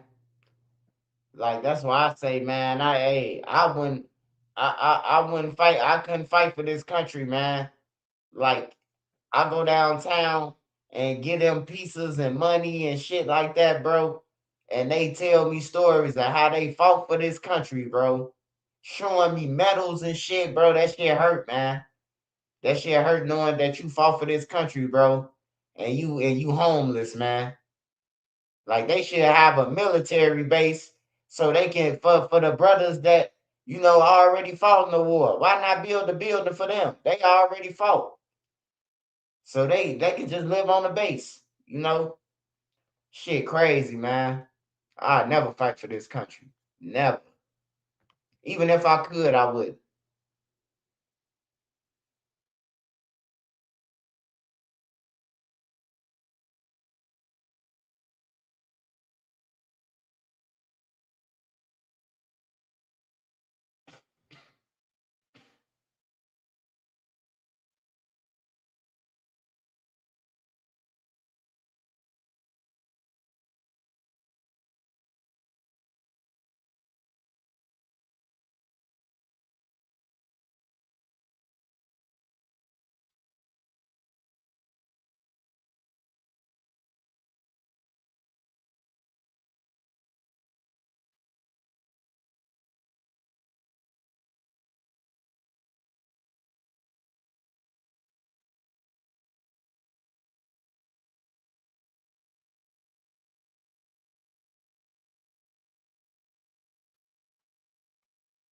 Jesse Jackson. Jesse Jackson was killed, man. Jesse Jackson was killed, y'all. I forgot to report about the post, man. But Jesse Jackson was killed, man. I want to say, first of all, I do want to say, with sincerity in my heart, rest in peace to him. But I do want to say, hey, Jesse, you was wrong for backdoing MLK, man. But it's okay, brother. You hear me? It's okay. Backdoored him, and then you took off with the movement. Like, it's crazy, bro. Hey, yeah, he died, but what I'm saying is he backdoored MLK. MLK was killed. And he was on the balcony with him. What I'm trying to say. Just like Malcolm X, Farrakhan them, and all the rest of them motherfuckers. Backdoored him. Straight backdoored him. He got backdoored by his own people. The white man ain't got to do shit, man. They all they got to do is infiltrate with a little bread, or we're gonna make you the next man in charge. You know, nigga, get you out the way. But rest in peace to Jesse Jackson, man. And another thing to Jesse Jackson Jr. Ain't nobody finna vote for you, brother. You done already got caught up trying to sell Obama seat. We ain't voting for you, brother. You might as well go ahead in your cupboard. And you let your wife have to do 3 years because you ain't want to take the rap. We ain't fucking with Jesse Jackson Jr. Whoopi Goldberg, what the fuck? Now, in the name of transparency, can you put up my name is in the files? Yes, I'm getting dragged. People actually believe that I was with him. It's like, honey, come on. Whoopi Goldberg.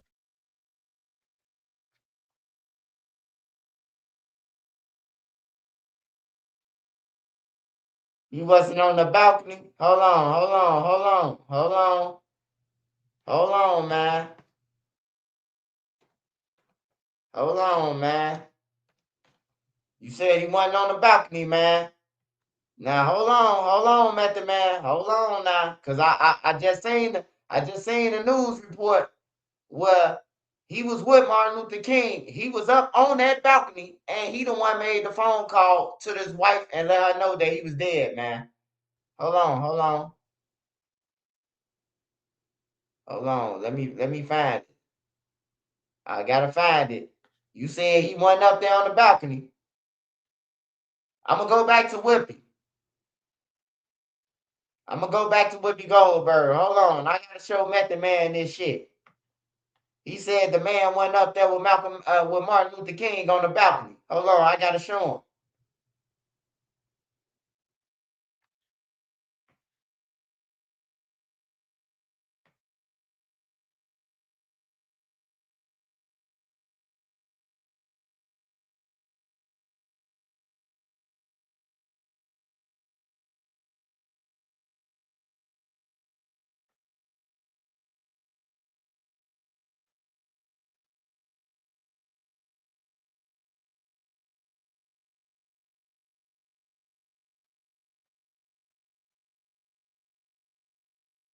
Hey, Method Man Ed. He was up there, man. So hey, look. So Method Man Ed, if you saying that he was in Memphis, right? He was in Memphis with Martin Luther King, right? This Martin Luther King, this Memphis, but you saying that he wasn't up there, that's even more suspicious than him being up there. Why would he be in Memphis and not be with Martin Luther King and he marching hand in hand with Martin Luther King? Man, they backdoored the man, brother.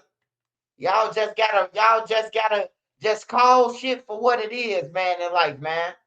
I call shit like it is, man. Malcolm X got backdoored by the Nation of Islam. Malcolm X got backdoored. Hey, look, Reverend Jesse Jackson remembers witnessing the assassination. So what the fuck was he witnessing from at the man, Ed? Was he witnessing from a room, a hotel room, where he was looking out the window before the bullet hit him? Because that's what it says.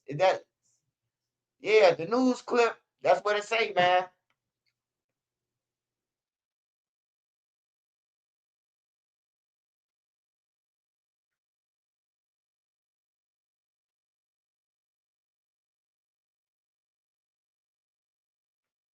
All right, so let me go back. I can't find it, but anyways, man, like I was saying, rest in peace to Jesse, but we know what happened, man. Just like Malcolm X. Rest in peace to Malcolm X, man. We know what happened to him, bro, and now everybody else know what happened to him. It don't take a rocket scientist to know that his brothers backdoored him.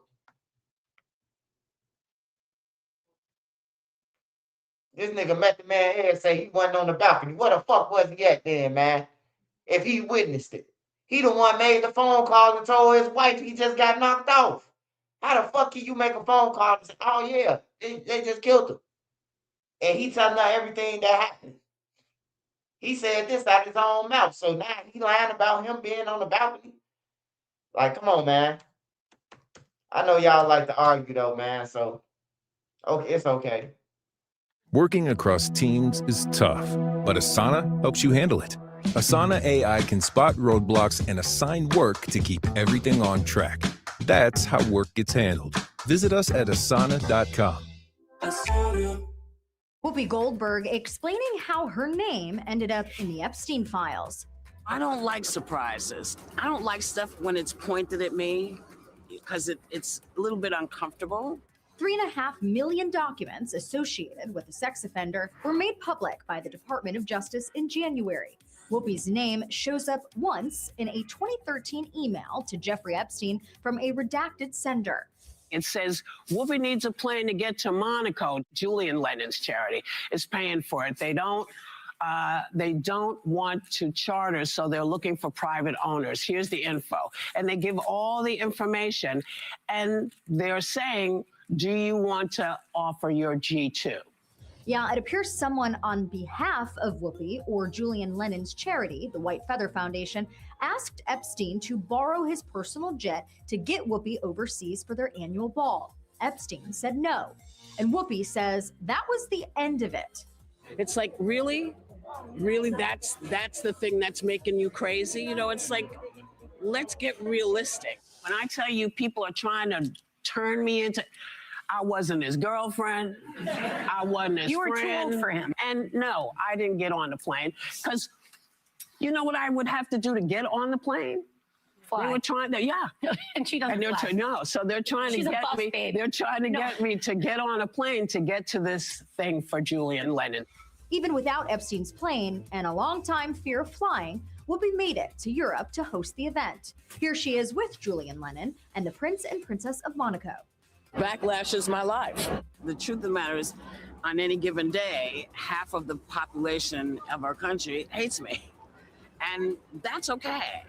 But I don't mind standing up for what I believe in.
Yeah, you right. Now, Tommy. Now you right.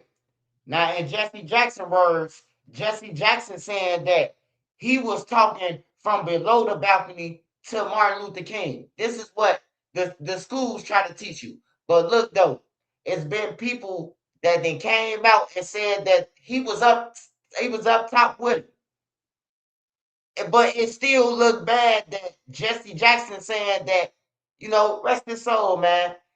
But it still looked bad that he's saying that, oh, I was below talking to Martin Luther King. Hey, look, he's saying it like this. I was talking to Martin Luther King from the balcony. I was at the bottom, he was at the top, and then he got killed. So why the fuck wasn't you up on the balcony? This Martin Luther King we talking about. Just like everybody who's saying, oh man, I ain't feel like partying, man. Well, that's why we left King Von. Man, that's bullshit. Who the fuck gonna leave King Von on his motherfucking major night, the biggest night of King Von life? You know what I'm talking about? Like, who the fuck will leave? Who the fuck will leave them that night? And especially if you fanned out, like you want to be around them, like who will leave? That's what make it look like some backdoor shit. But yeah, Jesse Jackson did try to say that he was in a lot. He tried to say that he was below the balcony and Martin Luther King was at the top and he was looking at him, talking to him, and then he got killed. That's what Jesse Jackson's story is. That's his story, though. If you see when they said in the newspaper or wherever, it's going to say according to Jackson. That's what the fuck it's going to say. So whatever he told the news reporters, that's what the fuck they saying, that he said it.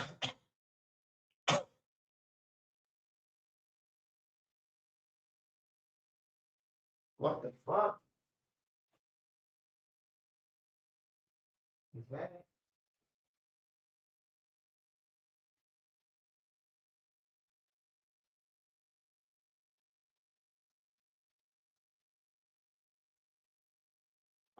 Things on. I'm thinking like, what the fuck is that? Yeah, don't get me scared, shit. Yeah, no. Then he got a nigga scared and shit. You got time for that shit. Got time to be finding motherfucker the Wizard of Oz.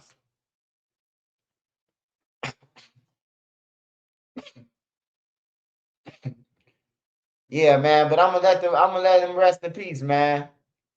Yeah, he a legend to a lot of people, man. You know.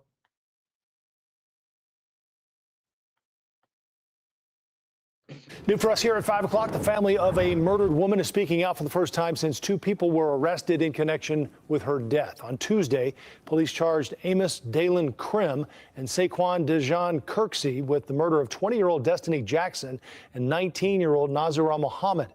They were killed in their Hobart, Indiana apartment back in November of 2022. Today, Jackson's family spoke to the media for the first time since the arrests. Hey, it's a step forward for my sister Destiny. She was loved, she was brave, and she did not deserve what happened to her. I feel like people all the time paint their relatives to be, these people who are, angels and don't do anything, but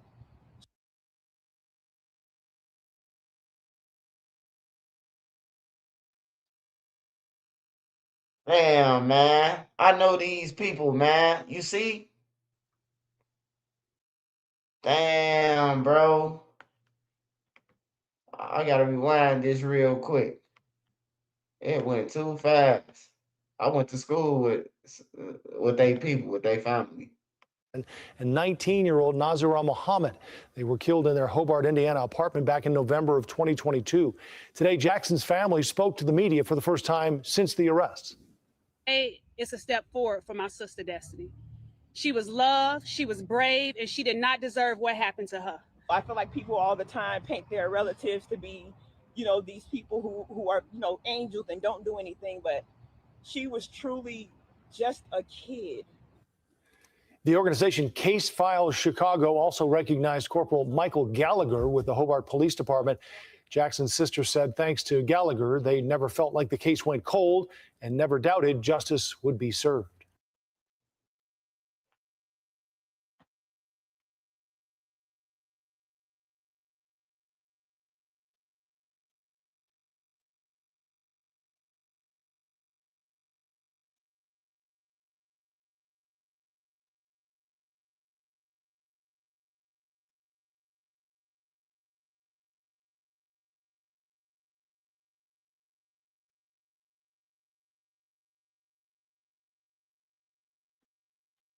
Oh, hold on, man. I gotta go to what's the name, man. I ain't gonna need a lot, man.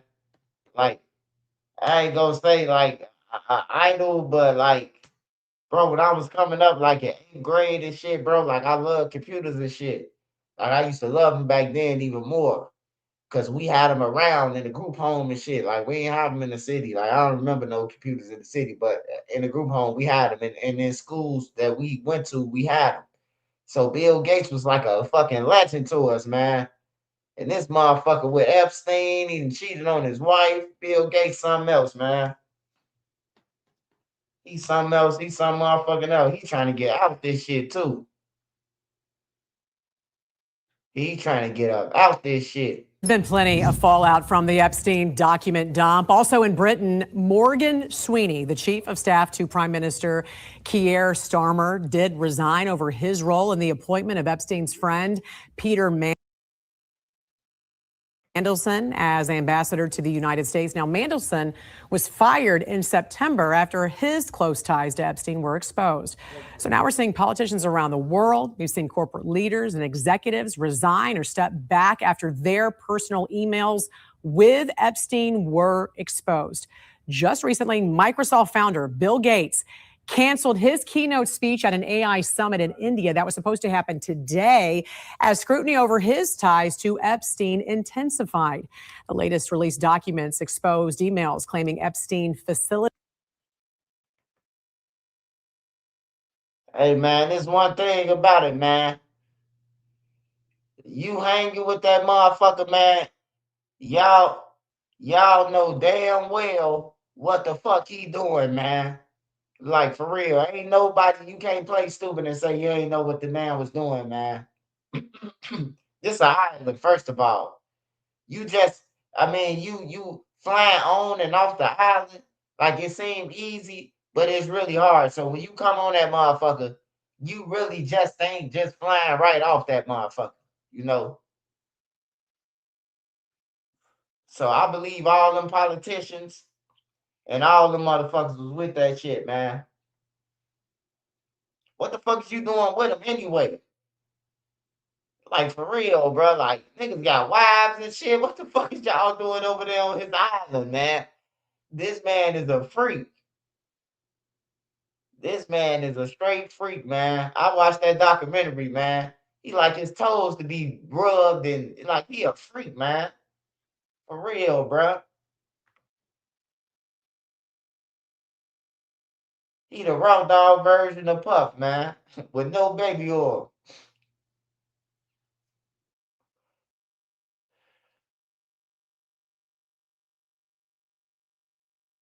Yeah, Bill Gates, man. He got too much money though, man. He ain't going to jail. Ain't gonna be no jail, but Facilitated sexual encounters for Gates and even helped Gates hide an STD from his wife as a result of those encounters, which Gates has denied. Also yesterday, former Victoria's Secrets owner, 88-year-old Les Wexner, testified to a house. hold on, man. Hold on. They ain't never just say Bill Gates gave an STD to his wife. Hold on, man. Let's run that back. STD from his wife as a result of those encounters, which Epstein facilitated sexual encounters for Gates and even helped Gates hide an STD from his wife as a result of those encounters, which Gates has denied. Also yesterday, former Victoria's Secrets owner, 88. Hey, I told y'all, man, everybody the same, man. You can have $1 and catch an STD. You can have $1 billion, man, and still have herpes, man. It don't matter, man. That's crazy, man. Old Bill passing out. That's why his wife left his ass. She ain't want no disease. We thinking his wife just left because he tweaking with Epstein. This nigga try to get her herpes and some more shit. Probably got that shit. Damn, Bill. Man, Bill Gates was like, man, he was like the top dog, man, in computer shit, bro. Like, everybody wanted to be like, man, I want to be rich like Bill Gates. I want to come up with this shit. You know what I'm talking about? Because the white kids that I've been around, they've been talking about apps and all this shit. Like, I just never really got into that shit, man. Like, I ain't never got into, past the games that we play.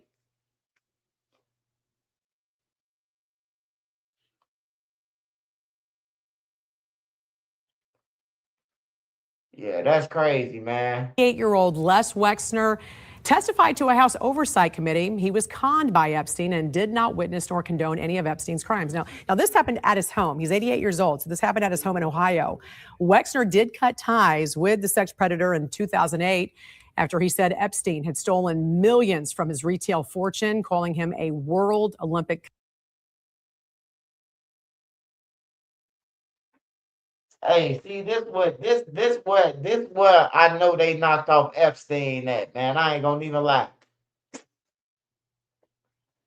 Dude talking about Epstein, he ain't trying to answer the questions of he participated in the crimes. Not an old man trying to play crazy talking about Epstein robbed him, man. Come on now. The man Epstein got his own island. He got billions. He ain't got to rob you, old man. You was paying to play, man. The gig is up. Old man was paying to play, man. You got all them damn models walking down the aisle and you can't get nothing.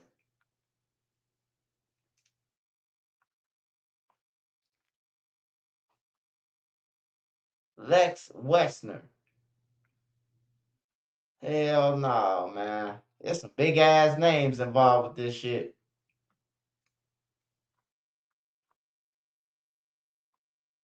We be thinking these niggas got the best lives and everything, bro. You wouldn't be thinking no Bill Gates. You would think Bill Gates cheating with a, you know what I'm talking about? Some foreign. Some shit that don't even speak English, man. This nigga Bill Gates cheating on his wife with a motherfucker with a beard, a kid.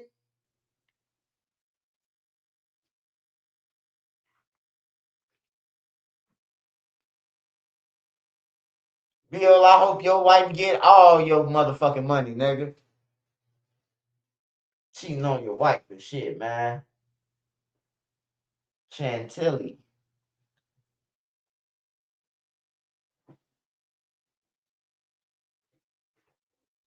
I hope Melinda, I hope you get everything from that motherfucker. Hey, they always say, don't let them glasses fool you. Don't let them glasses fool you, man. Bill Gates might look like he a simp. He cheating and everything. I just want to know why y'all calling up Epstein. Y'all need some friends from the hood, so y'all won't get, you know what I'm talking about? You won't have to go for that. You can hit up a gang member, man. He can set you up with some women, man. You know, we partying with Bill Gates. We got grown women around. Like, what the fuck do we need some kids around? We got Bill Gates. We got billions. These niggas just sick, man. But you be thinking that people's lives be all good and gravy, bro, because they got all this money, bro. They be living like shit. They ain't happy or none of that, bro. Everybody I be seeing with money, bro, they really ain't happy. They be having more complaints than a broke motherfucker, to tell you the truth.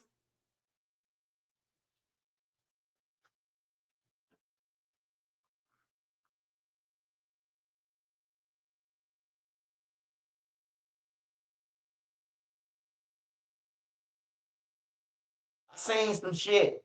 A guy with T Grizzly, a guy coming at T Grizzly, and I see he saying that Detroit can't come to California. Somebody sent me the video.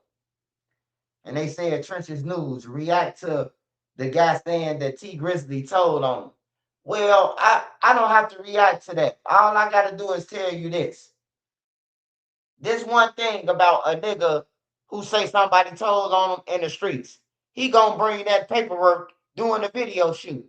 He ain't just gonna say, oh yeah, T Grizzly told on me and did. Now he gonna have that motherfucking paperwork. He ain't left the paperwork on accident or none of that shit. That nigga just ain't got no paperwork.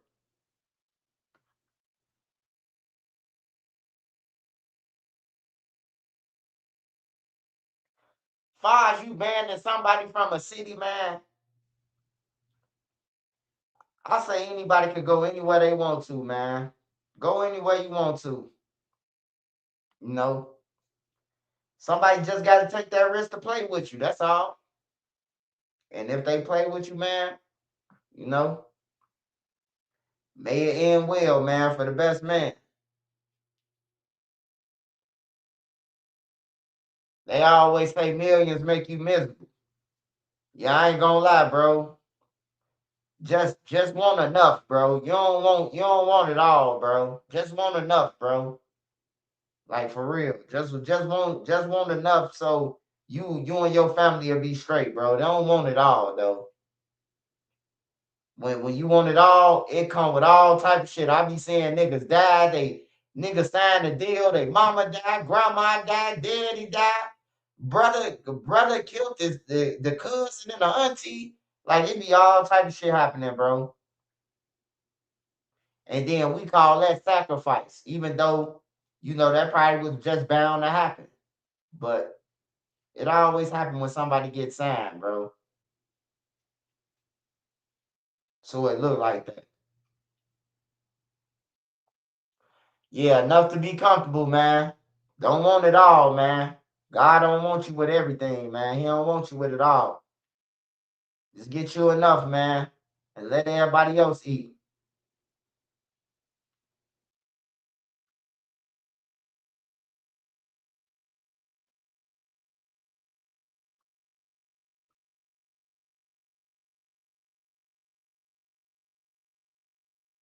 All right, y'all. Let me go to something else. I'm rolling up a blunt, so just bear with me. Just talk to me until then.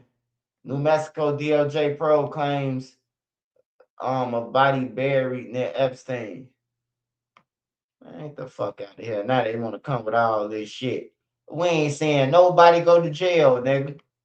We done seen 50. When I see they say Jay-Z going to jail or goddamn it, Bill Gates or one of the Bill Gates got too much money though. He ain't going to jail.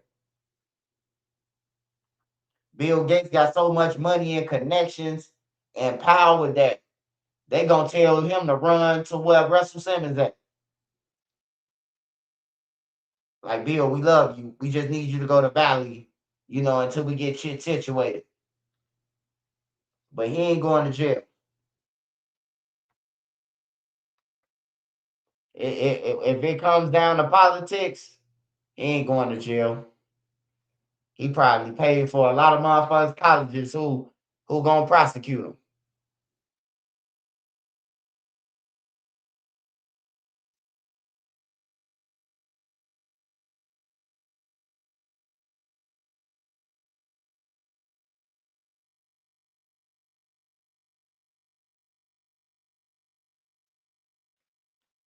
I don't even want to see the Chief Keef name been in the news so much. I don't even want to see it no more. Oh, I'm smoking this shit. It's called Chantilly.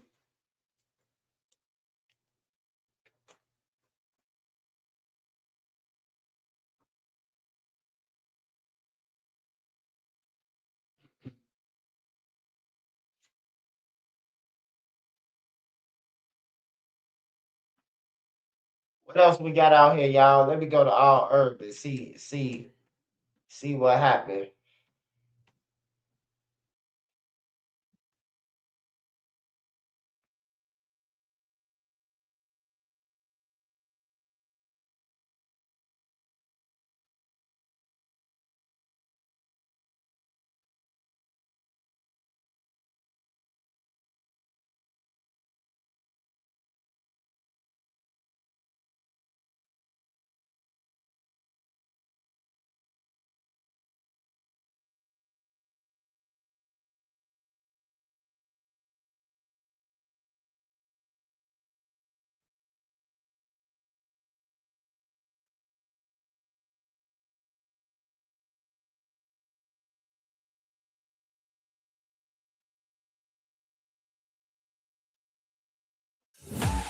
Imagine if every corner of your kitchen was as iconic as that corner.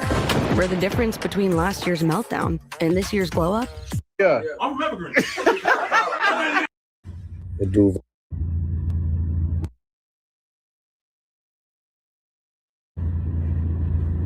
Yeah, my little nigga right there, always supported me, looked up to me, my nigga.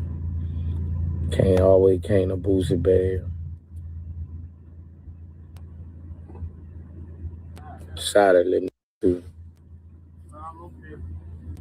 For the time being. Some TIP Poppa, Thug in Peace,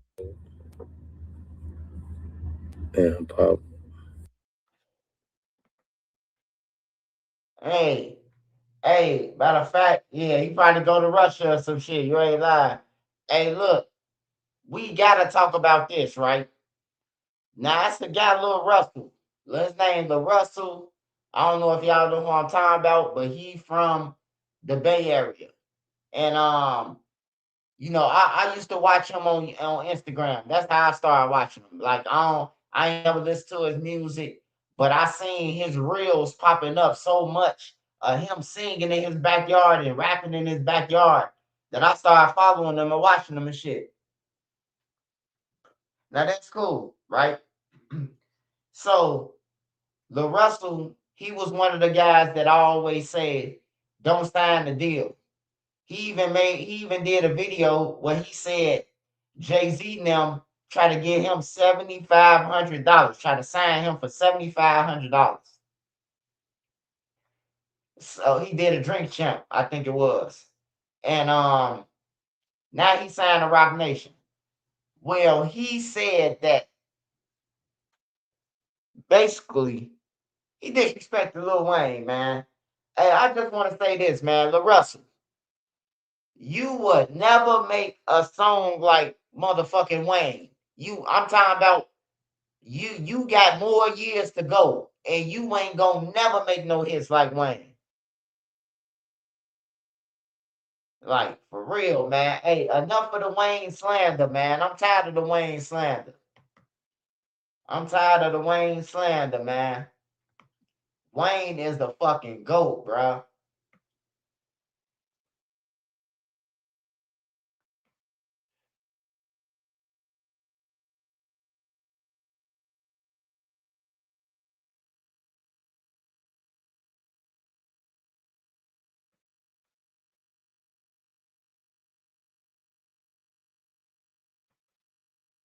Shots and White, we're gonna be in jail together. You know it's a crime for you talking about you trying to get somebody. So let's get on this police. You ain't never met me, so let's go press charges together. I'll meet you down there. Both of us gonna be in together. Yeah, I gotta go to Cleveland. Say Cleveland, I'm on my way. Say what's up, Sticks? Yeah, here come my. Yeah. Say, listen. Hey, listen. I saw a video where Bro Rilla say she put $3,500 on my head. I got it on the thing. I do it. Hey, can you send it to me so I can press charges on her? You know that's a crime. I try to look, I try to tell him. Hold on, listen. Hey, bro, really? You better leave Charleston alone. Your ass gonna have a Rico charge. Charleston ain't fucking around. He said, you got that video so I can send it to the police? You can't solicit murder. You get in trouble. She talking about take your phone and all that. So listen, so is she in Memphis? She did this. I don't know. So you mean to tell me she literally recorded herself making an online threat, guaranteeing people she put money on? Don't you know Brick Baby in jail for that? Remember what he did? I put the feds on him. I know. Man. Hey, please send me that, and I promise y'all, it's gonna be a police report on her ass by next week. Look, I told her I went live. And I said, look, man, I don't know if you watching this, because she be watching. When I be doing your thing, every time I make a video, she responds. Hey, listen, so I'm like, she must don't know I'm a low down dirty. Live on Instagram with me, and he called his attorney, and they filed a police report on Bro Rilla live. Now, I need y'all to hit that like button, and let's get into this real quick.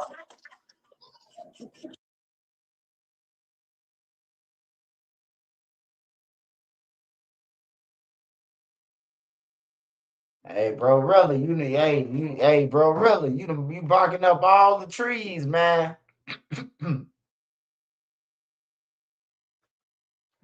Go ahead and get your money, bro, really, man, and fall back, man. You just came in the game. Go ahead and get your money. And get out and go ahead on, man.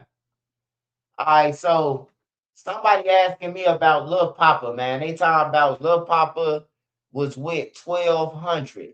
Now I told y'all, bro, I don't know nothing about Jacksonville shit. I learned about Jacksonville because of Beezy Baby and somebody else. They like they ain't forced me, but they kept on talking about it. Like they was, oh yeah, Jacksonville and 1,200 and ATK and Julio. And then when I started watching these motherfuckers and they diss song, when I heard the When I See You, I say, yeah, they gonna all die just like Duck them and the rest of them. The Chicago drill scene. They going to funeral graveyards, dissing the dead. Like Jacksonville was wild. It was wild than a motherfucker, bro. And I started to tell Nene when we was down, when we was coming through, I'm like, man, go ahead and stop at Jacksonville. Like, fuck that. Nah, we'll just go to Tampa. Like, fuck it. Fuck riding through Jacksonville. Them niggas probably just try to shoot at the car because it's new. They ain't never seen nothing new like this. Like, fuck that. I ain't trying to die.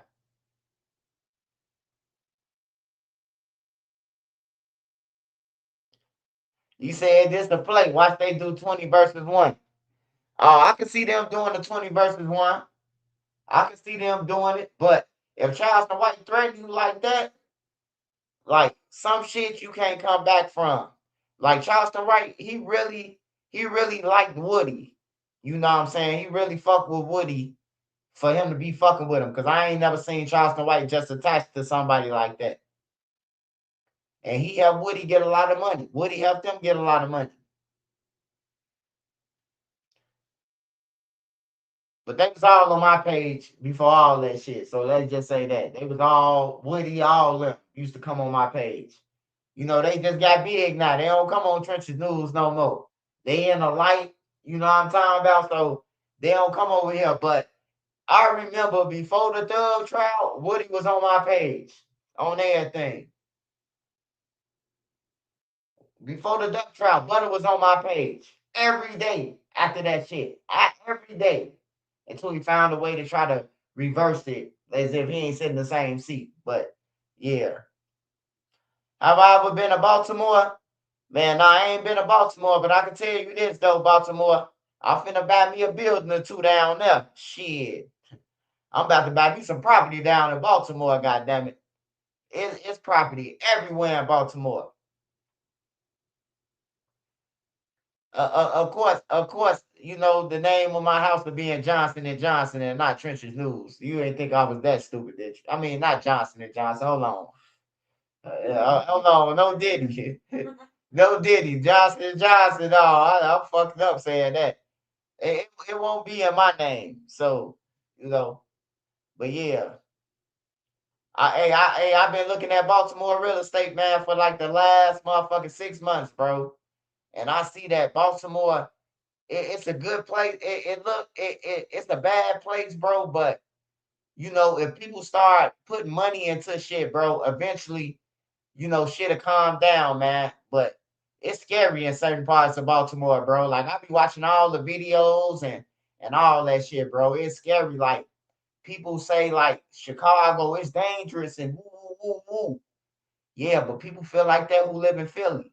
People feel like that who live in West. Like I never go to Philly. A motherfucker offered me 10,000 and a round trip ticket to come out there and do a podcast in Philly, bro.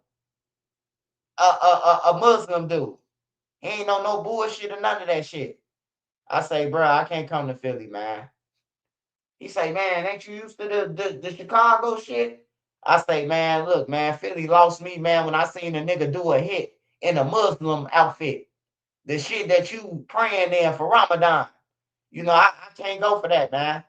I ain't trying to be looking around and everybody got on a beanie and I'm looking around to shoot somebody or, you know, yeah, I'm looking for a motherfucker with a beanie on who looking like, you know, hey, look, put it like this. In Chicago, if I see somebody with a beanie on, they come in peace. In Philly, I don't know the difference between the demons and the people who really trying to pray. So I ain't got time to be You know, I'm trying to figure out who is who and all that shit. So I'm just gonna stay where I'm at. I ain't coming to Philly. Nigga try to give me 10,000 and a round trip flight. I ain't coming. And the money up front. Like, he was gonna give me the money up front and everything. All I had to do was sign the papers that I was agreeing to come. You know, it just ain't for me, man. Like, yeah, that was $10,000. The younger me would have wanted that shit, but the older me, like, hell no, it might be a setup, nigga. You gonna lose your life for $10,000 and you get, you know what I'm talking about? Like, nah, don't do that. Fuck that. But yeah, Philly, one of the places that it don't scare me, man, because I've been to a lot of places, but it keep me on edge. Philly do. I watch their news all the time, and Philly is just as worse as Chicago, man. When they hit the blocks with the jocks, they killing 3-4 motherfuckers in Philly, bro. 2-3 people down. I'm telling you, bro. Like, you just gotta watch these newses. Like, Nene showed me how to watch all the news on the TV. So I go to the app and watch all the news. I can pull up New York, LA, Chicago. I can pull up all this shit, right?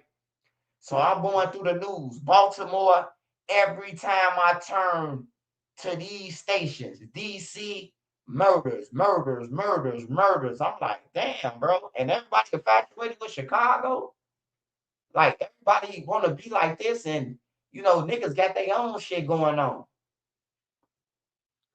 But yeah, man, shout out to Baltimore. Shout out to all them places, man. I just wish if I had one wish, man, I wish that the black people, man, we'll stop killing each other, bro.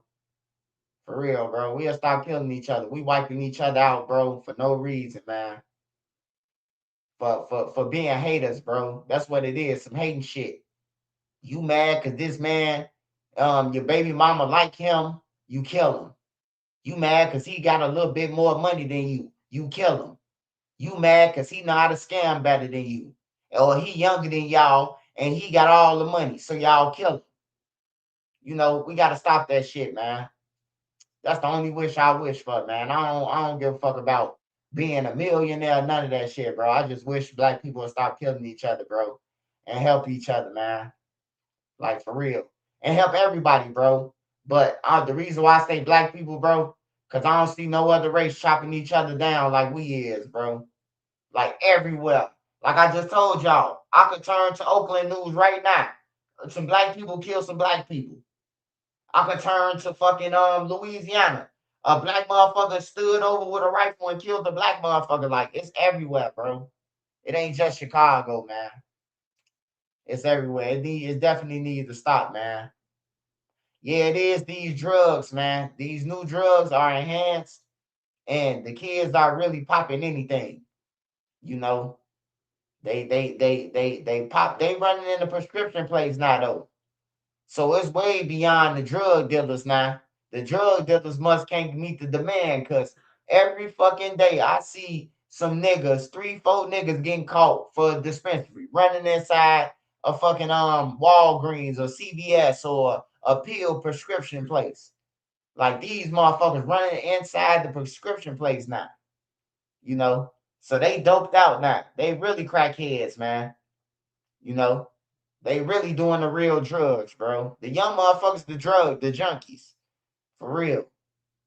Man, I ain't never think about running in no thing. Even when I was robbing people, I ain't never thought about running in no prescription place, man. Like, hell no. Like, first of all, who the fuck gonna buy all these pills? And then second of all, somebody from my hood gonna tell on me because they done got bumped off, and they gonna say, oh, he got all them pills. He the one got the motherfucking hit the pill place. You know? So now I'm going to jail anyway. So I ain't never thought about hitting no pill place. And plus I knew it was federal, because the FDA got to prescribe this shit. So I did think about that before I robbed somebody. You a civilian, I'm not robbing you. If you got a job, I'm not robbing you. But if you a drug dealer and you outside every day, I'm robbing your ass on everything, because you can't tell the police. One drug dealer tried it, and I beat that in court. One drug dealer and his mama came to court, and this nigga said I took his paycheck. And I'm like, the judge said, do you got anything to say? I'm like, what? a paycheck. Man, I took £1.50 from this nigga. The judge say, whoa, watch your mouth. I'm like, no, I took £1.50. I told him to stop selling drugs when the kids come through for school, and he wouldn't stop. So I took his shit.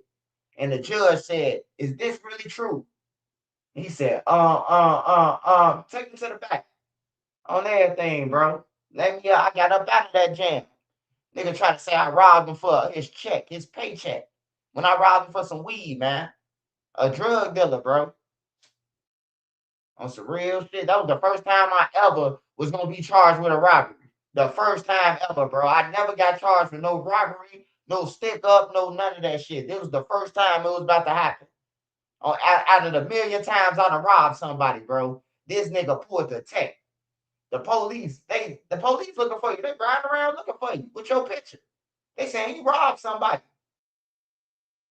I'm like, bro, when I see this nigga in court, I'm like, this nigga said I robbed him for a paycheck. I ain't seen none of the homies or none of that to vouch for, that, oh man, he took some weed. I ain't seen none of them standing on business either, whooping his ass because he shouldn't even made it to the courtroom. We was really gang, right? All I'm saying is,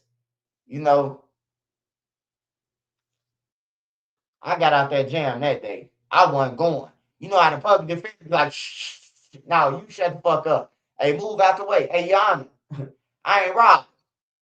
On everything, I took his motherfucking weed. That's what I took. And shit, I got out. It's about telling the truth, bro. I ain't finna let no nigga stick me. You trying to tell him that I robbed you, but you ain't telling what I robbed you for. Like, I'm gonna be honest, nigga.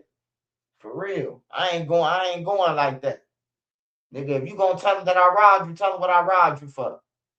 And let's see if she could charge me with this.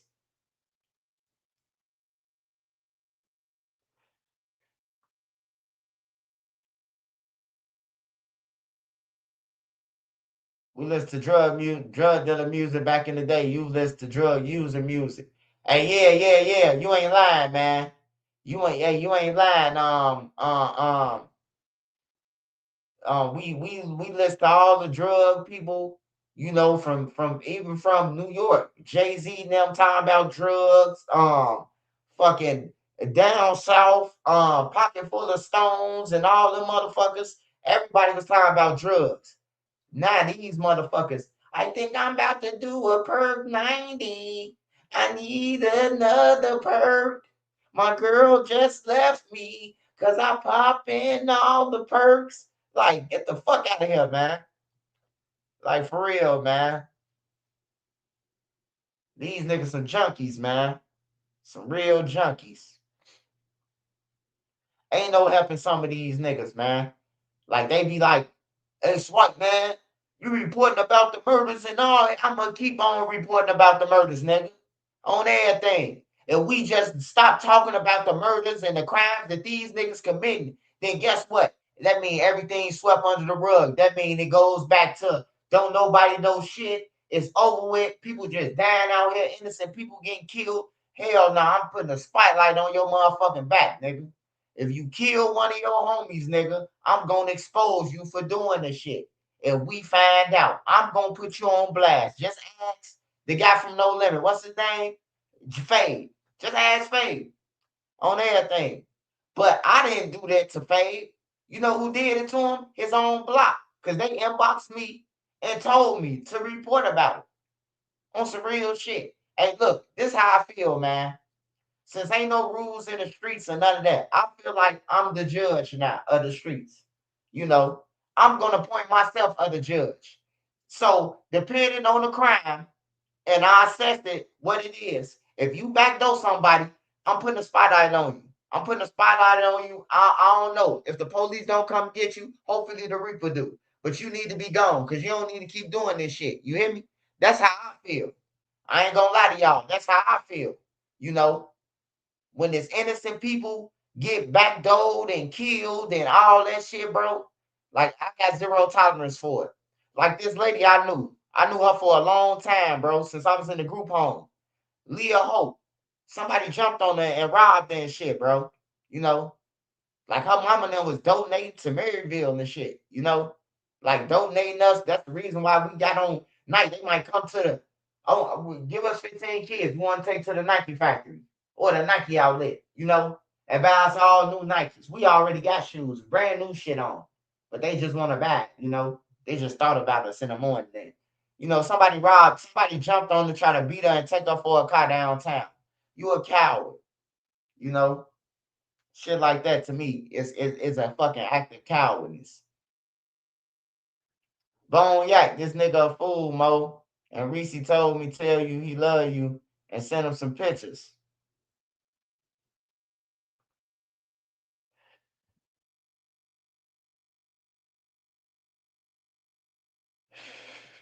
Said we were selling. They looking for sellers. If they be aggravated than a motherfucker, that's why they be out here killing people. They be aggravated. They ain't got no drugs. It's time to go and kill. They bite their lips and shit. Just look at Shorty them lips. Look at their lips. They lips burnt like they lips like they bitten, bro. You know how you nervous? Have you ever been nervous and bit your lips? Like you usually do it in jail. You find out that you finna go to jail for 5 years, 4 years, or 85%. You start biting your lips until it started to feel like your shit bleed. You hear me? Like for real. So they biting their lips, they bottom lips. They ain't got no more drugs because they ain't got no money. They done robbed everybody in a perimeter of, you know, from the low end all the way to 87. So they ain't got nobody else to rob really. Everybody on point now. So what they do, it's time to go and kill. That's broke and angry. You broke and angry because you broke. So now you finna go and shatter a family. You know? And then a lot of y'all niggas who be robbing people, man, it's one thing to rob somebody. You know, that's already a 6 to 39 or 45 enhancement. But to kill somebody on a robbery, you going to jail for the rest of your life, man. If a motherfucker give you that shit, man, run off, man. Don't shoot nobody, run off, man, if they give it to you, bro. If they say they ain't got it, man, run off. You pat their pockets and they ain't got shit, hey, run off. Don't kill the people, man. Like that shit crazy, bro. Like y'all just be killing people, bro. I seen people give people the shit. Like I seen a video of the lady get a dude the shit in the bar. She gave him the money, and he still shot in the back of the head. I say this gotta be somebody's son him, a husband, somebody's son dude to kill the white lady in the bar. The black dude, first of all, he don't know the white lady at all from a can of paint. He done crossed towns all the way from Indiana to come to this bar, a hole in the wall to kill this lady who owned the bar. So that let me know that somebody in that town was trying to buy her bar or get her out the way, and she didn't want to sell it. So they knocked off.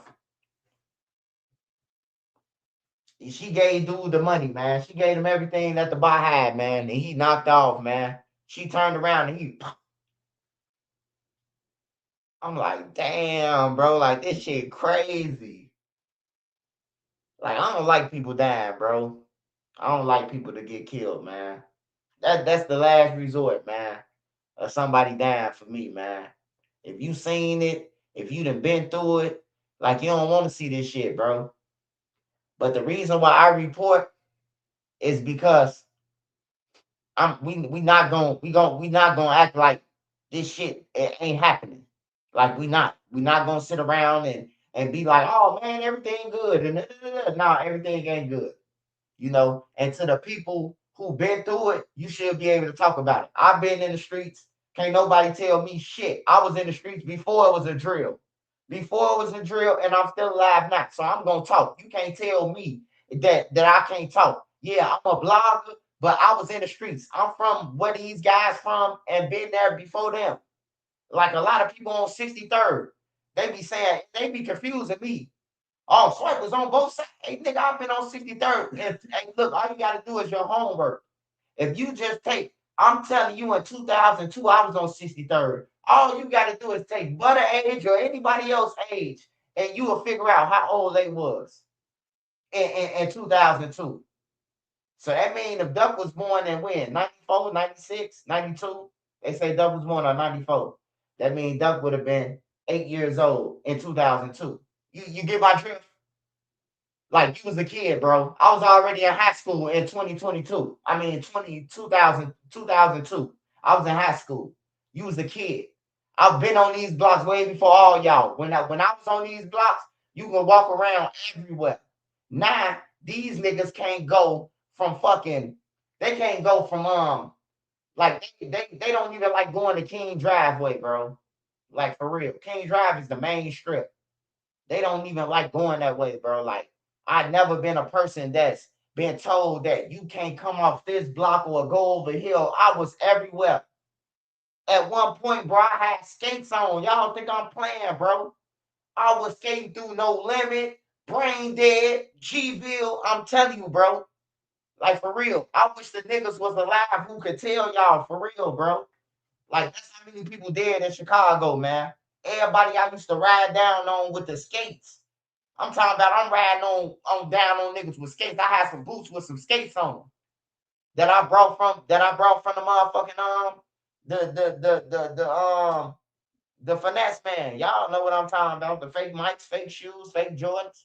I had some Timberlands, some fake Timbs with some Hillies in them, but they was way better than Hillies on everything, bro. I could hold on to the back of the bus, the 79th Street bus, and bro, once that motherfucker stopped, I could keep going. I'm telling you, bro. Ask anybody, man. Niggas from G-Ville who know me. They seen me rob somebody, and then, hey, look, it was so raw. Because when I got down to 77th and Loomis, my granny had a building. She owned a building right on the corner of 77th and Loomis. She used to. So I got to the corner. The police had popped up out of nowhere. They say, hey, you fit the description of somebody robbed somebody. Say, no, he got on skates. And the police let me go. I say, oh yeah. Oh, that thing, bro. See that they said the person had on some Timberlands, bro. You hear me? So the police riding around looking for some Timberlands. They ain't say skates that was Timberlands. You hear me? I got off like that, bro. In G-Ville. I thought I was going to jail, man. I just stuffed the nigga in the alley. Nigga say, we. He was on 79th by Royals. He kept on saying we. So I asked my homie Corner from over there. I say, you know this nigga, man? He say, hell no, I don't know, dude. I say, hey, show me the weed, man. Come to what's the name, though, man? The law hot. He coming out. He pulled a whole big ass bundle out of his drawers. I asked him stick up. He giving the shit. And then he tried to swipe his hand and end up falling busting this shit. But he ran into the police somehow, some way. He seen me running down towards past the White Castle through the parking lot. He seen me skate through there. So he tell the police that he got on some Timbs and this and this and this. The police caught me going to my granny gate, but I had on skates, bro. That's the long story short, bro. He told them that I just had on some shoes. He ain't see the skates. He just knew I had on some Timbs. So he probably thinking I'm running fast with some Timbs on. The whole time I'm on some Tony Hawk type shit. I'll pay anything to get them shoes back. Like for real, bro. I want them shoes back. Them part of my history, bro. Part of my life. Cause it was niggas who was laughing at me in the streets. Man, this nigga got on some skates. He crazy. Hey, but look, at nighttime, right? Niggas will come to me and be like, hey, Scud. Hey, let me see them what's the names, man. I'm trying to go to my girl crib in High Park. I'm like, oh yeah. You the same one be laughing, nigga. Now you trying to use my shit for transportation, though. You hear me? Niggas had the same size. They was trying to get a ride, man. Them niggas trying to get a ride. They was laughing in front of the hoes. He on skates. Yeah, nigga, but I got a bankroll in my pocket, nigga. On everything. For real. I'm telling you. Man, I used to ride from No Limit all the way to motherfucking to Brain Dead. Go to my people crib on Brain Dead, all through Brain Dead and shit. And then I'll leave Brain Dead. Ain't shit over there because it's dangerous over there. Ain't no licks over there. You going to become a lick over there. I learned that a long time ago. Don't look for a lick in Brain Dead or No Limit. You going to become the lick. On some real shit. So I go towards G-Ville way. Where my other homies at. Corn them. And shit. I'm going to find the lick. Because there's too many people yelling weed. That's why I'm glad that y'all gave me an opportunity in life. I ain't say God, I say y'all. Y'all gave me an opportunity in life, including God though. But y'all gave me an opportunity in life to feed my family and all that shit. I ain't got to rob, man. Because if I was out when the PPP was going on, when it was like busting, and niggas walking around doing a money spread, I would have been rich. I ain't gonna lie to you. My name is Swiper. I'm gonna get that money. I'm gonna get it. I'll wait around till everybody fall asleep. That's what type of time I'm on.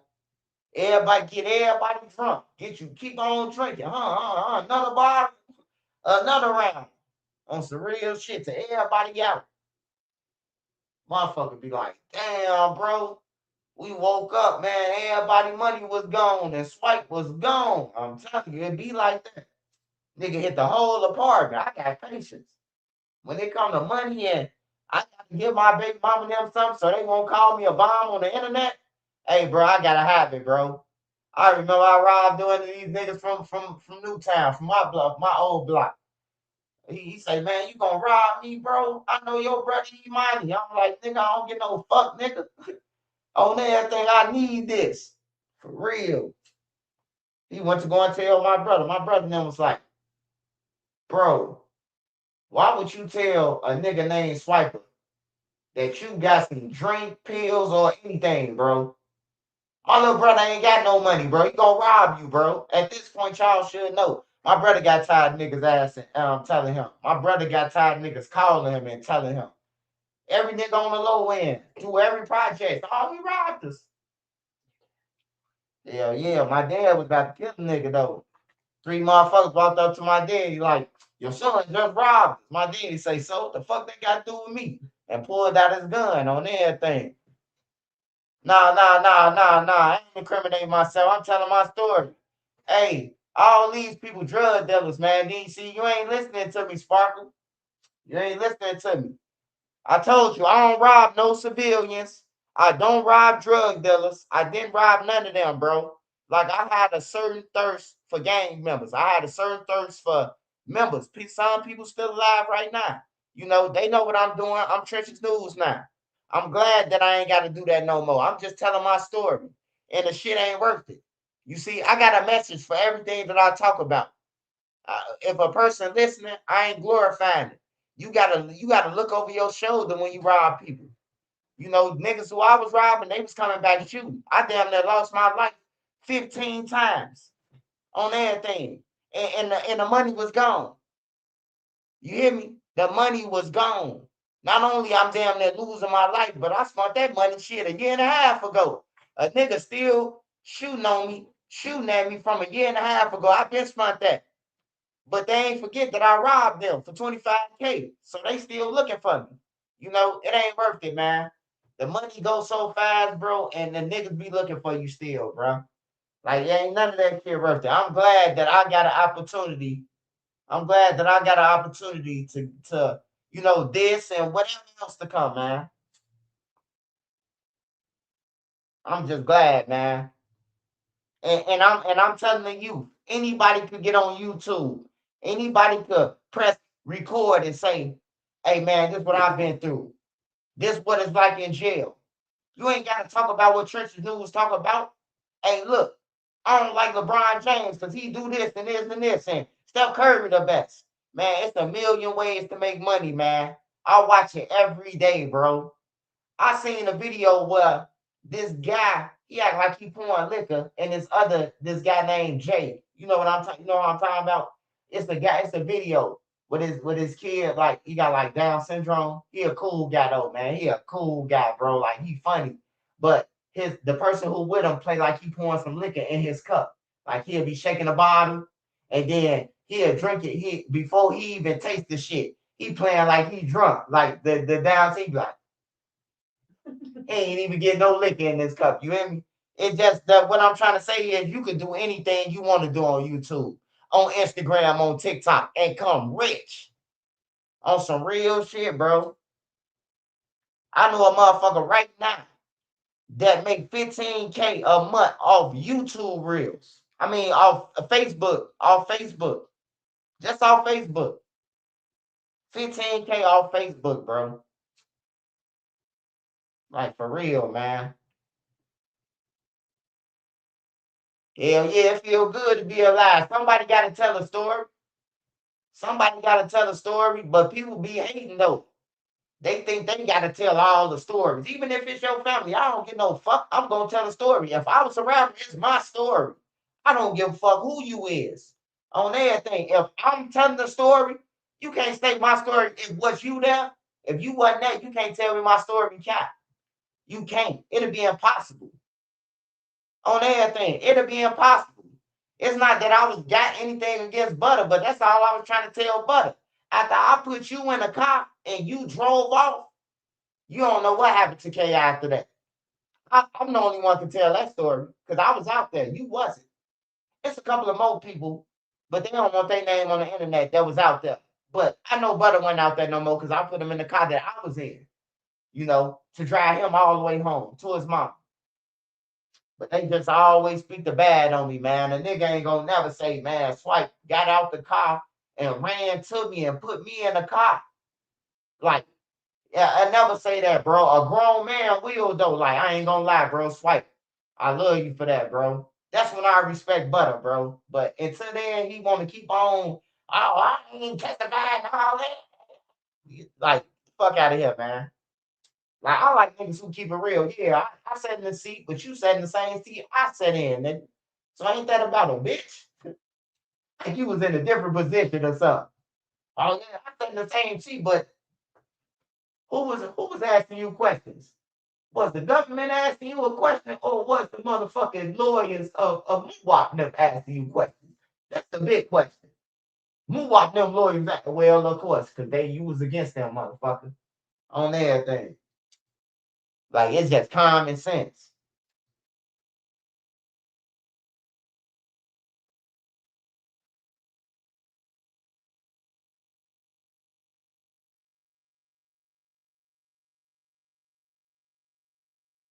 I'm freaking ripped sitting in a cell lot at O'Hare. Yeah, it's a bad storm. Feel like motherfucking feel like tornado coming, man. I hate storms, bro. That's the only thing I hate about Florida too. That's why I hate Florida too, because it's always raining, man. The thunder and shit. I hate that thunder shit, bro. I hate the boom. Like for real, I hate all that shit, man. I just want to go somewhere where it don't rain, snow, sleet, no nothing. Just straight 100 degrees. Now I just want to go somewhere where it's like 90 degrees and it don't be no storms, no major shit. Just little rain and drizzle and then it's over with. I'm tired of all the boom and pow and you know, I'm just tired of all that.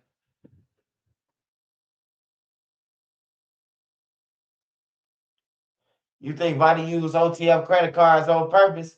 Hey man, I already told you, Abdul Rahim Nasib the third. I mean Abdullah Nasib, the K2. Damn man, you got a long motherfucking name, man. I'm just gonna call you Alibaba. All right, your name is Alibaba, man. No disrespect, man. I can't say all that long ass shit. So you got Abdullah Ba. So I'm just gonna say Alibaba. Hey, but look though, OTF Vonnie, man. He done already said it. I told y'all, bro. And this why I'm mad that he got to order protection out on me because I actually talked to OTF Vonnie on everything. On the three-way. And he said that he chopping it down, man. He said that he not taking no case for dirt. That's what he said, man.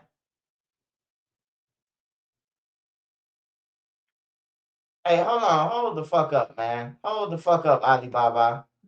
See, I just set you up just to make you say some shit, Alibaba. Get the fuck off my page. On everything. It's Ramadan anyway, motherfucker. Don't you supposed to be praying, nigga? Fuck off my page, nigga. Don't come back unless you want to eat a bacon and egg sandwich with me, nigga. Same offer that I offer Brother Hassan, I offer you. Let's have a bacon and eggs duel, nigga. Fuck off my page, nigga. Better go and fly on that magic motherfucking carpet, nigga.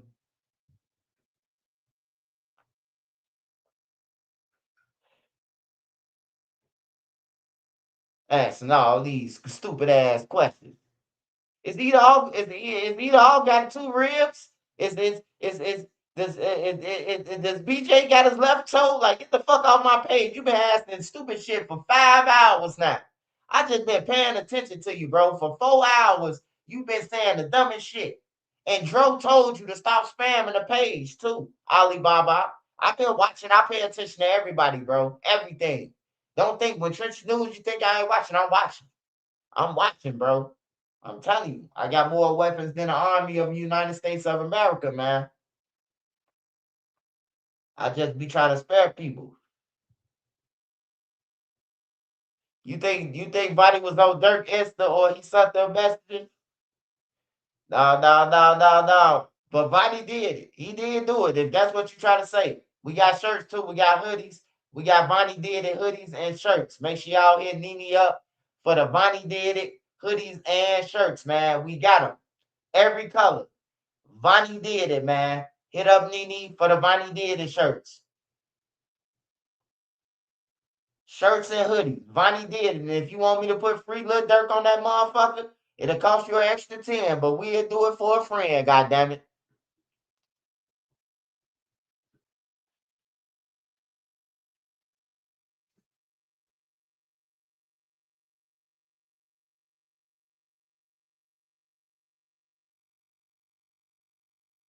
Yeah, but to answer the question though, Alibaba, Lil Durk is through, man. Vadiola and some more motherfuckers, man. Lil Durk should have just been cool, man. That's all I can say, man. Lil Durk should have been cool, man.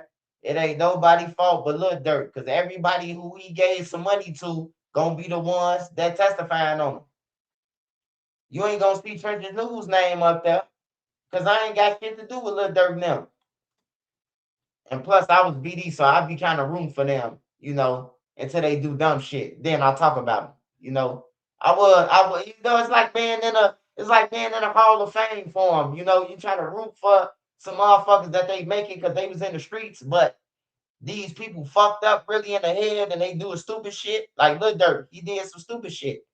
You a $40 million nigga and you talking to broke niggas. You on threads with niggas who don't give a fuck about your well-being. Because I know for years, we've been known that you can't delete nothing. So for Lil Durk to be on his account, time about pipe it up, slide, we finna slide, go and get the cars, go and kill old Block Money Duke. Rich Ho, you better have on 3 masses because I'm coming. Lil Durk a stupid motherfucker, man. He's stupid than a motherfucker, man. That's all I can say, bro. I still some days can't believe that Lil Durk is locked up for a fucking murder for hire, bro. I be thinking it's a dream sometimes.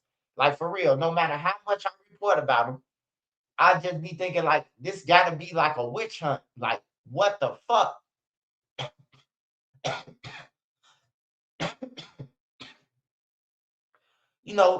many of us dream that we gonna be on a private jet with our homies in the air, playing cards, smoking weed, or whatever. Like, don't no normal people get to do that shit? Drinking lean on a plane while you ready to, you know what I'm talking about? Like, that shit is a privilege, man. God bless you. You on private jets, man. These niggas ain't never flew on no airplane, period. Until Lil Durk got on a private jet with them. Like, for real. Hey, all I can say is, I know this from the bottom of my heart, bro. If I ever was around Lil Durk, I wouldn't let him do. I don't give a fuck what no nigga talking about. Hey, nigga, get the fuck back. You gonna hide him in jail and we gonna lose the battle.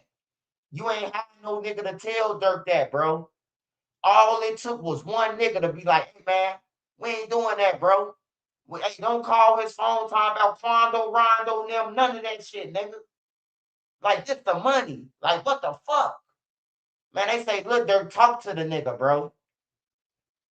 They say, Lil Durk talk to the number 4. Number 4 called the phone and say, hey, I know where Rondo them at. They at this hotel up here. Woo, woo, woo. And they say he was talking to Lil Durk. Lil Durk and a one more motherfucker. And that one motherfucker sound like Bonnie. Because Bonnie the only one who was on the plane with him.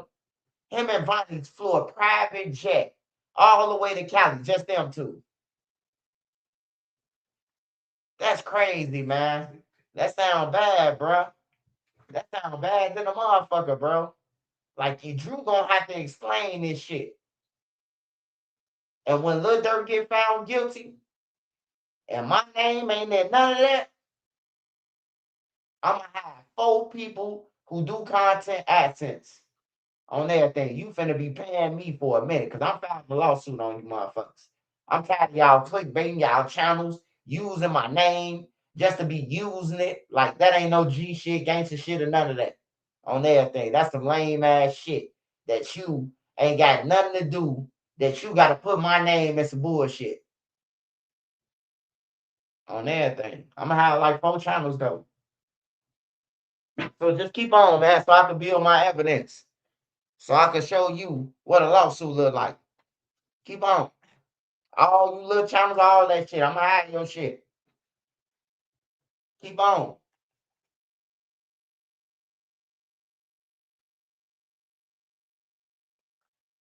I cook my bacon first, then break it up into little pieces and put it in my egg and scramble it together and put it on the toast, man. That sound good, man.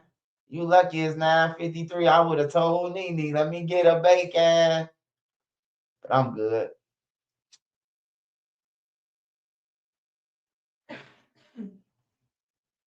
I'll probably eat some peanut butter and jelly sandwich, man. Hey, look, I'm finna tell y'all something, bro. Get some Hawaiian rolls, some Hawaiian bread rolls. Hey, look, I need y'all to do it, bro. And I need somebody, a lot of y'all, to send me the pictures, man. Let me know that you really fuck with Trenches News. Okay? Listen to me. I need you to get the Hawaiian rolls. The Hawaiian rolls. And then after you get the Hawaiian rolls, right? I need you to whip it up like you making cinnamon toast. So put your eggs, cinnamon, vanilla in a bowl and whip it up. And then I need you to pour all that over the bread, over the Hawaiian bread. And then I need you to cook it, man. And tell me that that ain't the best motherfucking French toast that you ever had in your life. Hey, I need y'all to try it and send me the pictures, man. All my stoners, all my hippies, I need y'all to try it, man.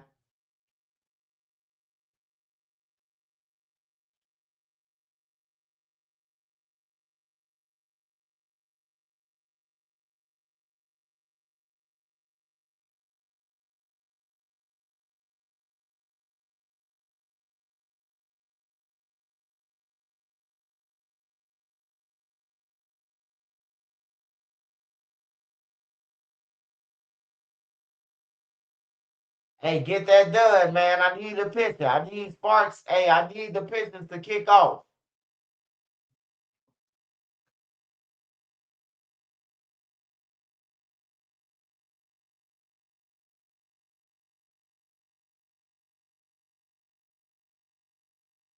Hey, I'm telling you, you got to get the Hawaiian rolls, man. Get the Hawaiian rolls and make cinnamon toast, bro. I swear to God, bro, you would never go back to regular bread. You would never go back to that shit. None of that. And whoever told me the cinnamon toast crunch and the Apple Jacks, I appreciate you, bro. I eat that shit every day now. All the time. I'm running out of cinnamon toast crunch, and I think I'm running out of Apple Jacks too. But yeah, that cinnamon toast crunch and Apple Jacks is a nice mix.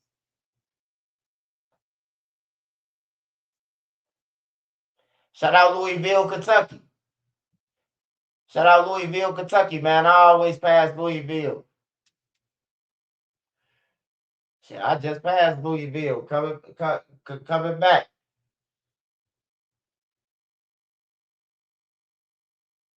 Yeah, wine rolls hit different. It hit way different, man. Man, I enjoyed that breakfast, man. I ain't enjoyed breakfast like that in so long, bro. Like, it's been years since I really, like, enjoyed a real breakfast, bro. Because, you used to enjoy breakfast with your family and the loved ones, but now you find yourself eating breakfast alone, probably, whipping up breakfast for yourself, because it ain't no family no more. It's like it's just you and who you love now. Like in your household, it might be just y'all. And y'all ain't got nobody else in the town where y'all at or none of that. It's just y'all, you know.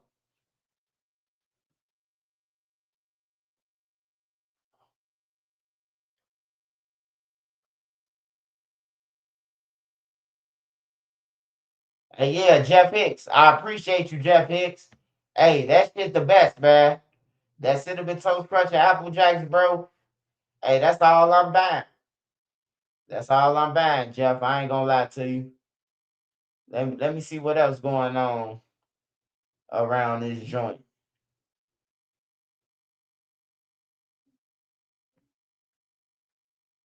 Dinner ideas. New dinner ideas. Hey, y'all drop This is Crystal. Do you need dinner police, ideas. fire, or EMS? Police. Okay.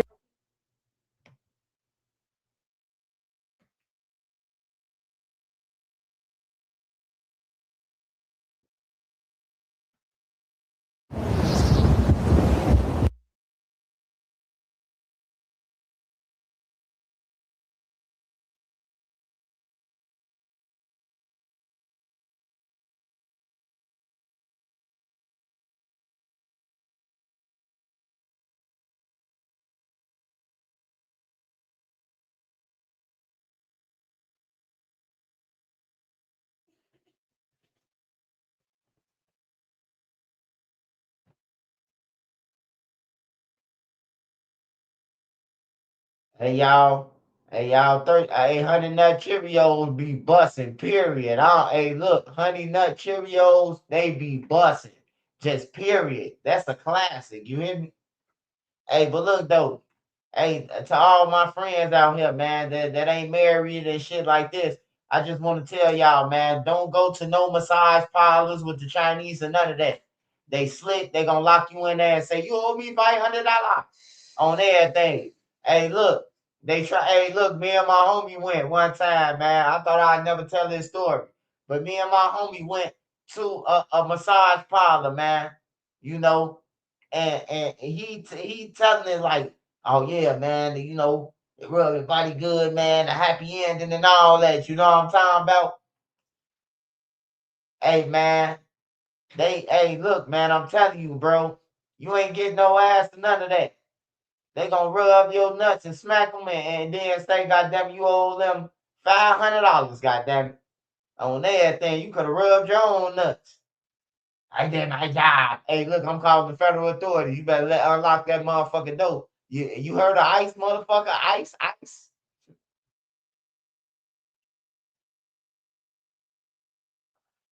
Yeah, ain't no happy ending. They scamming motherfuckers. They lock you up in there. They gonna surround your ass. Hey, you remember that old Chinese lady, Sparks? The old Chinese lady put a motherfucking wristband on my wrist and said, $10. I said, how the fuck you gonna try to charge me? Like, you put this shit on my wrist. She was chasing me on everything. I was doing a Michael Jackson on her ass downtown. That was on Michigan Avenue, man.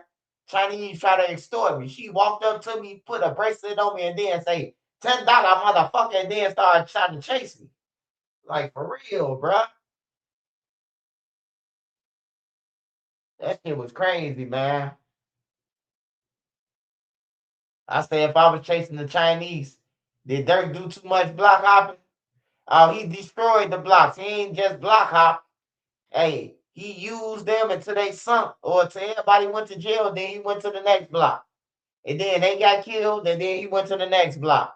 He ain't just block hop like, I'm from over here and I'm from over there. No, he ain't do that. He just used them.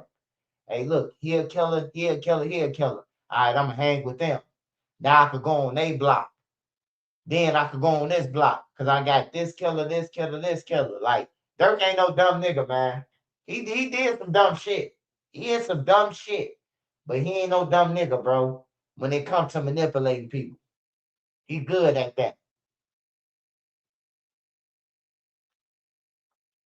You got niggas sitting in jail right now. Niggas talking about Man, ain't nobody looking out for me. That's your stupid ass fault, nigga. I done told you this before you went to jail that wasn't nobody gonna do shit for you. Shout out Keon Robinson. Yeah, he did. He definitely did too much.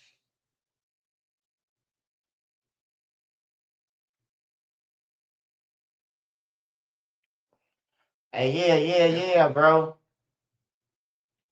Don't go to no massage parlors though, bro. They gonna lock your ass in there, surround you, up the Chinese sticks, put voodoo on you and shit. I think like, hey, look, I don't know what the fuck you talking about. Hey, but we just wanna go. Yo, y'all ain't do nothing. Now everybody, they saying what they saying, we saying what we saying, and all they understand is you police. Now motherfuckers want to get down locking doors and shit. Yeah, you want to go, motherfucker? Yeah, hurry up, open it. Yeah, them motherfuckers will lock you in there, man. I went with my homie, man. I said I'd never go back to this shit, man. That was my first time going to a pilot, and that would be my last time, man. I felt like we was victims. Like shit. Like you owe 500, you owe 500. Like, nigga, I ain't even got $20 in my pocket. You talking about 500. Shit, what happened if we don't pay? Like, what's the consequence? You know, because I'm thinking like we on the cameras, we in a business, we lay down, and goddamn it, ain't even get no massage. Come on, $500, like hell no. Like that was a bad experience. I try not to tell nobody about that shit, man, because that shit was bogus, bro. It was like they finesse, they finesse. My homie was getting finessed the whole time, bro. You telling me you come in here, you getting undressed, and then they rub your nuts and say $500, and you going for this shit? You this the time of your life, nigga? Like my homie, he was like he was like the type that he don't get girls like that, bro. So when he get a girl and they finesse him for all the money, and then he like one of them kids. So he ain't used to getting no draws, bro. So he going to massage parlors. They stroking his ego, and then he owed $1,000, bro. I'm like, bro, how many times they did this to you? He was like, last time they made me pay $1,500. I said, what she do to you? He said, man, she ain't do nothing, but what she did is tell me to. I say, so you lay down for motherfucking 30 seconds and then you owe 500? Like, bro, like he been getting ripped off. You hear me? My homie been getting ripped off by these people, bro. Like he been really getting ripped off because he ain't no street nigga. So he don't know that. No, you gonna have to chew this motherfucker for this 500. You gonna have to do something strange for this change. You hear me? Where I come from? That's just growing up in the project. You ain't get $500. Shit, I'm gonna have to stretch everybody out up in this motherfucker for 500 if I'm getting it up. But to my homie, he was laying down for 30 seconds, bro. They smacked his nuts, and then he owed 500. He owed 1,000. He said he gave up 1,500, bro. I say, bro, like, don't never go back there, bro. Like, don't never go back, bro. Like, find you a girl. I'll help you with a girl. And that's when I put them on, I'm talking about shit like I don't know if y'all remember this shit. It's called, I forgot what it was called. I think it was like Black Planet or some shit. I put them on.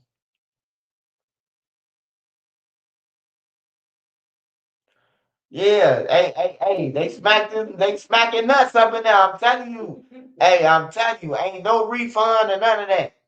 On my mama, bro. I don't even know if he put down the back page. That's what it was, back page. I'm like, bro, you might as well go on back page. That's what it was, Slim Jones. No bullshit. It was back page. I say going back, this where back page was lit. I say going back page, bro. You $40 they were saying. I was like, shit, you might as well pay somebody $40, $60, because you getting ripped. You ain't getting no draws or none of this. And then he said he been going that for a year. I'm like, damn. And 3 times a week for a year, bro, you been robbing your parents blind, man. Like he just take off his parents' credit card and swipe money and shit. Like, bro, you been robbing your parents, brother. Hell yeah, bro. Like you supposed to have a threesome in that joint for 500. They money ain't shit where they going. Shit. But when she said both of y'all owe 500, 500, you know, I try to play it off at first, but I had to get aggressive. Police on everything. Opening them doors, motherfucker. They got us locked in. Like we locked in a box. We locked in a box that's outside the thing. You hear me? Like, boy, I felt like we was kidnapped. I ain't gonna lie. That was the first time I ever felt like kidnapped. Like, damn, I ain't got my gun on me or none of this shit. You hear me? Like, it was just all bad, man, because my homie had called me like, man, you give me some weed. Then he was like, man, bro, I got these foreign bitches. You know, he talking about the Chinese, the Japanese, whatever the fuck they was. And he like, man, bro, they be doing everything. So I ride with the nigga. I go with the nigga, you know, and it was all bad, man. We got trapped, bro. They finessing niggas, bro. I'm telling you, they holding people hostage up in that thing. Y'all don't think I'm lying?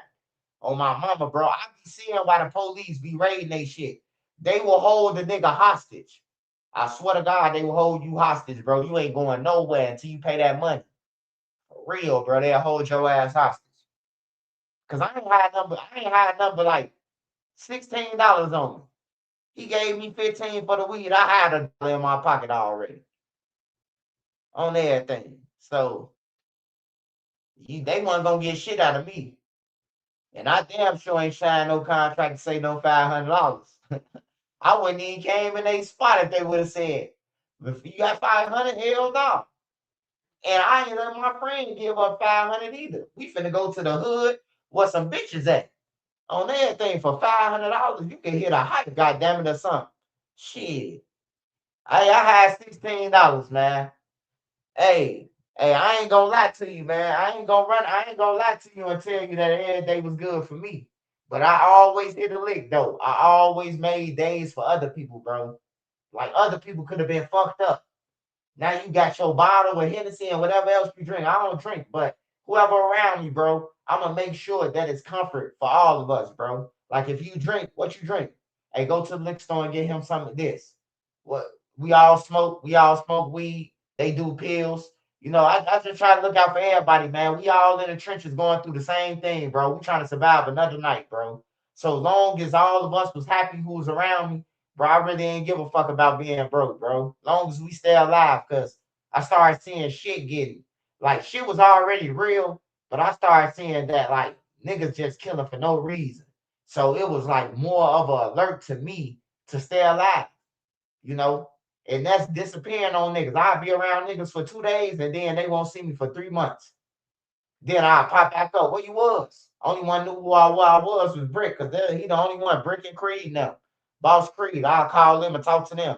Everybody else around that motherfucker. Swipe, where you been at in jail? Yup. Hell yeah. Been locked up. Whole time I was out of town. Just chilling. Letting the streets curveball each other. Yeah, I don't like liquor, man.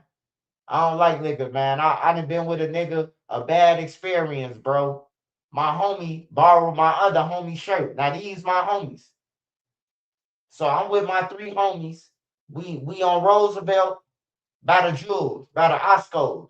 And my homies now bump into some white girls and some Mexicans. They out there. And they walking in the store inside the Jewels. And so my one homie, he already drunk. He say, how you gonna holler at the bitch I wanted you got on my shirt? Man, I looked at my homie, I said, we finna whoop his ass on everything. We whooping his ass. Soon when they walk off, we whooped his ass. We put frogs in his leg.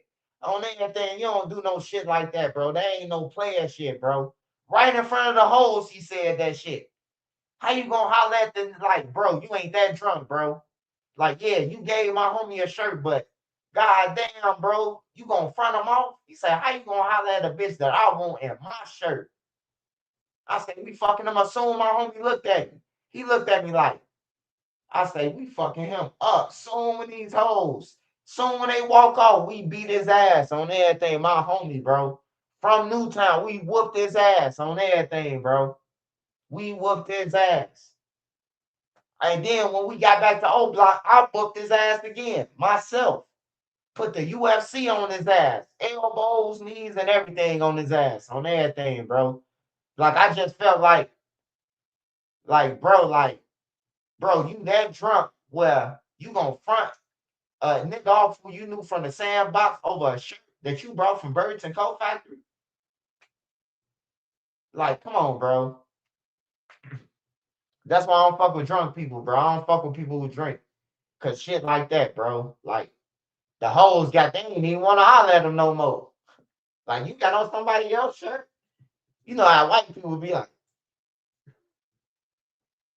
you got your drawers together too? You know, they get to asking all type of shit after they find out that you wore a shirt or a shoe of your homie. Now they assuming that y'all sharing drawers, you know. Don't let it be no Puerto Rican girls either. Because if it's Puerto Rican girls, you know, they assume that, you know, y'all wearing the same drawers and shit too. Because they like niggas, Puerto Ricans. They just like the black people. They the same, goddamn it. They ain't no different. Same attitude, pop off quick, like be ready to fight and all that shit. I hate babysitting drunk fools. It ruins the whole night. Yeah, motherfucker drunk, bro. Don't even go out with them, bro. Tell them go ahead and stay back, man. It's always a drunk friend that want to start shit, get people into fights. I done been in that shit. I'm the only one sober. All my homies drunk. I'm the only motherfucker sober. We at the skybox. My homie touch on a girl ass, man. Grab a dude girl ass walking through the door, man. On everything. It went up. Dude punched my homie. We sunk up the skybox. On everything, bro. It was the skybox back then. This 2007. 2007, man. Motherfucker drunk punched my homie. Flatline my homie on everything. We whooped his ass on some real shit. We tore up that motherfucker club. We whooped his ass, bro. I don't fuck with drunk people, man. I'm gonna leave that shit to everybody else, man. Now I don't mind people getting drunk, you know, because everybody got problems, everybody got their issue. Like a person probably look at me how I smoke weed and be like, man, you a hype, bro. You just smoking weed all day. You know, so I can't judge nobody, but drinking ain't for me, man. And if you drink like heavy and just walking around with a fucking bottle in your pocket, always got a big bottle on you, I don't want to be around you. Like, I don't want to be around you. If you carrying a bottle, like you carrying a bottle like you a mascot for this liquor label, I don't want to be around you. Like, for real. I can't be around you. It ain't that I don't fuck with you on no disrespectful shit. Like, it just ain't me, man.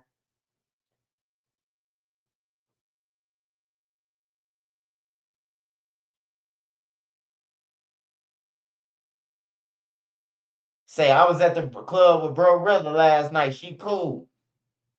Yeah, man. Once you get a little money and start seeing it, man, you know the bullshit gonna be out the window. She gonna stop asking questions about Glow them because she getting some money now. So all that questions about her family gonna end soon. You know, people just gonna love her for her character. You know, if they gonna fuck with her. But one thing I did learn is that you got you got you got people who, you know, gonna mess with you off your personality because you real. You got people gonna mess with you because you messy and they messy. So they want to watch messy shit. And then you got the people who gonna watch her because they in the same community, which is the dyke community. They're in the same community, so they definitely gonna support her, the dyke community. You know, so yeah, I want everybody to win. I ain't gonna lie. I want everybody to win, bro. If you've been through the streets, been through trauma, pain, I think you should eat off whatever that's got to be something, you know. I just think like that.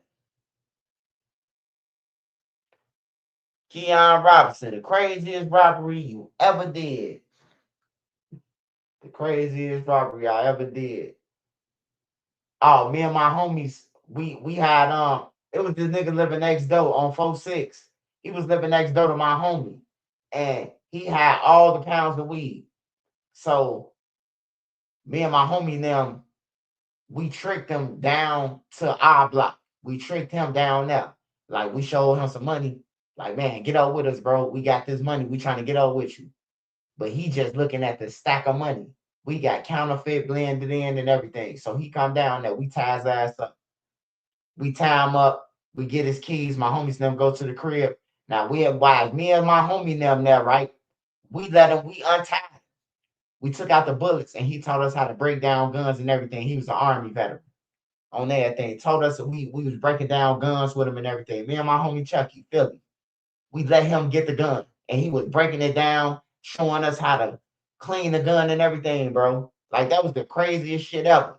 Cause my homie walked in the crib like, folks, y'all let him have the gun. Like he's just looking at the gun. He don't know ain't no bullets in there and everything. So he jumped back like, you know, the shit was wild, bro. But yeah, that was the craziest shit though. That was the craziest shit. Like we tied him up. We tricked him down there from 4-6. We tricked his ass. That wasn't the robbery that I was talking about. We had to shoot out with Zoo now. When we that wasn't that with the person with the money. That wasn't that type. That was again. I tried them again. I was trying everybody, bro. Like I didn't give a fuck what block you was talking about. I was trying you. And I done tried a lot of blocks, bro. I done hit a lot of blocks, jackpot.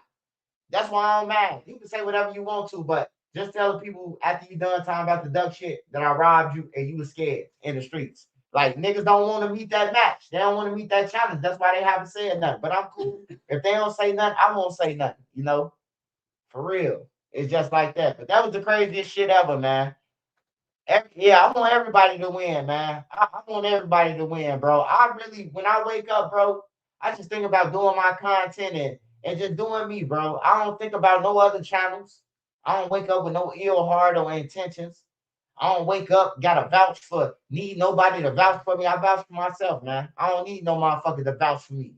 That's one thing about me, bro. Because if I tell you something happened, it happened. I ain't gotta lie about my lifestyle or none of that shit. It happened. If I don't tell you, somebody else will get on YouTube one day and tell you on some real shit. Like they don't believe me about the Vine them shit.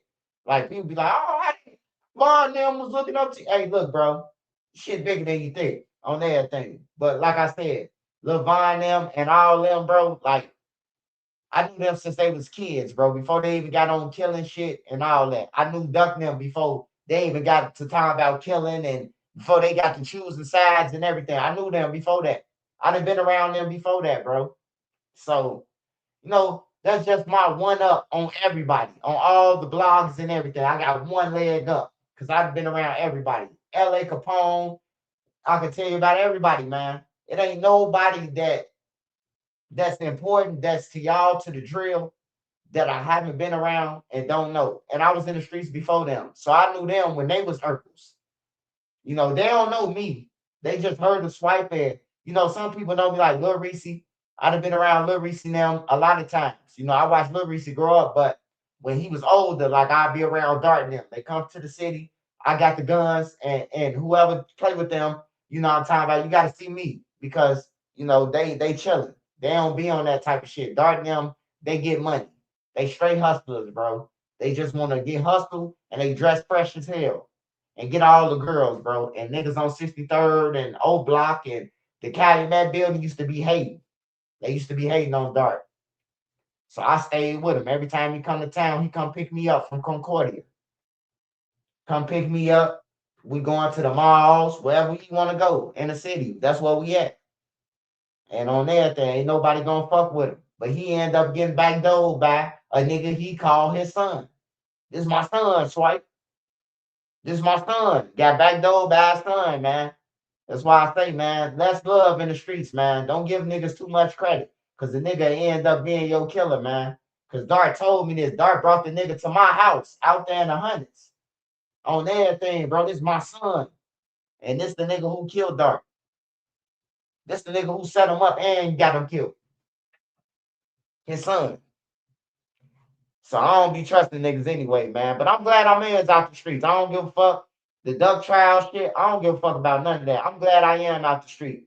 Because when I was in the street, I ain't get shit out the streets. I done did a lot of shit, and I'm glad that I'm still alive to talk about it at least. We only got one life. Maybe the next life, they'll forget about the duck trial. But until then, hey, it's done, it's done. You know what I'm talking about? It's done, man. I can't take that back. But I can stand on it. that I'm going anywhere the fuck I want to.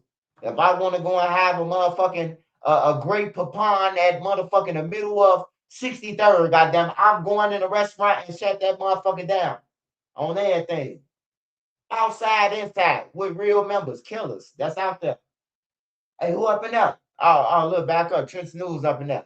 He behind everything, you know, like that. If I really wanted to, man, but I ain't trying to risk it for a biscuit. I ain't trying to risk it for a biscuit, man. You hear me?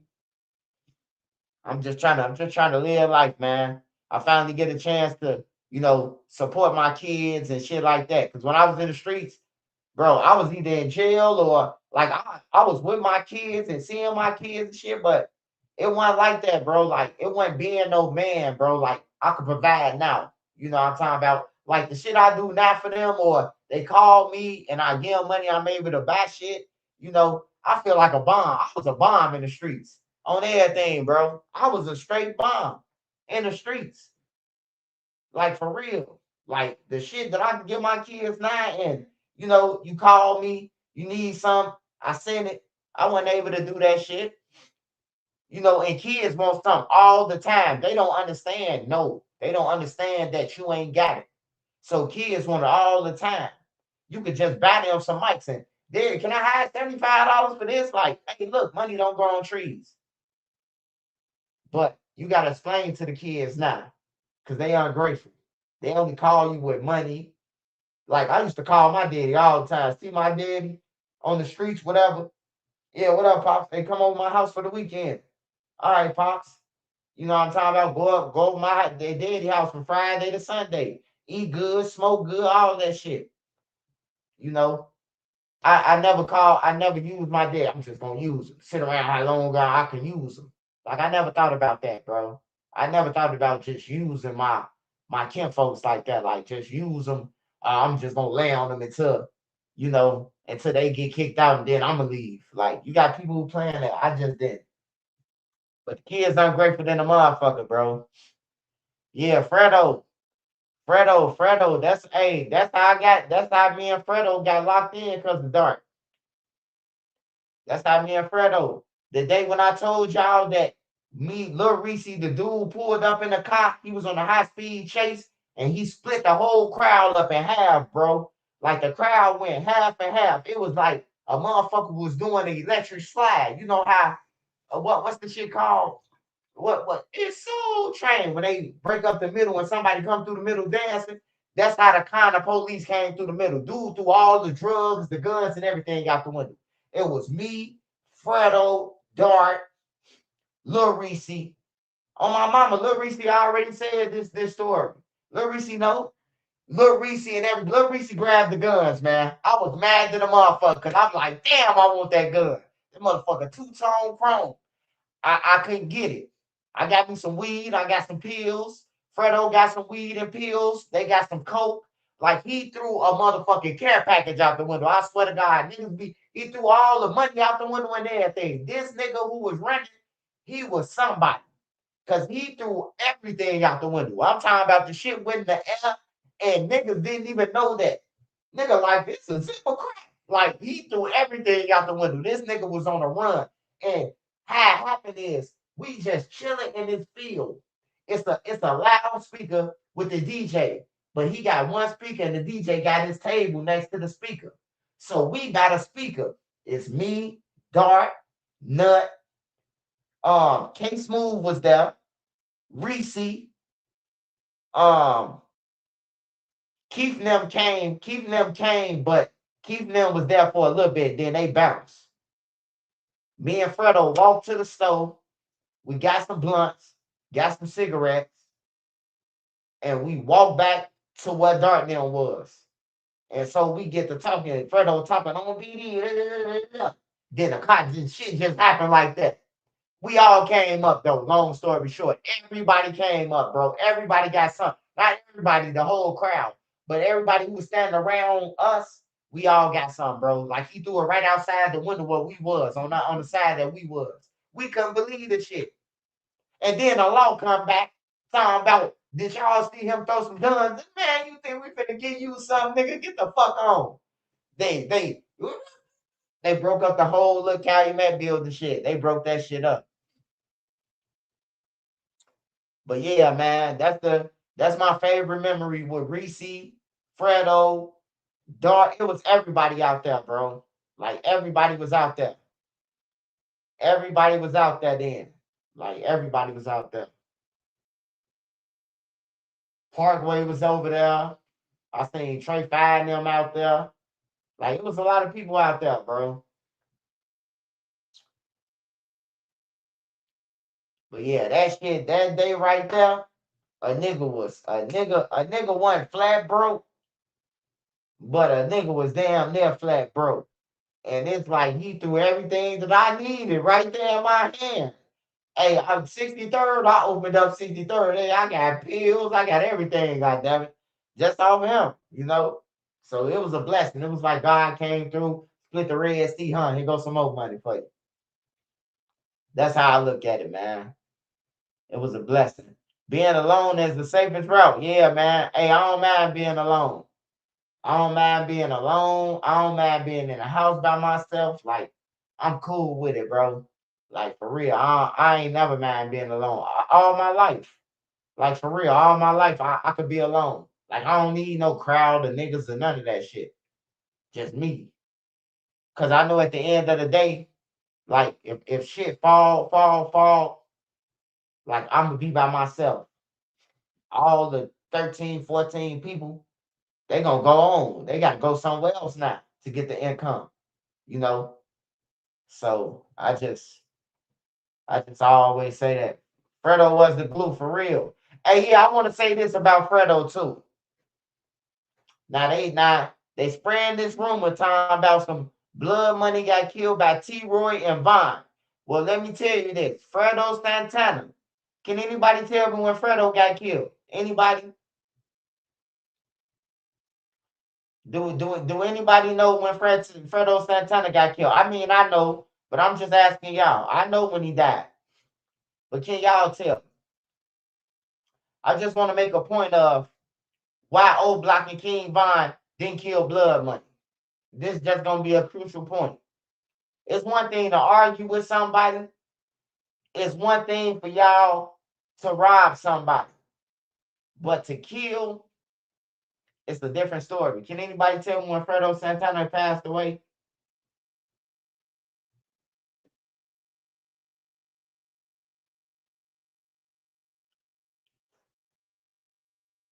Okay. Okay. And now can anybody tell me when Blood Money got killed? This why I'm gonna tell you. This why I'm gonna tell you that King Von or T. Roy ain't do shit to Blood Money.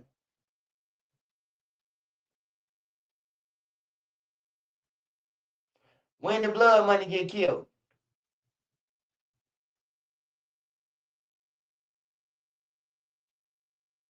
2014 or what?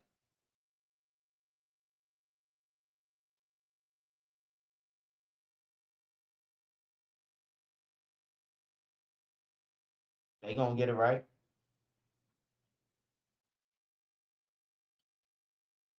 Yeah, Fredo died from health problems. He didn't get killed. He died from health problems.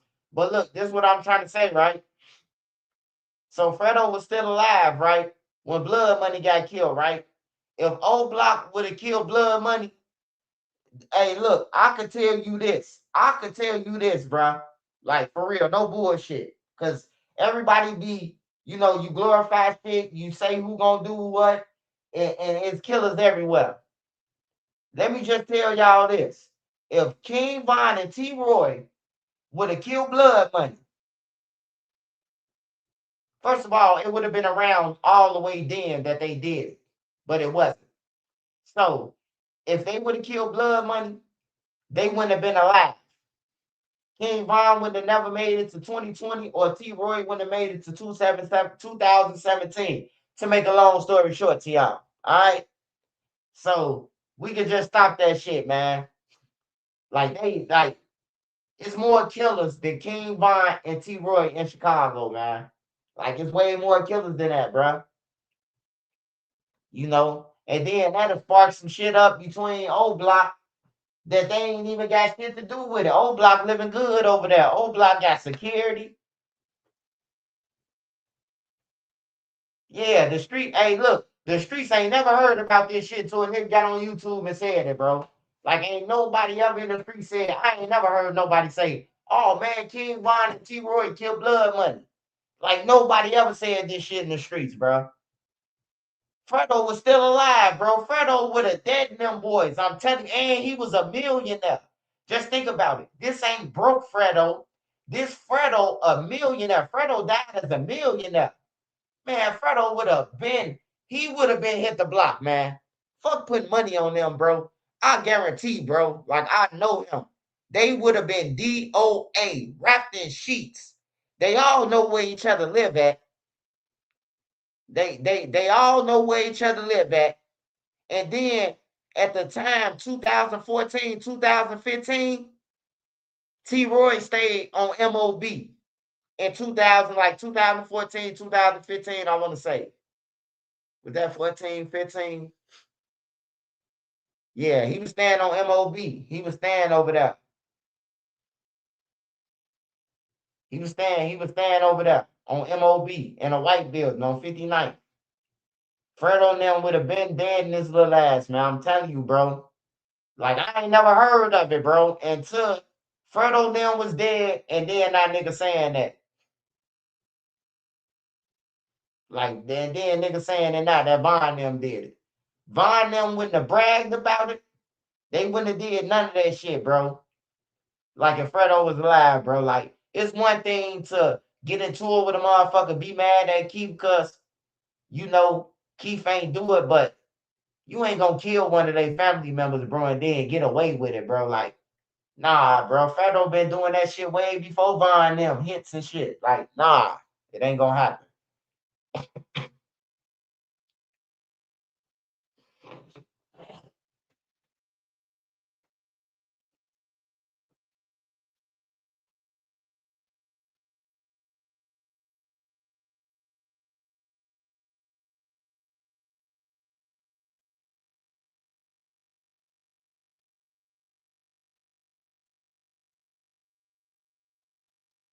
And then they said they went all the way over there for C murder. Like, get the fuck out of here. The fuck out of here. They went all the way. Hey, look, they would have been saying C murder did it then. Cause motherfucker sleep. C murder been off the porch before T Roy and Vaughn. That's what's crazy about it. He shot C murder, but T Roy and Vaughn went to go and kill him. Like that don't even make sense. C murder would have went by itself. C murder don't need T Roy and them or Vaughn to kill for him. Like, come on, man. But only if you know. If you know, you know.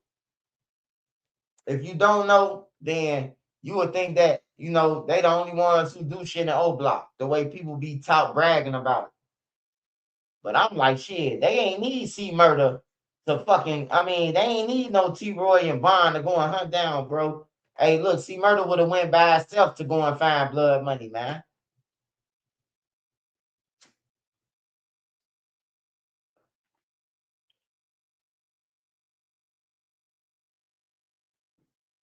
But yeah, man. Hey, just let Keith keep eating, man. Do his thing, bro. Keith deserve it, bro. Niggas be hating on Keith, man. I be hating that shit. Stop hating on him, man. Y'all niggas wasn't there when he was broke, when he was beating on doors and saying that he gonna be rich, senior, my partner and them. Y'all wasn't there.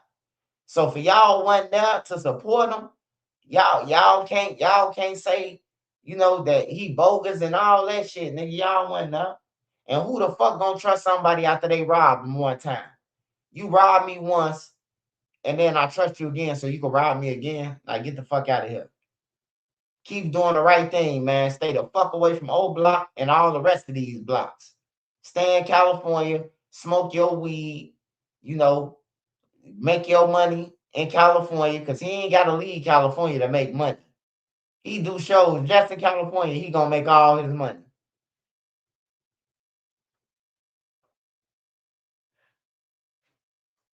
I'm rooting for Keith, man. I've been rooting for him, bro, since he was a kid, bro. Cause I remember when nobody went listening to him, bro.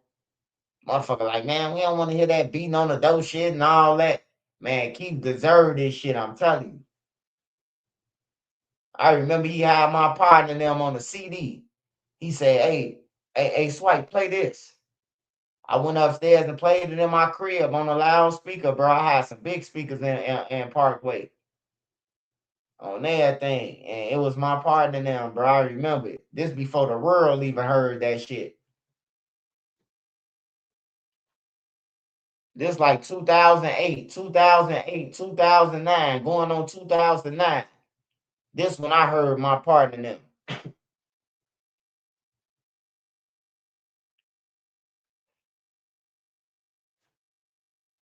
Shout out California, Sacramento, man. Appreciate your support, man.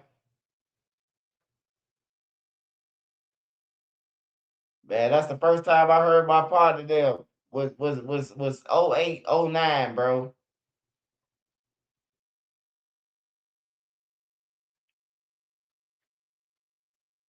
I'm glad Keith made it, man. I'm glad that, hey, I was glad than a motherfucker, man. I was so happy, bro. Cause everybody who been over my house, they seen Keith up there. They be like, man, remember you used to let that nigga up your house? I'm glad he made it. He don't owe me nothing. He don't owe me nothing. And if he ever run into him, he know that he know me. I used to let him in my house. Like for real. He couldn't be outside, bro. He used to ditch school. He couldn't be outside. It's part of the literature, man. It's part of the rules. Can't be outside, make the block hot, man. The youth officer ride around, they lock you up. I'm standing there with you. That's child endangerment, child neglect. So he couldn't be outside.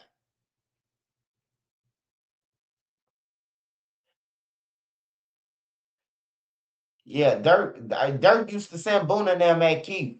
Boone and them then used to just go at Keith. Dirk and them sent them at them, man. They hated Keith. They hated Keith, man. And then when Dirk got his wave, you know, he got his wave. He looking like now I'm better than him. But Keith tried to get Dirk on light. He tried to put Dirk on light. I don't know if y'all know this shit though. But Dirk was supposed to be on light with Kanye West now. Before Kanye West now got on there. Dirk was supposed to be on there. And Dirk didn't want to get on there. He was saying the beat garbage and all that shit, bro. And Keith came up after that. I swear to God, bro. Y'all got to do y'all homework. Do your homework on it. Keith was Lil Durk was supposed to be on all like, man. And he been hating on Keith ever since, if you ask me. Ever since he ain't get on and that shit blew up. He been hating on Keith ever since. If you ask me, that's when it started hating on him. Since I don't like Dirk left out that crib, was talking about this garbage and all that, and Keith came up off that shit.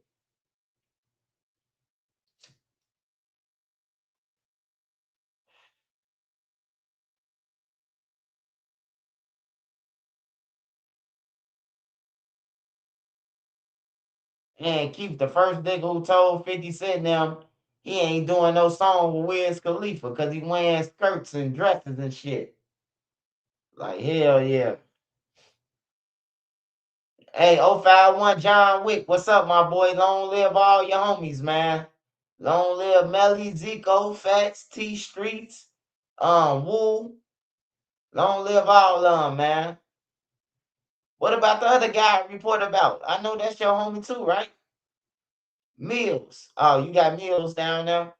Oh yeah, Mills. I reported about Mills too, man. I remember that shit happened. Yeah, but rest in peace to Mills too, man. I was in jail. I was actually I was talking to Mills and them on a phone call. He was up in there with one of my people from the low end. He was in jail. He was in jail, one of my people from the low end. And I was talking to them on the phone. This before he came home too. While I was on the internet. He was at DOC. He was in there with my people. I had did a 3-way and everything for him. I called some girl for him and told her to put the money on the books.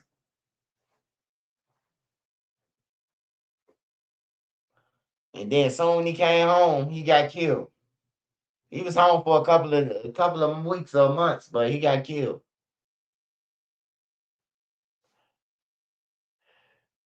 They're probably sitting in that cell pissed. Of course he is, Monique. You gotta be pissed, man, when you just had everything and now you gonna be one of the richest niggas in jail. Because there's probably a lot of rich people in the feds. You know, the feds different than the states. It's everywhere. So niggas got money everywhere. But I know he feel bad for himself. I definitely do know that.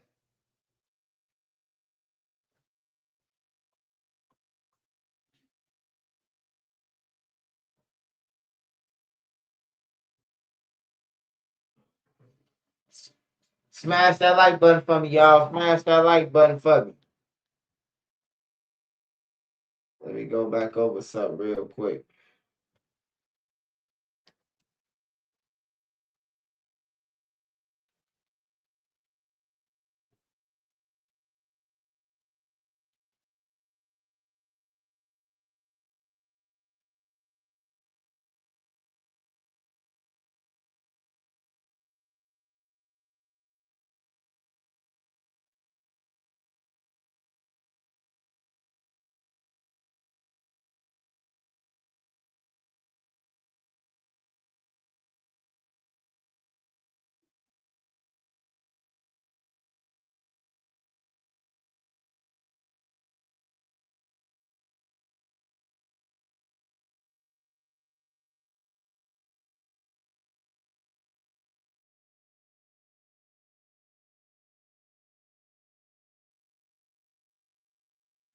Who threw that rock, Jesse?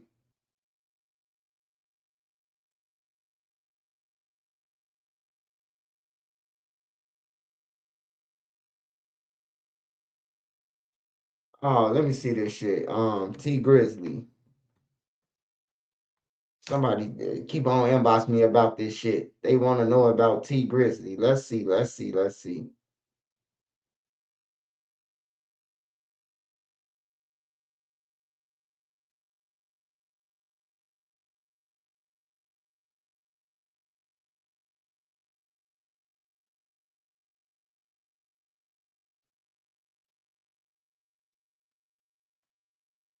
LA rapper exposes T Grizzly for snitching on him and says he's robbing any Detroit rapper that comes to LA. I want to ask about the T Grizzly situation. Poppa, let's talk about it. So what ended up happening? Like, Man, that told on it, man, you know what I'm saying? First of all, I highlighted a couple about the little situation, a little motivation, you feel me? And then went back and told my business to him, you feel me? So I got on the line with cuz. I stood off, I told my business to like, right? So a video surfaced, and then police seen that, that's how they knew me. Cuz got the telling, talking to him, pointing me out, giving my Instagram, all little shit like that, you know what I'm saying? Shit, yeah, homie, that's how I went for real. paperwork on it too. LA rapper that claimed T Grizzly snitched on him and banned every Detroit rapper from coming.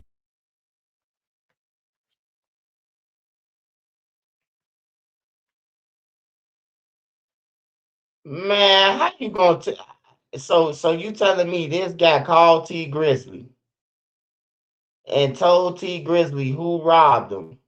Is that what I'm getting? I don't understand the LA people lingo, man. It sounds like he called T Grizzly and told him that his homies now robbed him. And you saying that T Grizzly snitched? That's crazy. Hold on, man. I gotta find this video.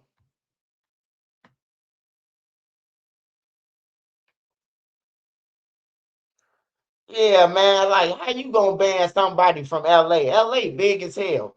You could say Trenches News. You can't come to LA. And then I could do a vlog in LA. Like, LA so big. How you gonna guard that motherfucker? What, you want me to drop my location to you and tell you when I'm coming? You said I can't come, nigga. You ain't say I had to call you.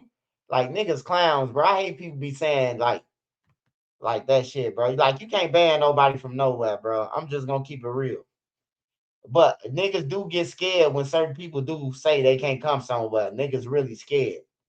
You know, they talk that tough shit, but they really scared.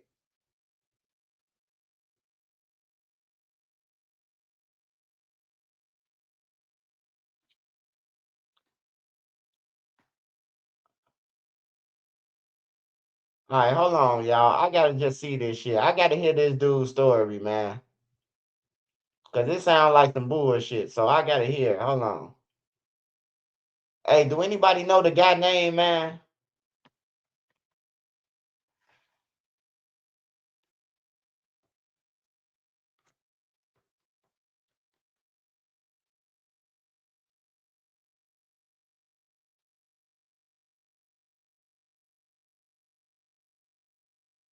Hey, well, that's how I feel though. I don't know how everybody Detroit.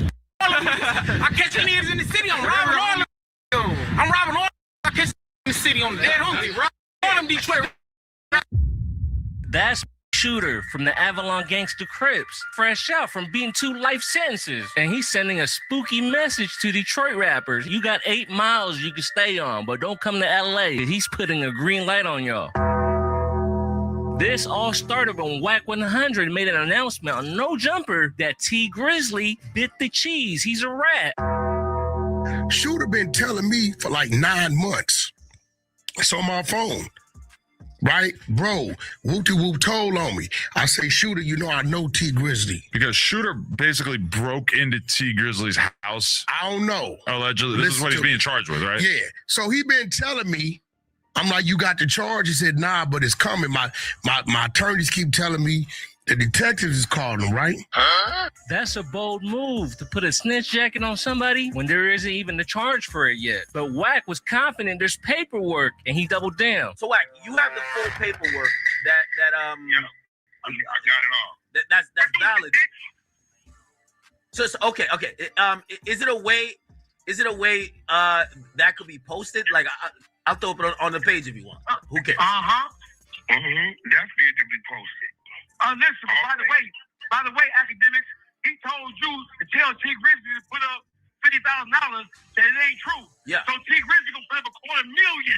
I'll put up $100,000. You ain't got 100,000. You don't know me at all, bro. I bet 100 you ain't got 100. You don't know me, bro. I'll bet you that. Ask if I got 100. Screenshot it right now. I bet you ain't got 100. We paid that bet. You broke ass nigga. Shut your broke ass up. You a broke ass nigga. My bad is his crew that Whack 100 called him out of the clear blue sky and told him that T Grizzly put a hit out on him. Who is the niggas though? You feel me? I'm List. Hey, keyway. Hey, let me clear something up though on the damn homies. Hey, Whack the realest know before I Trey Avalon, bro. I caught Whack from jail.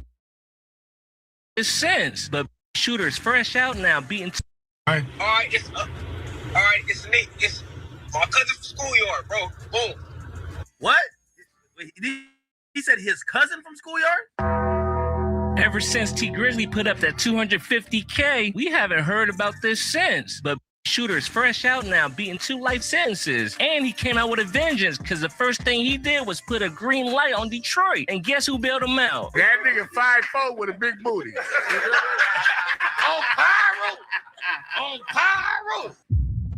Hey, Whack the realest know before I Trey Avalon, bro. I caught Whack from jail. Whatever I need done, cuz gonna get on it in 5 minutes. On Crip, he ain't gonna wait or nothing. He gonna, if anything, he gonna call while I'm on the phone. You hear me? Issues got going on with cuz. I see him. You feel me? With me, cuz good. I'm cuz 100% on the dead homie, bro. You know what I'm saying? Ain't nothing. You know what I'm saying? Dead homie. I caught up about the T Grizzly situation. He got right on it. Dead homie. He got on it. Got right on it. He ain't playing no game. T Grizzly bad. Dead homie. He bad. So bad. So you over here. So Do the internet know? Do the internet know? The internet, I don't know. Bro. You come here. Hey, well, that's how I feel though. I don't know how everybody Detroit. I catch any niggas in the city. I'm robbing all them. I catch in the city on the dead homies. All them Detroit on the dead homies. That's how I feel. Besides Doug though, dead homies. Doug really on Krypton. Everybody else though, I'm robbing all them dead homies. Hey, think I'm playing for a victim like the rest of South Park. For real though. Maybe he was on an adrenaline rush. He just started talking crazy. But nah, he tripled down. But he added a few more to the safe list. Hey, keyway. Hey, let me clear something up though on the damn homies. My nigga Ace and Kill Carter let me know, cuz that skill and my nigga money good. That homies, I ain't know they fuck with the loss like that. You know what I'm saying? Fucking with it really when niggas out here type. So the niggas green. That homies niggas with them niggas, they locked in, bro. They green.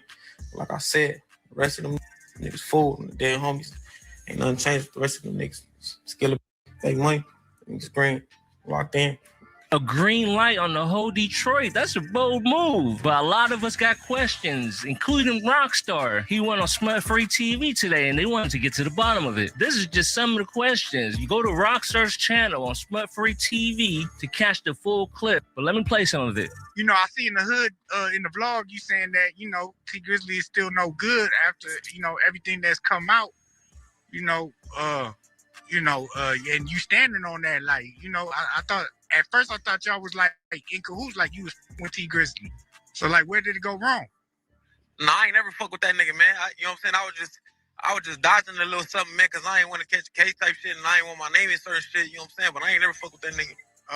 You also put a green light on Detroit rappers, except 42 Doug. Yeah, all them except Doug. I fuck with Doug. I fuck with Doug, and I fuck with my Griff from CMG, so I ain't, you know what I'm saying? Doug good with me. Yeah, but where's this animosity coming for the Detroit? Act like they, you know what I'm saying? Like they speaking up and taking up for that. You taking up for that. You know what I'm saying? You speaking up, taking up for that. All y'all get the same mission.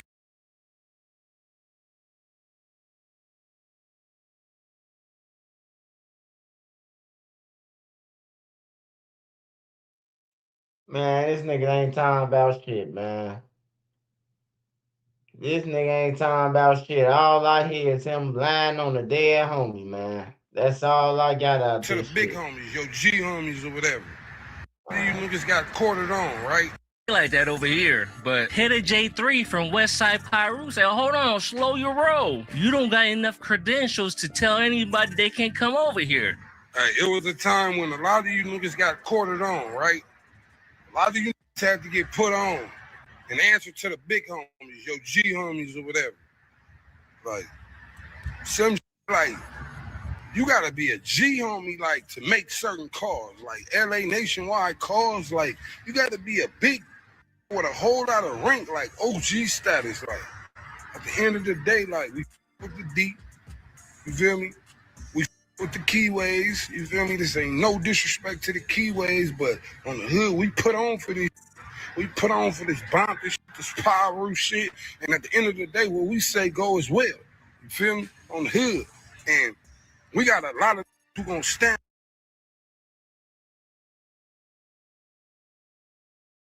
Atlanta police are searching for the gunman who shot 4 people in a luxury Midtown apartment building. The 4 men are being treated at Grady while investigators work to figure out who pulled the trigger just before midnight in the heart of Midtown. Fox 5's Angelique Proctor joins us with more on what people who live there in the area have to say. Angelique. Well, good evening to you both. Midtown is a popular part of town, really kind of like a place to be. But we talked to one resident who lives here at 903 Peace Street who says he is fed up and ready to move away from this location. That's crazy. I mean, I lived here for a little over a year. First time I've heard of any kind of violence like that. The walkable and urban Midtown Atlanta community is stunned after Atlanta police say 4 men were shot in one of the luxury apartments at 903 Peachtree Street. But once we talked to some residents who live inside the gorgeous high-rise, allegations of safety cracks started to show. It's horrible. It's unfortunate for those who got shot, but I feel like this situation was bound to happen. This 2-year resident who didn't want to show his face says things started deteriorating in 2024. You could see the change in the community over the years. I overhear people talking about how easy it was to get in. Atlanta police say they found 3 men shot and a large quantity of narcotics out in the open. It's credible to believe that this is highly narcotics related. There's a large quantity of drugs inside. We don't know what transpired before. A fourth man drove himself to the hospital. With all the recent allegations of security problems, one resident says he wants out. This is getting out of hand. I will not be renewing my lease. And Atlanta police have not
He had a white truck he had just bought. And you with the LA Metro, it's 100 and some pages, and summarized. Okay, there's been a new docket update to Big U's case. There's been a bunch of motions to suppress various wiretaps and information. So I went through one of them that's 100 and some pages and summarized it so you can get a sense of some more of the inside baseball of the United States versus Eugene Henley. The FBI obviously was operating in conjunction with the LA Metro Task Force on Violent Gangs. Anytime there's a task force, you're in trouble. Most big cases come out of task force. That means local police, might be multiple federal agencies. So in this case, you had LAPD, LA sheriffs, FBI, DEA, IRS as well. The target offenses included interference with commerce by threats of extortion, being a felon in possession of a firearm, using a firearm in furtherance of a violence or dope trafficking, wire fraud, bank fraud, false statements and loan applications, conducting an illegal gambling business, and conspiracy to distribute controlled substances. The gun stuff always sounds the craziest, but you know, guns are a right for Americans to have. Even, you know, guns don't get you in as much trouble as you might think, but all of that wire fraud, bank fraud, that stuff will get you a lot of time. Just look at Sam Bankman free to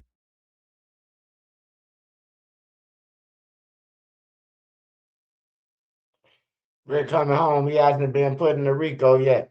Oh yeah, Brick ain't. They said Brick ain't got nothing to do with Big U Rico.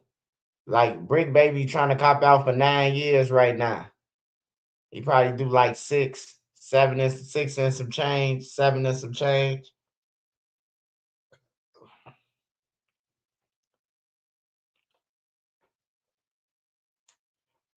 Man, that guy from Cali with T Grizzly, man. Like I don't know, man. Like niggas just be looking like fools though, cause I'm pretty sure T Grizzly, that's where he live at in California. Probably don't live where he used to live at where they ran this house, but I'm pretty sure he don't stay in Detroit either.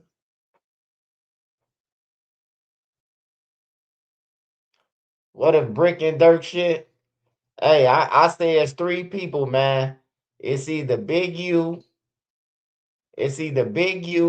Brick Baby, or they had somebody call Lil Durk on their behalf and told him, man, call Lil Durk, man, you gonna get paid. And they called Lil Durk. But it's one of them niggas, man. They said that they said that it's a well-known LA native. They gotta be Big U or one of them, man. And then Quando Rondo, he had problems. He had problems with the Crips. So I don't know, man. It could be anybody though. They said a LA native, man. It could be anybody. I seen people try to say it was keeping them. How the fuck is keeping them? They ain't no fucking LA natives. A native is a motherfucker who been born there.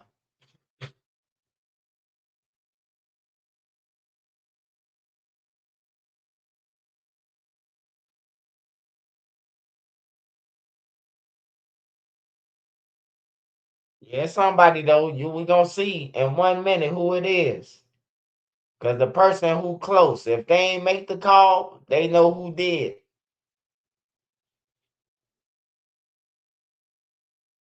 I'm pretty sure Lil Durk ain't got too many people who could call Lil Durk. They said number 4 called right to Lil Durk. He called directly to Lil Durk. That's what it said in the paperwork. All you gotta do is go back to the first indictment. It says that the number 4 called Lil Durk and somebody else.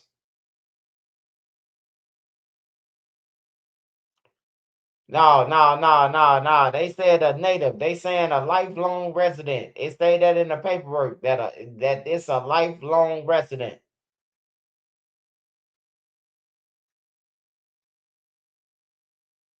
No, Brick ain't a part of the Big U shit.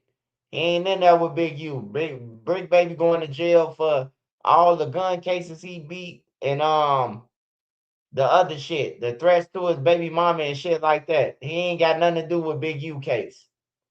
They said Brick Baby ain't got nothing to do with Big U Rico or none of that. Even though he on wiretaps, because Big U phone was tapped, and then that they tapped Brick Baby phone. That's how they was able to know that Brick Baby threatened his baby mama. That's when they came and grabbed him. So yeah, man, it's all bad, my boy.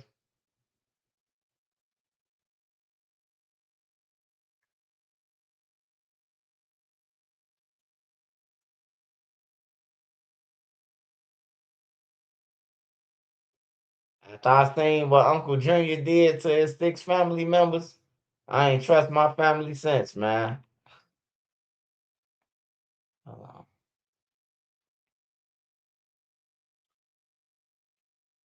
I can't watch that guy Al Prophet. It's like he ain't talking about shit. It be taking him 50 years to get to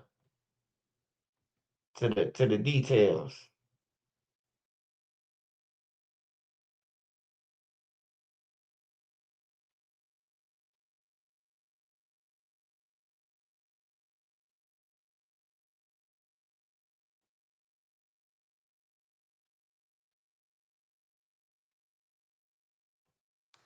Man, I don't see shit on Big U. I know his paperwork came out. I just don't be reporting about that shit. But Big U, he trying to get all his witnesses, man.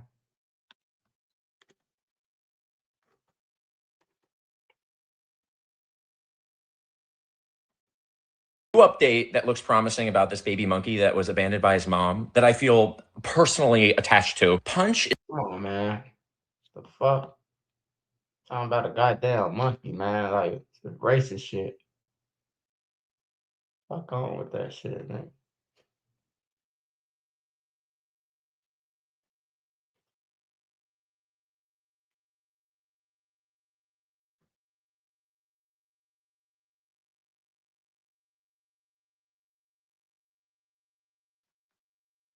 I know where it's at.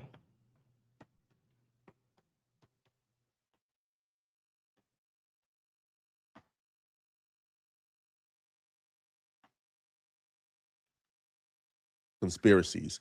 The targeted communicators, the subjects of this investigation, are listed as Eugene Henley, which is Big U. They had Sylvester Robinson, which is Vay, aka V. They had Mark Martin, which is Bear Claw. Zaire Mitchell, which is Brick Baby. Darrell Scott.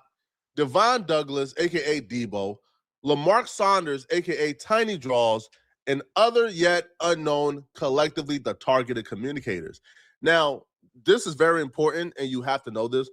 This document is being written in real time, which is why when you read this document, they're talking about they are having to prove these charges. They're having to prove certain things. So this is before the indictment even came. So this document that got these names listed, when you go to the indictment, a lot of these names you see, have been completely removed from the indictment, and they're now listed as CWs. The feds were very specific with their word, and they said every one of the targeted communicators have violated the RICO Act.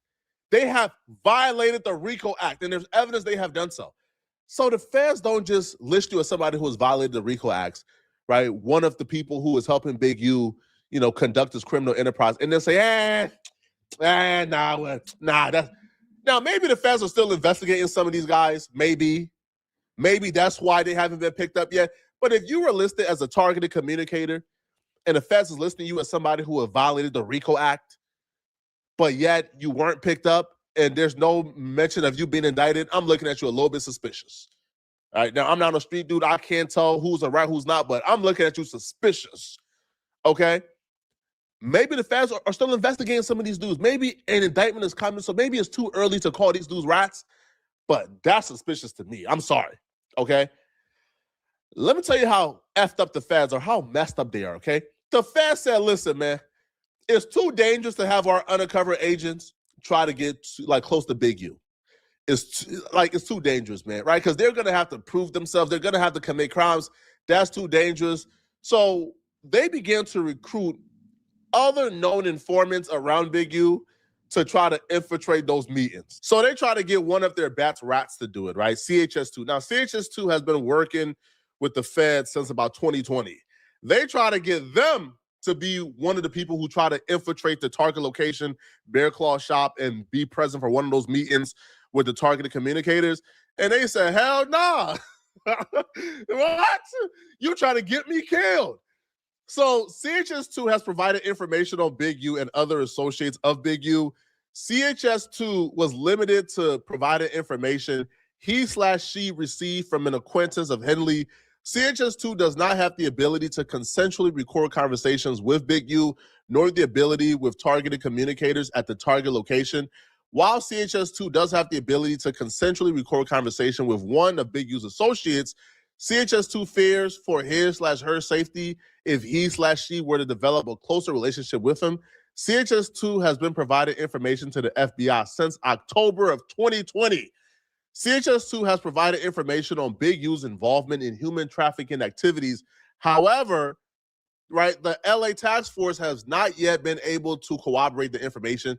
CHS2 does not live in Los Angeles and does not have immediate access to Big U. Now, here's what really gets me. Now, CHS2 is my type of guy or my type of gal because apparently the benefit for them cooperating since 2020 has been strictly monetary. So CHS2 has received monetary compensation in return for his/her information and assistance on other FBI investigations. So this person is investigating to get paid. Like, they are a hired rat. The hesitation we see from CHS2 was recurring, right, among the other rats. See, the rats felt comfortable hearing something and coming back and snitching or doing business with Big U and then telling about the business they do with Big U, but they didn't feel comfortable walking into the lion's den, which is bear claw shop, wired up. They didn't feel comfortable doing that, bro. Because even the rats who were close to Big U felt like, man, listen, man, I'm close to Big U, but in order for me to be present at that targeted location, I gotta be within the know-how, or I gotta be one of his henchmen, right? For me to win over his trust, I gotta do some dirt for the man. And then, I've never been to this targeted location. I've never been in those meetings. I don't know if everybody is pat down for wires beforehand. I go to the meeting, I get pat down, there's wires down, guess what? I'm dead. CHS2 couldn't do it, so they try to get one of their most trusted rats, CHS3, to do it. Now, apparently CHS3 was able to make multiple controlled narcotics purchases from the Rolling 60s, and he has access to Rolling 60s, limited access to the Rolling 60s. But they thought about it, man, and they say, yo, this dude, CHS3, has been ratting so well since 2019. He's been doing such an up and standing job that multiple gang members are starting to get suspicious because whenever he come around, somebody get arrested. So they said, listen, man, CHS3 cannot help us with this investigation because CHS3 provided extensive assistance for another federal investigation since June 2019. And his/her assistance is widely suspected amongst multiple gangs in the Los Angeles area. CHS3 is still able to testify about the information he/she has already provided on the Rolling 60s. The scariest part about all of this, the CHS, the confidential human sources, that list is longer than a grocery list. And they all still on the streets. They all still on the streets in LA getting information. If you're an LA gang member, bro, don't call my phone, bro. Don't call my phone. I don't even want to say the obvious here. If you from certain neighborhoods, if you from certain gang affiliations, man, do not call my phone, yo. Because I get to twitching and thinking, man, you trying to telling me or something. And I don't even commit crimes, bro. Bro, what?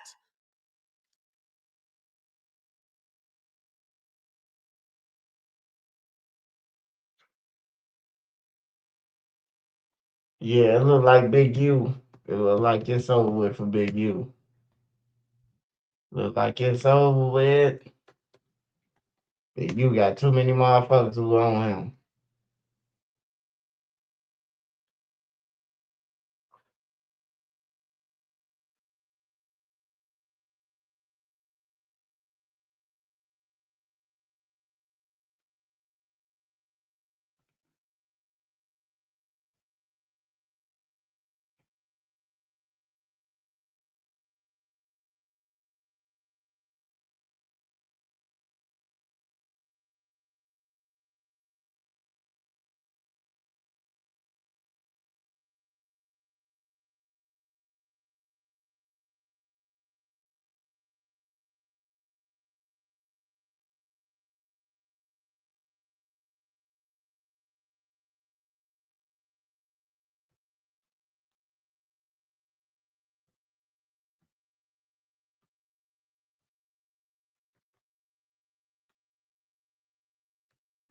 Smash that like button, y'all.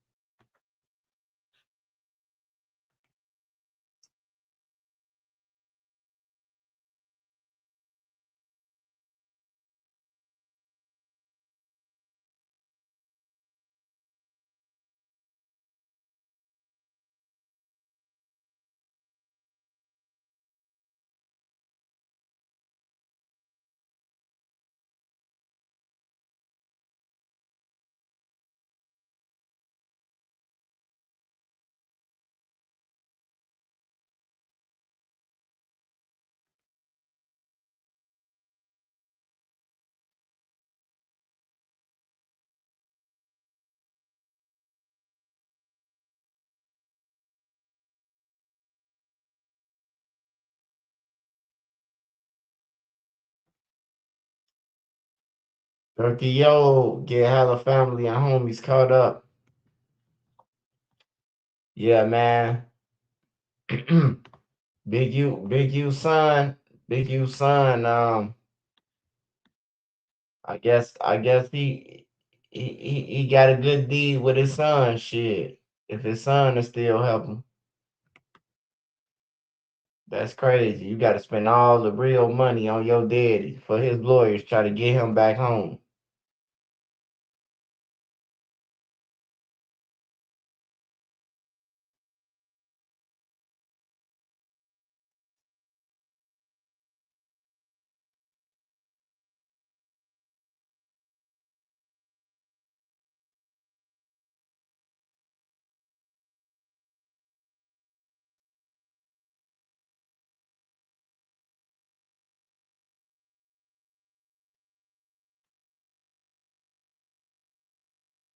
Anybody who thinks it's time to play militia, F around and find out.